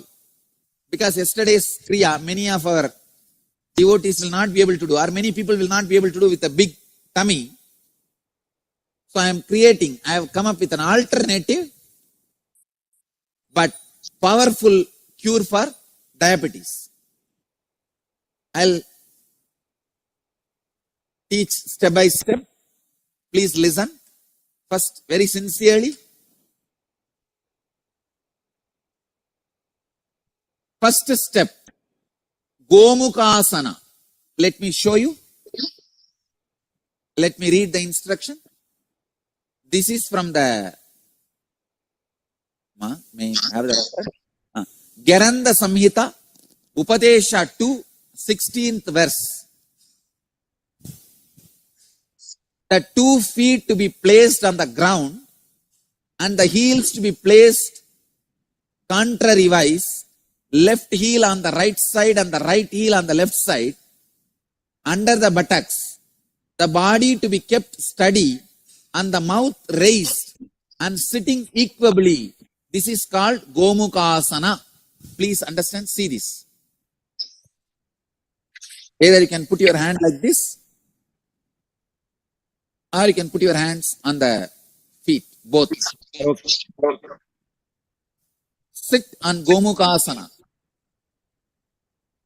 In this, I think every one of you will be able to sit. Even if you can't sit in Anilasana, this you will be able to sit.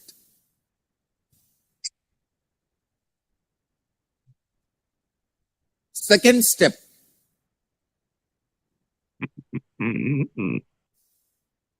Uddiyana Bandha. Let me give the instruction. Contract the bowels equably above and below the navel towards the back, so that the abdominal viscera may touch the back. He who practices the Uddiyana without ceasing conquers death. So, hold.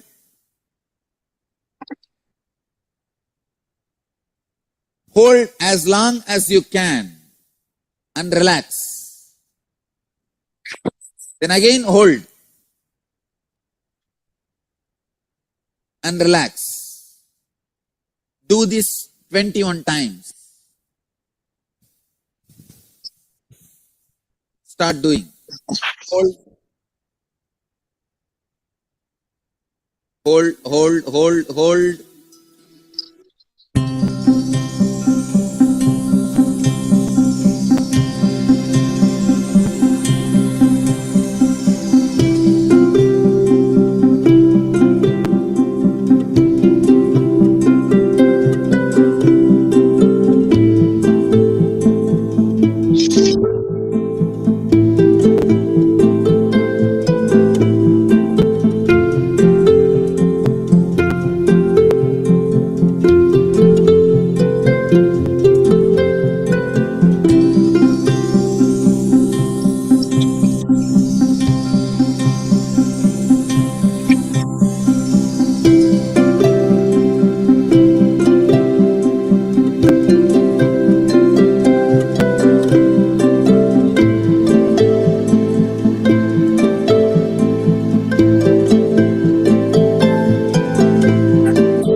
Next step.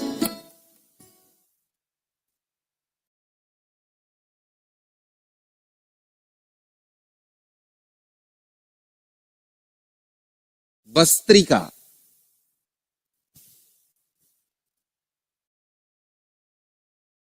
As the bellows of the ironsmith constantly dilate and contract, similarly, slowly draw in the air by both nostrils and expand the stomach as much as you can. Then throw it out quickly. This is Garanda Samhita, 5th Upatesha, 75th verse. Do this 21 times.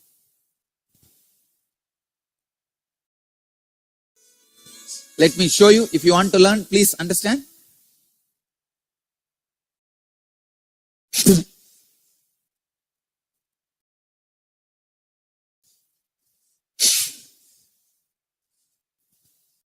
Do this 21 times.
step, Murcha Pranayama.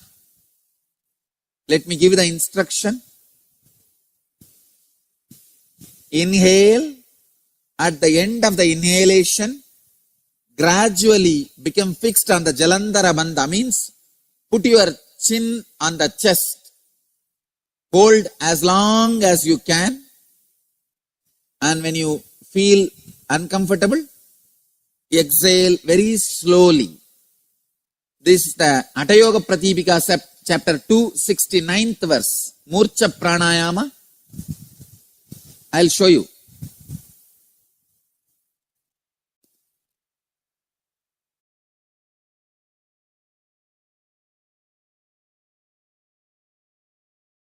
Inhale gradually. Then fix yourself in Jalandhara Bandha. Means putting your chin on the chest and lock. Hold as long as you can. Then relax as slowly as you can. Do this 21 times. Please start.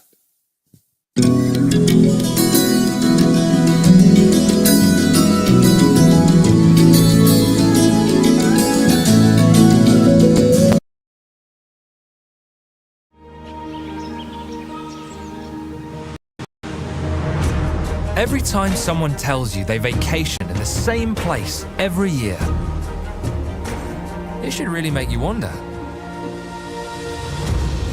Why?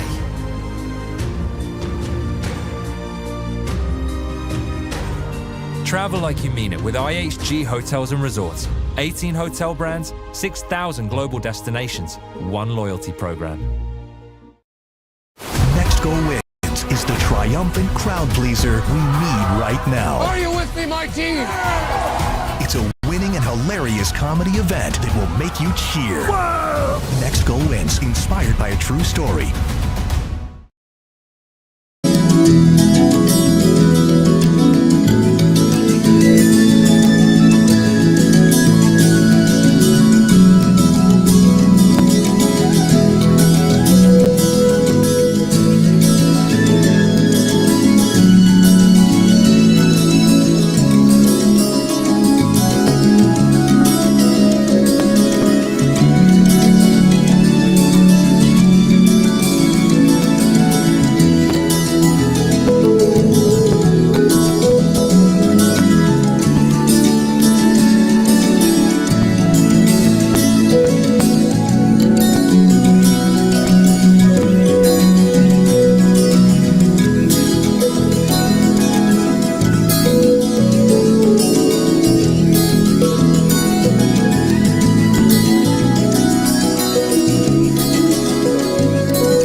next step. Brahmari Dhyana. Sit in the same posture. You can put your thumb into the ears and start humming as deeply as possible while you inhale and exhale. This is from Garanda Samhita, 5th Upatesha, 78, 9, 80th verses.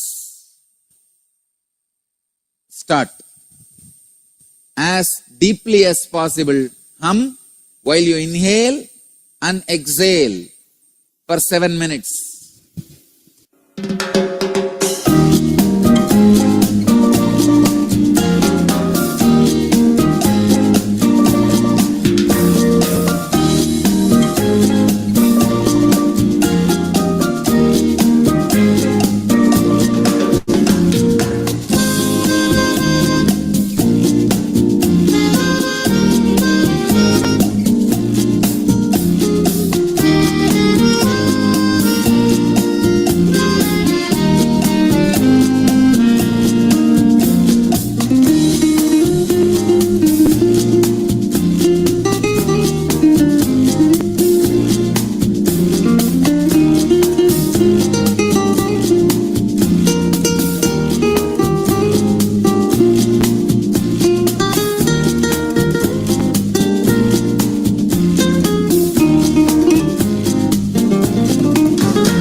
Stop.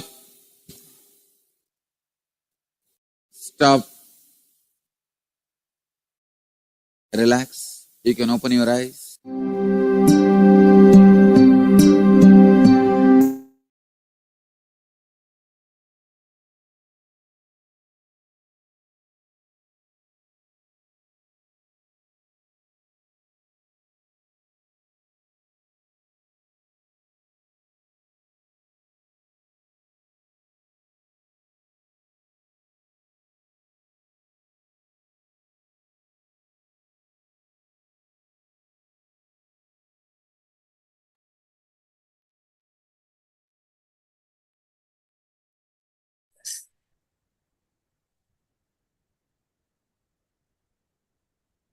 Share your experiences.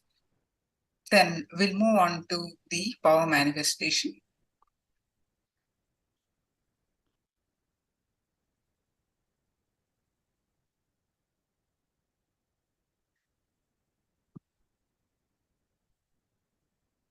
Relax.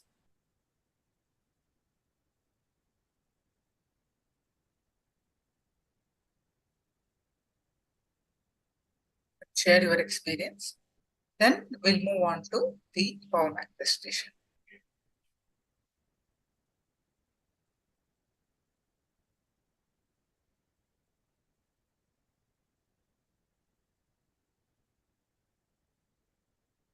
You'll post your powerful cognitions from Living Enlightenment book.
Please post your powerful cognitions from Living Enlightenment book.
When your attention is turned towards yourself, that is from the seen to the seer, you will be awakened. Wonderful.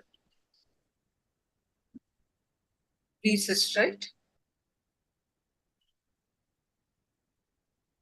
Now let's start manifesting the power of third eye.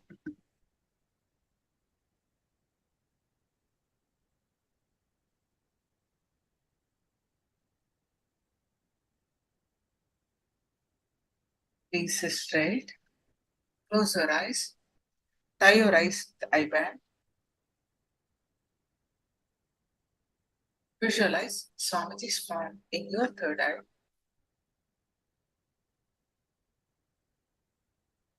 And start chanting the Mahavakya.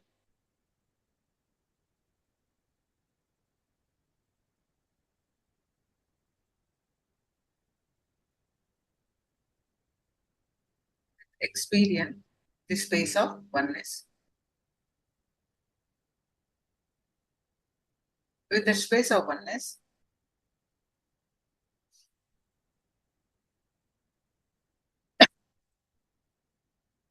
start manifesting the power of third eye. I'm going to project the picture. Please continue to chant the Mahavakya.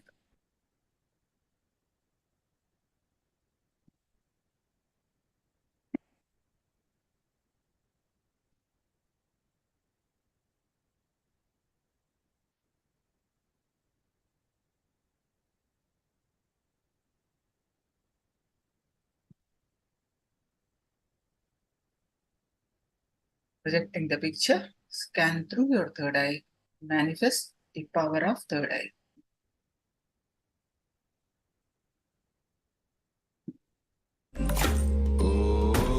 Om Nithyananda Paramashivoham. Om Nithyananda Paramashivoham.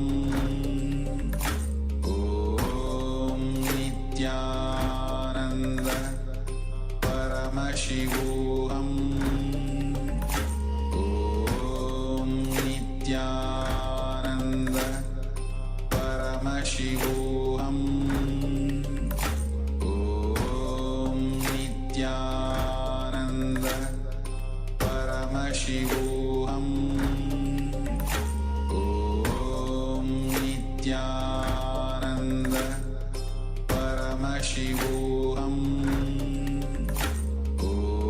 Om Nithyananda Paramashivoham. Om Nithyananda Paramashivoham. Om Nithyananda Paramashivoham. Om Nithyananda Paramashivoham. Om Nithyananda Paramashivoham.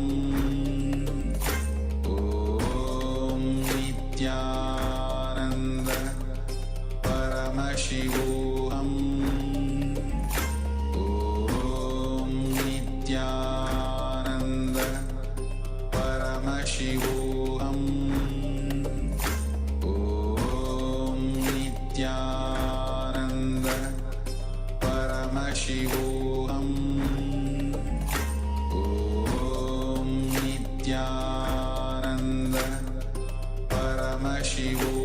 Paramashivoham. Om Nithyananda Paramashivoham. Om Nithyananda Paramashivoham. Om Nithyananda Paramashivoham. Om Nithyananda Paramashivoham. Om Nithyananda Paramashivoham. Om Nithyananda Paramashivoham Om Nithyananda Paramashivoham Om Nithyananda Paramashivoham Om Nithyananda Paramashivoham Om Nithyananda Paramashivoham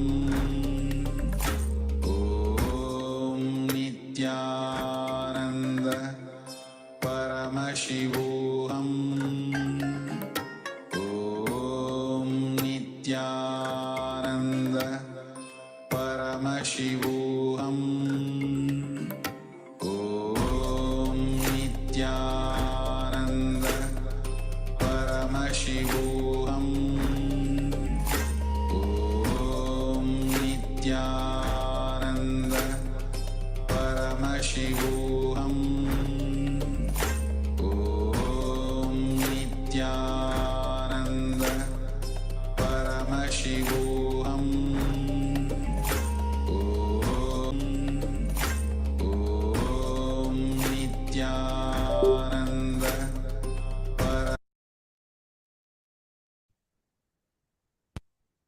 Yes. Now, please remove your iPad and post whatever your third eye revealed in the chat.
Yes, all of you are posted.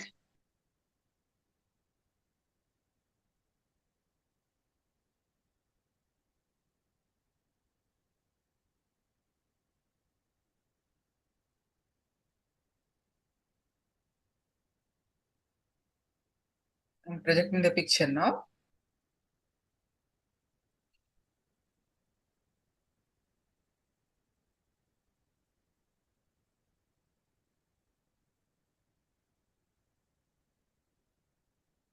What I projected.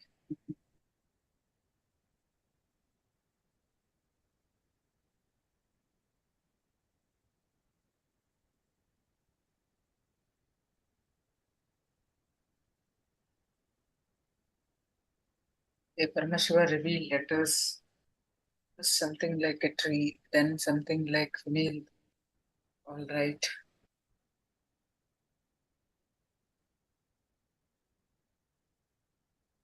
Now we are going to quote the question and answers that Swamiji shares very elaborately on the chakras. Very beautiful session. Let's listen from Swamiji on the question and answers of the various chakras. So please stay tuned.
Come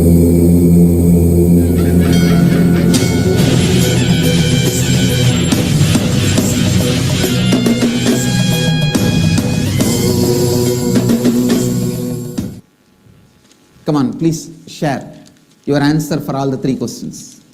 What is the purpose of your life? The purpose of my life is being a mother and gain spiritual experience and shed my karmas and layers. What do you aspire to?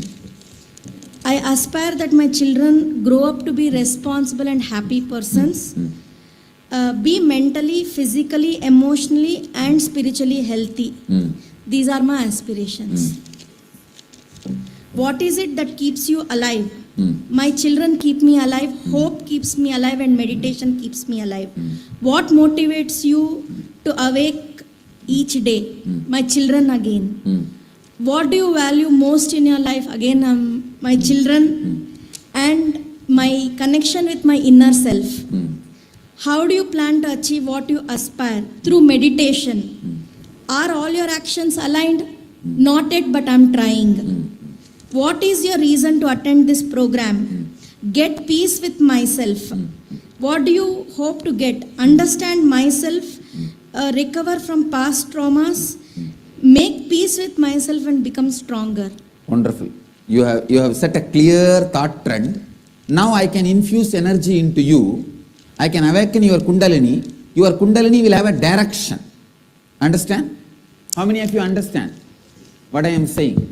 See, she has set a clear trend. Means she is now clear about what she wants and what is her problem. Now I can push her Kundalini Shakti to travel in the right direction. Thank you, Master. Yes. Great. Come on, go ahead. Purpose of life is to enjoy, find peace in every minor thing I do, spread smile to people I meet, and continue enjoying my life, my living in the spice of Advaita by your blessings. Important purposes of life is I'm doing my chartered accountancy. I want to clear off my CA final exams, as you say, complete it and get rid of it, and want to find my dream job. No. Complete and get rid of it means you think that complete. See. Only the Completing the course is the driving license you get. After that you are going to start driving. If you have so much of hatred to get rid of it, how are you? Get rid of just exams. Okay, but what you want, say, you want to complete the examination. There is something which you don't like, you want to get rid of it. In this whole syllabus, examination and all that. But this is the subject with which you are going to spend your whole life. Don't you see, if you have a subtle hatred and incompletion, that is going to lead to a constant tiredness and boredom? You should be very clear, your whole life is going to be numbers. Understand?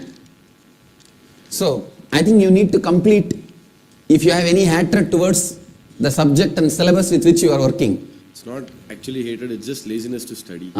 Just No, the time. no, please understand, laziness, tiredness, boredom, all these are nothing but conflicts inside. Understand? Yeah. Last 15 days I have not slept. There are many witnesses, eyewitnesses for that.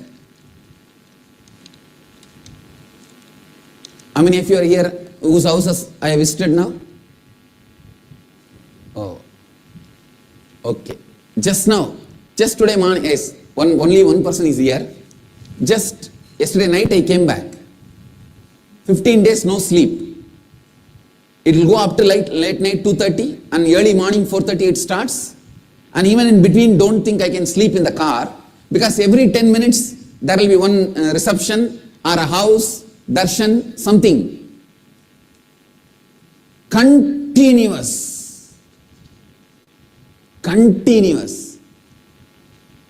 And yesterday night I landed.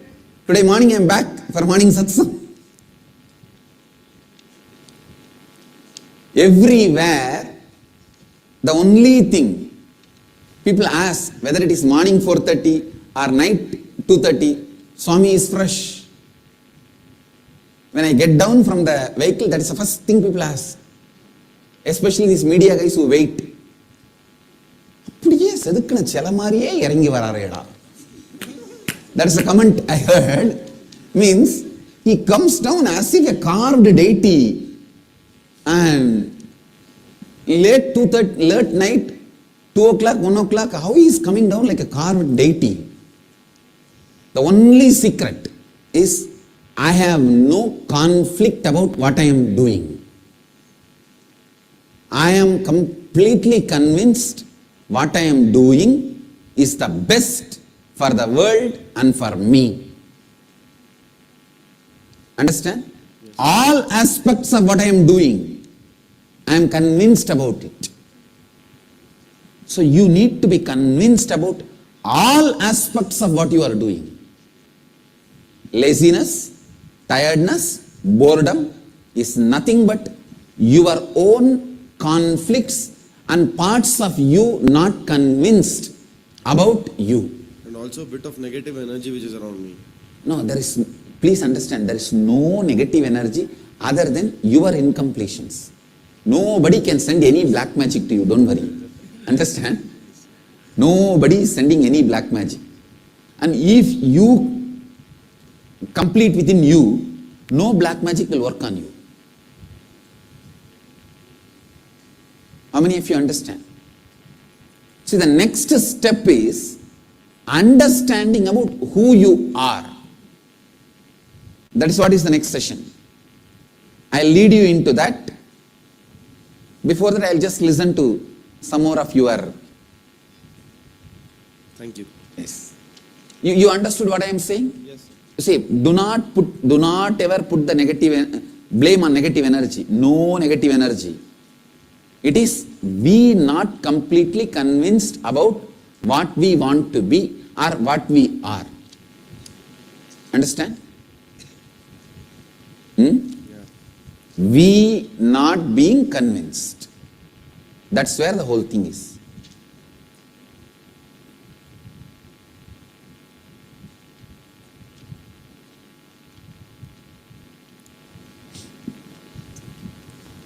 Yes, please go ahead. I had a lot of confusion with your first question. Work, yeah. But after you spoke, I'm much more clearer about the purpose. I didn't even know if I had any purpose. In fact, now I'm very clear that I have 3 main purposes. One is to help through his purpose of life, which is possible only through your guidance. Otherwise, it's impossible for me to do it. The second is to complete with all the relationships in my life, including that of my mother. Again, without you, which is impossible. To enrich all near and dear ones, to all those who are in trouble, to all those who are confused about their purposes in life, about Swamiji, to connect them with Swamiji, which I am doing in my own way, in my best possible way. So you are clear about these 3 purposes. Yes. Now answer the next questions. Yeah. What is it that keeps you alive? What motivates you wake up every day is Swamiji. Sometimes I feel the way he speaks, I wonder whether it is you who's speaking or he is speaking. I can really feel your energy through him. What do you value most in your life? It's you, Swamiji.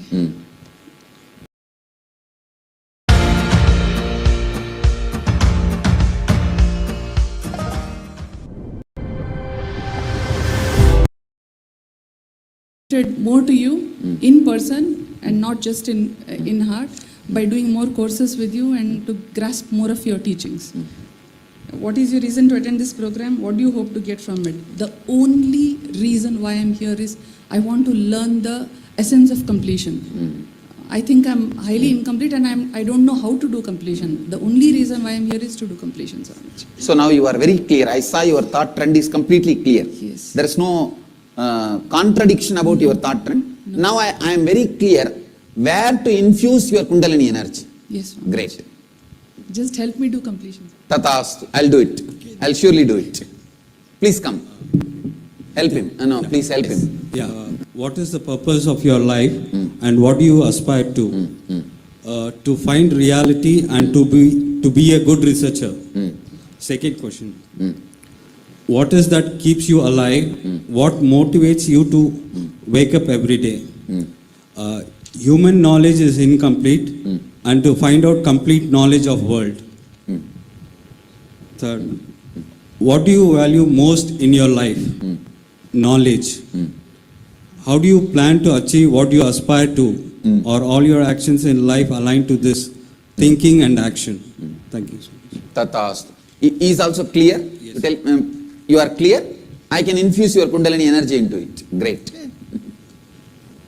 Did you all understand? Even if you are confused, it is not wrong. If you know you are confused, that's enough. That's all I need now. Even if you are confused, if you know you are confused, that is enough for me, because now I can help you to come out of it. See, I have no problem if you have incompletion, but I have problem if you don't know you have incompletion. If you know you have incompletion, I can simply help you to come out of it. You see, if you know this part of you is muscle, and this part of you is bone, this part of you is tumor, I can just remove the tumor. But if you start thinking the tumor part is your muscle, you will not allow me to cut that. If I cut, you will say, get out. Why are you cutting my muscles? Why are you cutting my bone? If you are clear about which part of you is tumor, which part of you is muscle, which part of you is bone, I can easily help you and infuse Kundalini energy into your purpose. This whole first session, the whole beginning, understand, this is not the first session for the 2-day program. It's the first session for your whole life. Understand, this is the reality and it is the truth.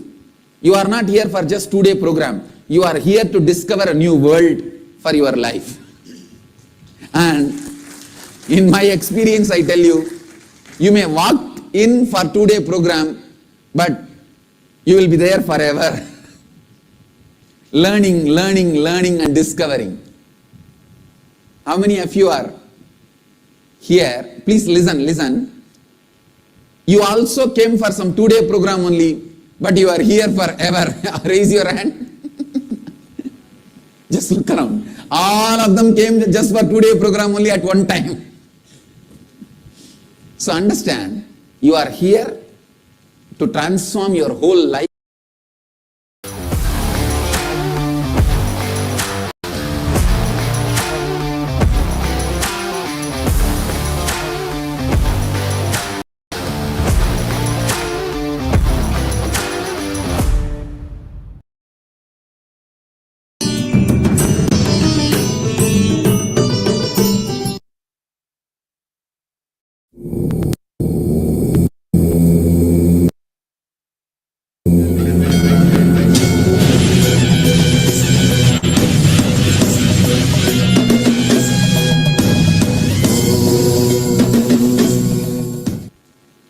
Listen.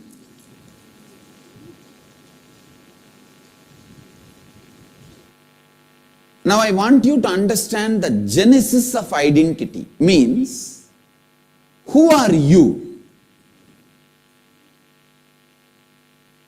See, not having clarity about who are you, the identity crisis is source of all problems, whether it is a simple migraine or brain cancer or relationship problem or restlessness, whatever you name it, poverty, whatever you name it, it starts with identity crisis. Please understand. The word identity crisis, the definition of that word is not aligning what you are into what you want to be. Let me explain.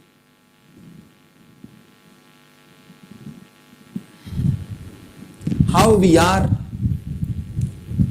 and what we are.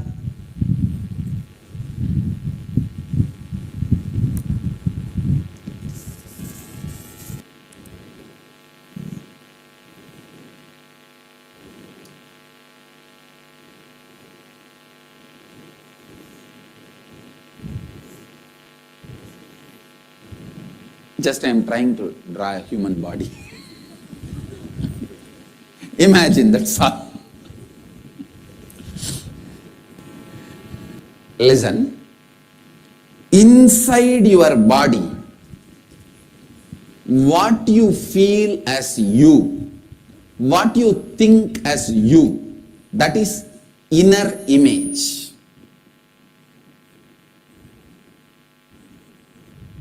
Inner image. You may have so many ideas about you. At some time, you will have an idea, I am capable, I am powerful. At some time, whatever I touch always fails. I don't know what to do. It's all the time I am deprived. Why life is so unjust to me? So various ideas you entertain about you. All that put together is inner image. This inner image is responsible for your enthusiasm or depression. Please listen. Inner image is the ideas you carry about you. You cherish as you. This is the ideas on which you spend most of your time. Most of your time you spend on these ideas. Inner image. Internally, what do you think as you? First. Second, how you show you to others. Usually it will be through speaking only. Through lot of your words. Sometimes through makeup, sometimes through jewelry, sometimes through car. I really can't understand how your car can speak. Okay, all right. How you show yourself to others. That is outer image. Outer image. For various people, you show yourself in a various way. How you show you to others is outer image. Usually it will be much more than what you are. Do you know who am I? Do you know who am I? The outer image. You don't need to feel guilty about showing more than what you are. Don't worry. Really, no need for feeling guilty. How you show, if you properly align, you can really become that. That is the science I am going to teach you now. If you go on brag to everyone, I am this, I am this, I am this. If you properly brag, authentically brag, you will become that. I will teach you authentic bragging. I am really telling you. See, only when you have a conflict while you brag, you go on suffering with that conflict. Otherwise, by faking, you can make it. I'll teach you that science. Now first understand, whatever you think as you is inner image. Please drop your paper and pen, just listen. End of the program, I don't think you need an enlightened notebook, you need an enlightened being. So listen. Listen. So how you show you to others is outer image. And the next thing, how others perceive you, see you, that is others' image. Listen. How they look at you, that is others' image.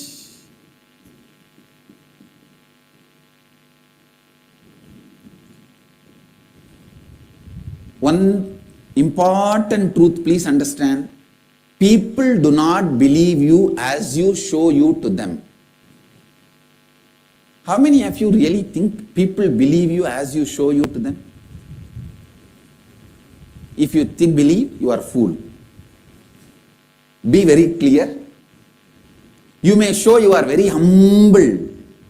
What they will say? See how he is acting. You may show you are very humble. What they will tell? See, he is acting.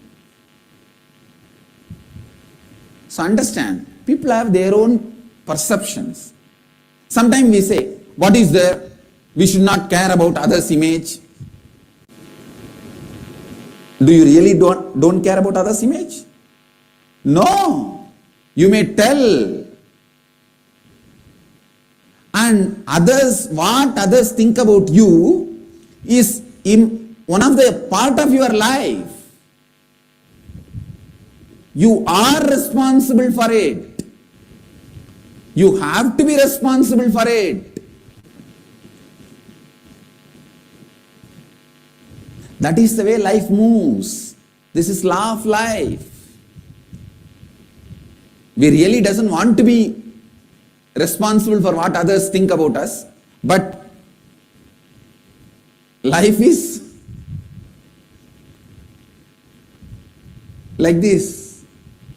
So what others think about you, others' image, that's a third important component of you. The fourth, what you think about others and world, others and life. The strong belief you carry about others and life. The strong image you carry about others and life. Life image. The strong belief you carry about others and life is life image. Life is unjust, or whatever ideas you carry about life and others. Please understand these 4 words. Inner image, outer image, others image, life image. Sanskrit, we have 4 words for it. Mamakara, ahankara, anyakara, swa-anyakara. You don't need to worry about the Sanskrit words. Just I am repeating it so that the Sanskrit is kept alive.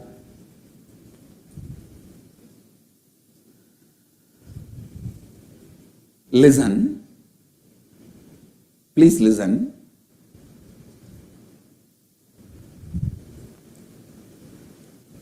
All these 4 put together is you.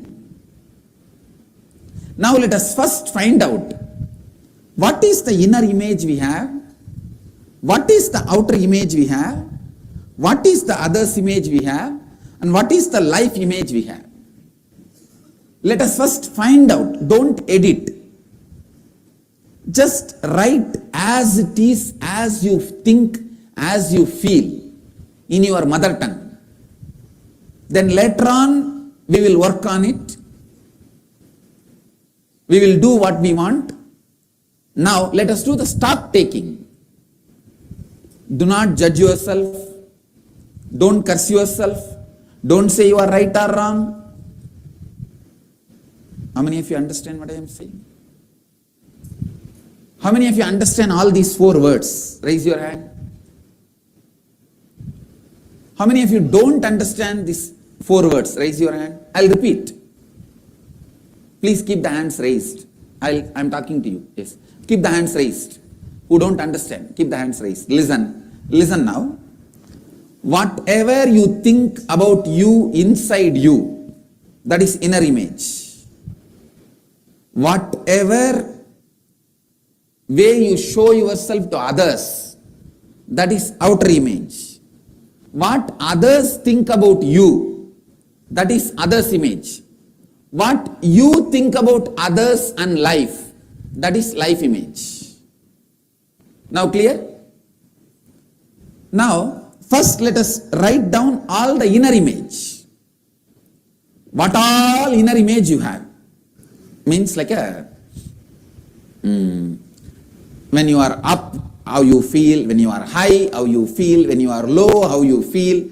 when you are medium, how you feel. You may have some 25 inner image, pen down all that. Then outer image. How many outer images you carry and show? Pen down all that. How others perceive you? Pen down all that. And how you perceive others and the world? Pen down all that. The volunteers, can you distribute the next worksheet? Genesis of your identity. Pushing you to look into many of your parts which you never want to look in. How many of you understand what I am saying? So naturally you will feel like a 1, 2, 3, 4, 5, whatever. Don't get cheated by your mind. The best inner image you want to have, pen down. The best outer image you want to have, pen down. Best others image, how you want others to feel you, pen down. Best life image you want to have, pen down.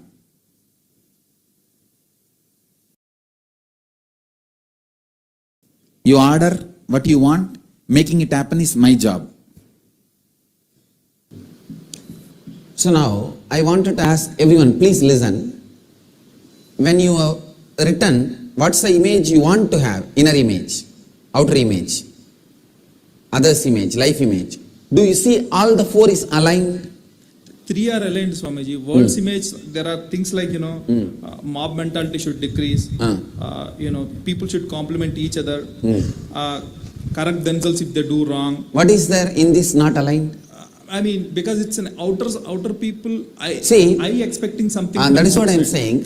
When you want this and what others want from you, when you start working for what others want from you, you will simply see what you want from others, they will start working. I am working, Swamiji. Sometimes, you don't get, before you start acting, people just, judge sometimes. No. Now only you even wrote. Yes, Swamiji. You have not even started working. How do you say you have started working? Now only you wrote. Correct, Swamiji. Now only we are going to work. These things are always there. No. Always understand, you have not started working on this systematically. How can you come to the conclusion? So, then I think I'll speak where I have little uneasiness. Come on. Like I said, dynamic and fast, being sometimes thought as rude and egoistic by other people. Then illustrious career, and sometimes people saying that this guy boasts of a lot. No matter how much I try, one thing if I... This is past. Okay. Now you want to go beyond it. Correct. You understand? Correct, Swamiji. So now, what you want to have, you wrote now only. Yes, Swamiji. So, problems need to be found now and completion has to happen. So how you come to the conclusion, already it is not possible? You have a conflict? I'm saying that I have, my logic is not matching these areas, so I was listen. First thing, all of you please listen. This is for every one of you. See, now only you are writing what you want to have. Today, as we all get ready for the darshan, we have something very, very exciting You have responded. to share That with is the way each people have and every responded. one of you here. With all the participants that are So here what with people are us saying and all the viewers that are is watching the us conflict on inside you. YouTube and various other Now social only you media. are saying you want to go beyond that conflict. Swamiji, So your Lord action has Kailasa to change. has given The other such a response also powerful will change. platform for Hindus. I am asking, From when you empowering want Hindus to with have the when you right see, identity do you of see what things are aligned? it is to be a Hindu, what it is to be a Hindu, They are who aligned. is a Hindu, giving us, empowering us with the right inner image of being a Hindu. You are clear? They are aligned. Beginning What from you that want to have. to equipping us That's all I with want. all the Please required understand. information, the knowledge, Do not the confuse with struggles what you of our want to ancestors, have the sacrifice of our with ancestors, what you had. all See, one of the the biggest holocaust and problem we have persecution is that our ancestors have before been even we start and working Swamiji is also scientifically, showing, we already has decide envisioned and and come has to the made conclusion. happen We one don't of the know, most Swamiji, how much I brightest work. future for Hindus by creating the only Hindu nation currently, No, Kailasa. we have not. And We thought create about it. this We have not to worked on it. enable humanity to have access to this. Swamiji took on all the persecution, attacks, everything onto himself and made work for more than 30 years. Swamiji has persistently worked.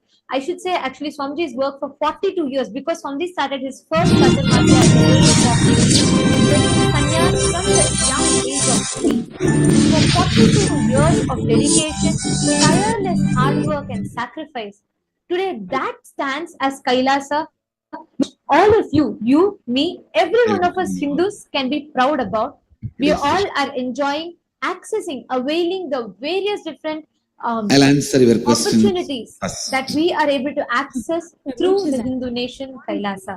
I'm attending your Today session was yet another breakthrough milestone achievement parents. because today The question is the very ambassadors and delegates of the United States of Kailasa had the Question is, who opportunity, one of the most blessed opportunity to represent Swamiji, Even the Supreme parents. Pontiff of Hinduism, Bhagavan Nithyananda Your Paramashivoham, parents only when you are and the United States of Kailasa in the event, They are the needed Gen in your Z life take only on as education, hosted at the United Nations in Understand. Geneva. And this was Even hosted by the United parents Nations are needed in Human your Rights Office life of the High Commissioner, only as commemorating the Guru. 25th anniversary of the mandate of the Special After they Rapporteur give, on the right of education. the job of the parent is done. Bringing you up properly is job of the Guru in the parents. So, the question, who comes first? Guru or parents? Literally the parents come first, actually Guru comes first.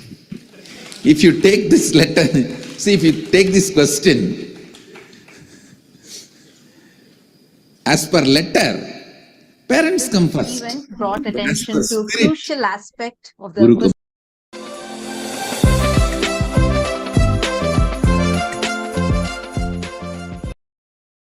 persisted and perpetuated challenges surrounding the indigenous Hindu youth and Whether you want girls to of take this Kailasa's question Nithyananda as per Gurukul letter or who spirit, have it's become up to you. victims of Even parents generational Hindu ethnocide and become genocide. And as Guru. it fills me with gratitude, Has joy, to be and bliss of to the share parent. with all of you that today myself It is and actually Madhya both. Tattvapriyananda also had the opportunity, were blessed with this But opportunity to ultimately, be able to represent, to be parents able to cannot speak at play the global stage, the United complete role of Nations, Guru to Guru speak by giving on enlightenment the persecution, and play the complete attacks role of the that parent and give you bringing enlightenment attention also. to this crucial aspect of the persecution of Kailasa that Kailasa has been through, Parents will and come first. shedding the light on Guru the only will come unacknowledged first. and perpetuated challenges Understand? surrounding the Hindu Parents may indigenous come youth first, and but girls of only Kailasa's Guru can come Nithyananda Gurukul. last. And this is, I really want to offer my gratitude to Swamiji because this is once in a lifetime opportunity, because it is So Guru only has with Swamiji, it's only his own Swamiji place. who has enabled us, the cannot Hindu, the youth, all of us as Hindus, to Guru voice can out the at last persecution that Hindus have been place subject to for the evening last 5,000 years about in the this platform like United Nations, in the global stage. Savasya Upanishad. Every single Maybe today's person that evening is sitting here, I know we have people question from will be across cleared over in more detail. 150 countries Today's that join evening us every day on this global platform on here in the Savasya Upanishad Paramashivoham program. And we going to have be about death. across like 12 different Zoom The rooms, along with Hindu that, Indian various death. social media handles where this is being live streamed. And every one of us are being benefited from this immense knowledge that Swamiji is not just giving us, but experientially transforming us and making each one of us have that super conscious break. I don't get time. This Kailasa's question, Nithyananda Rajavidya Gurukul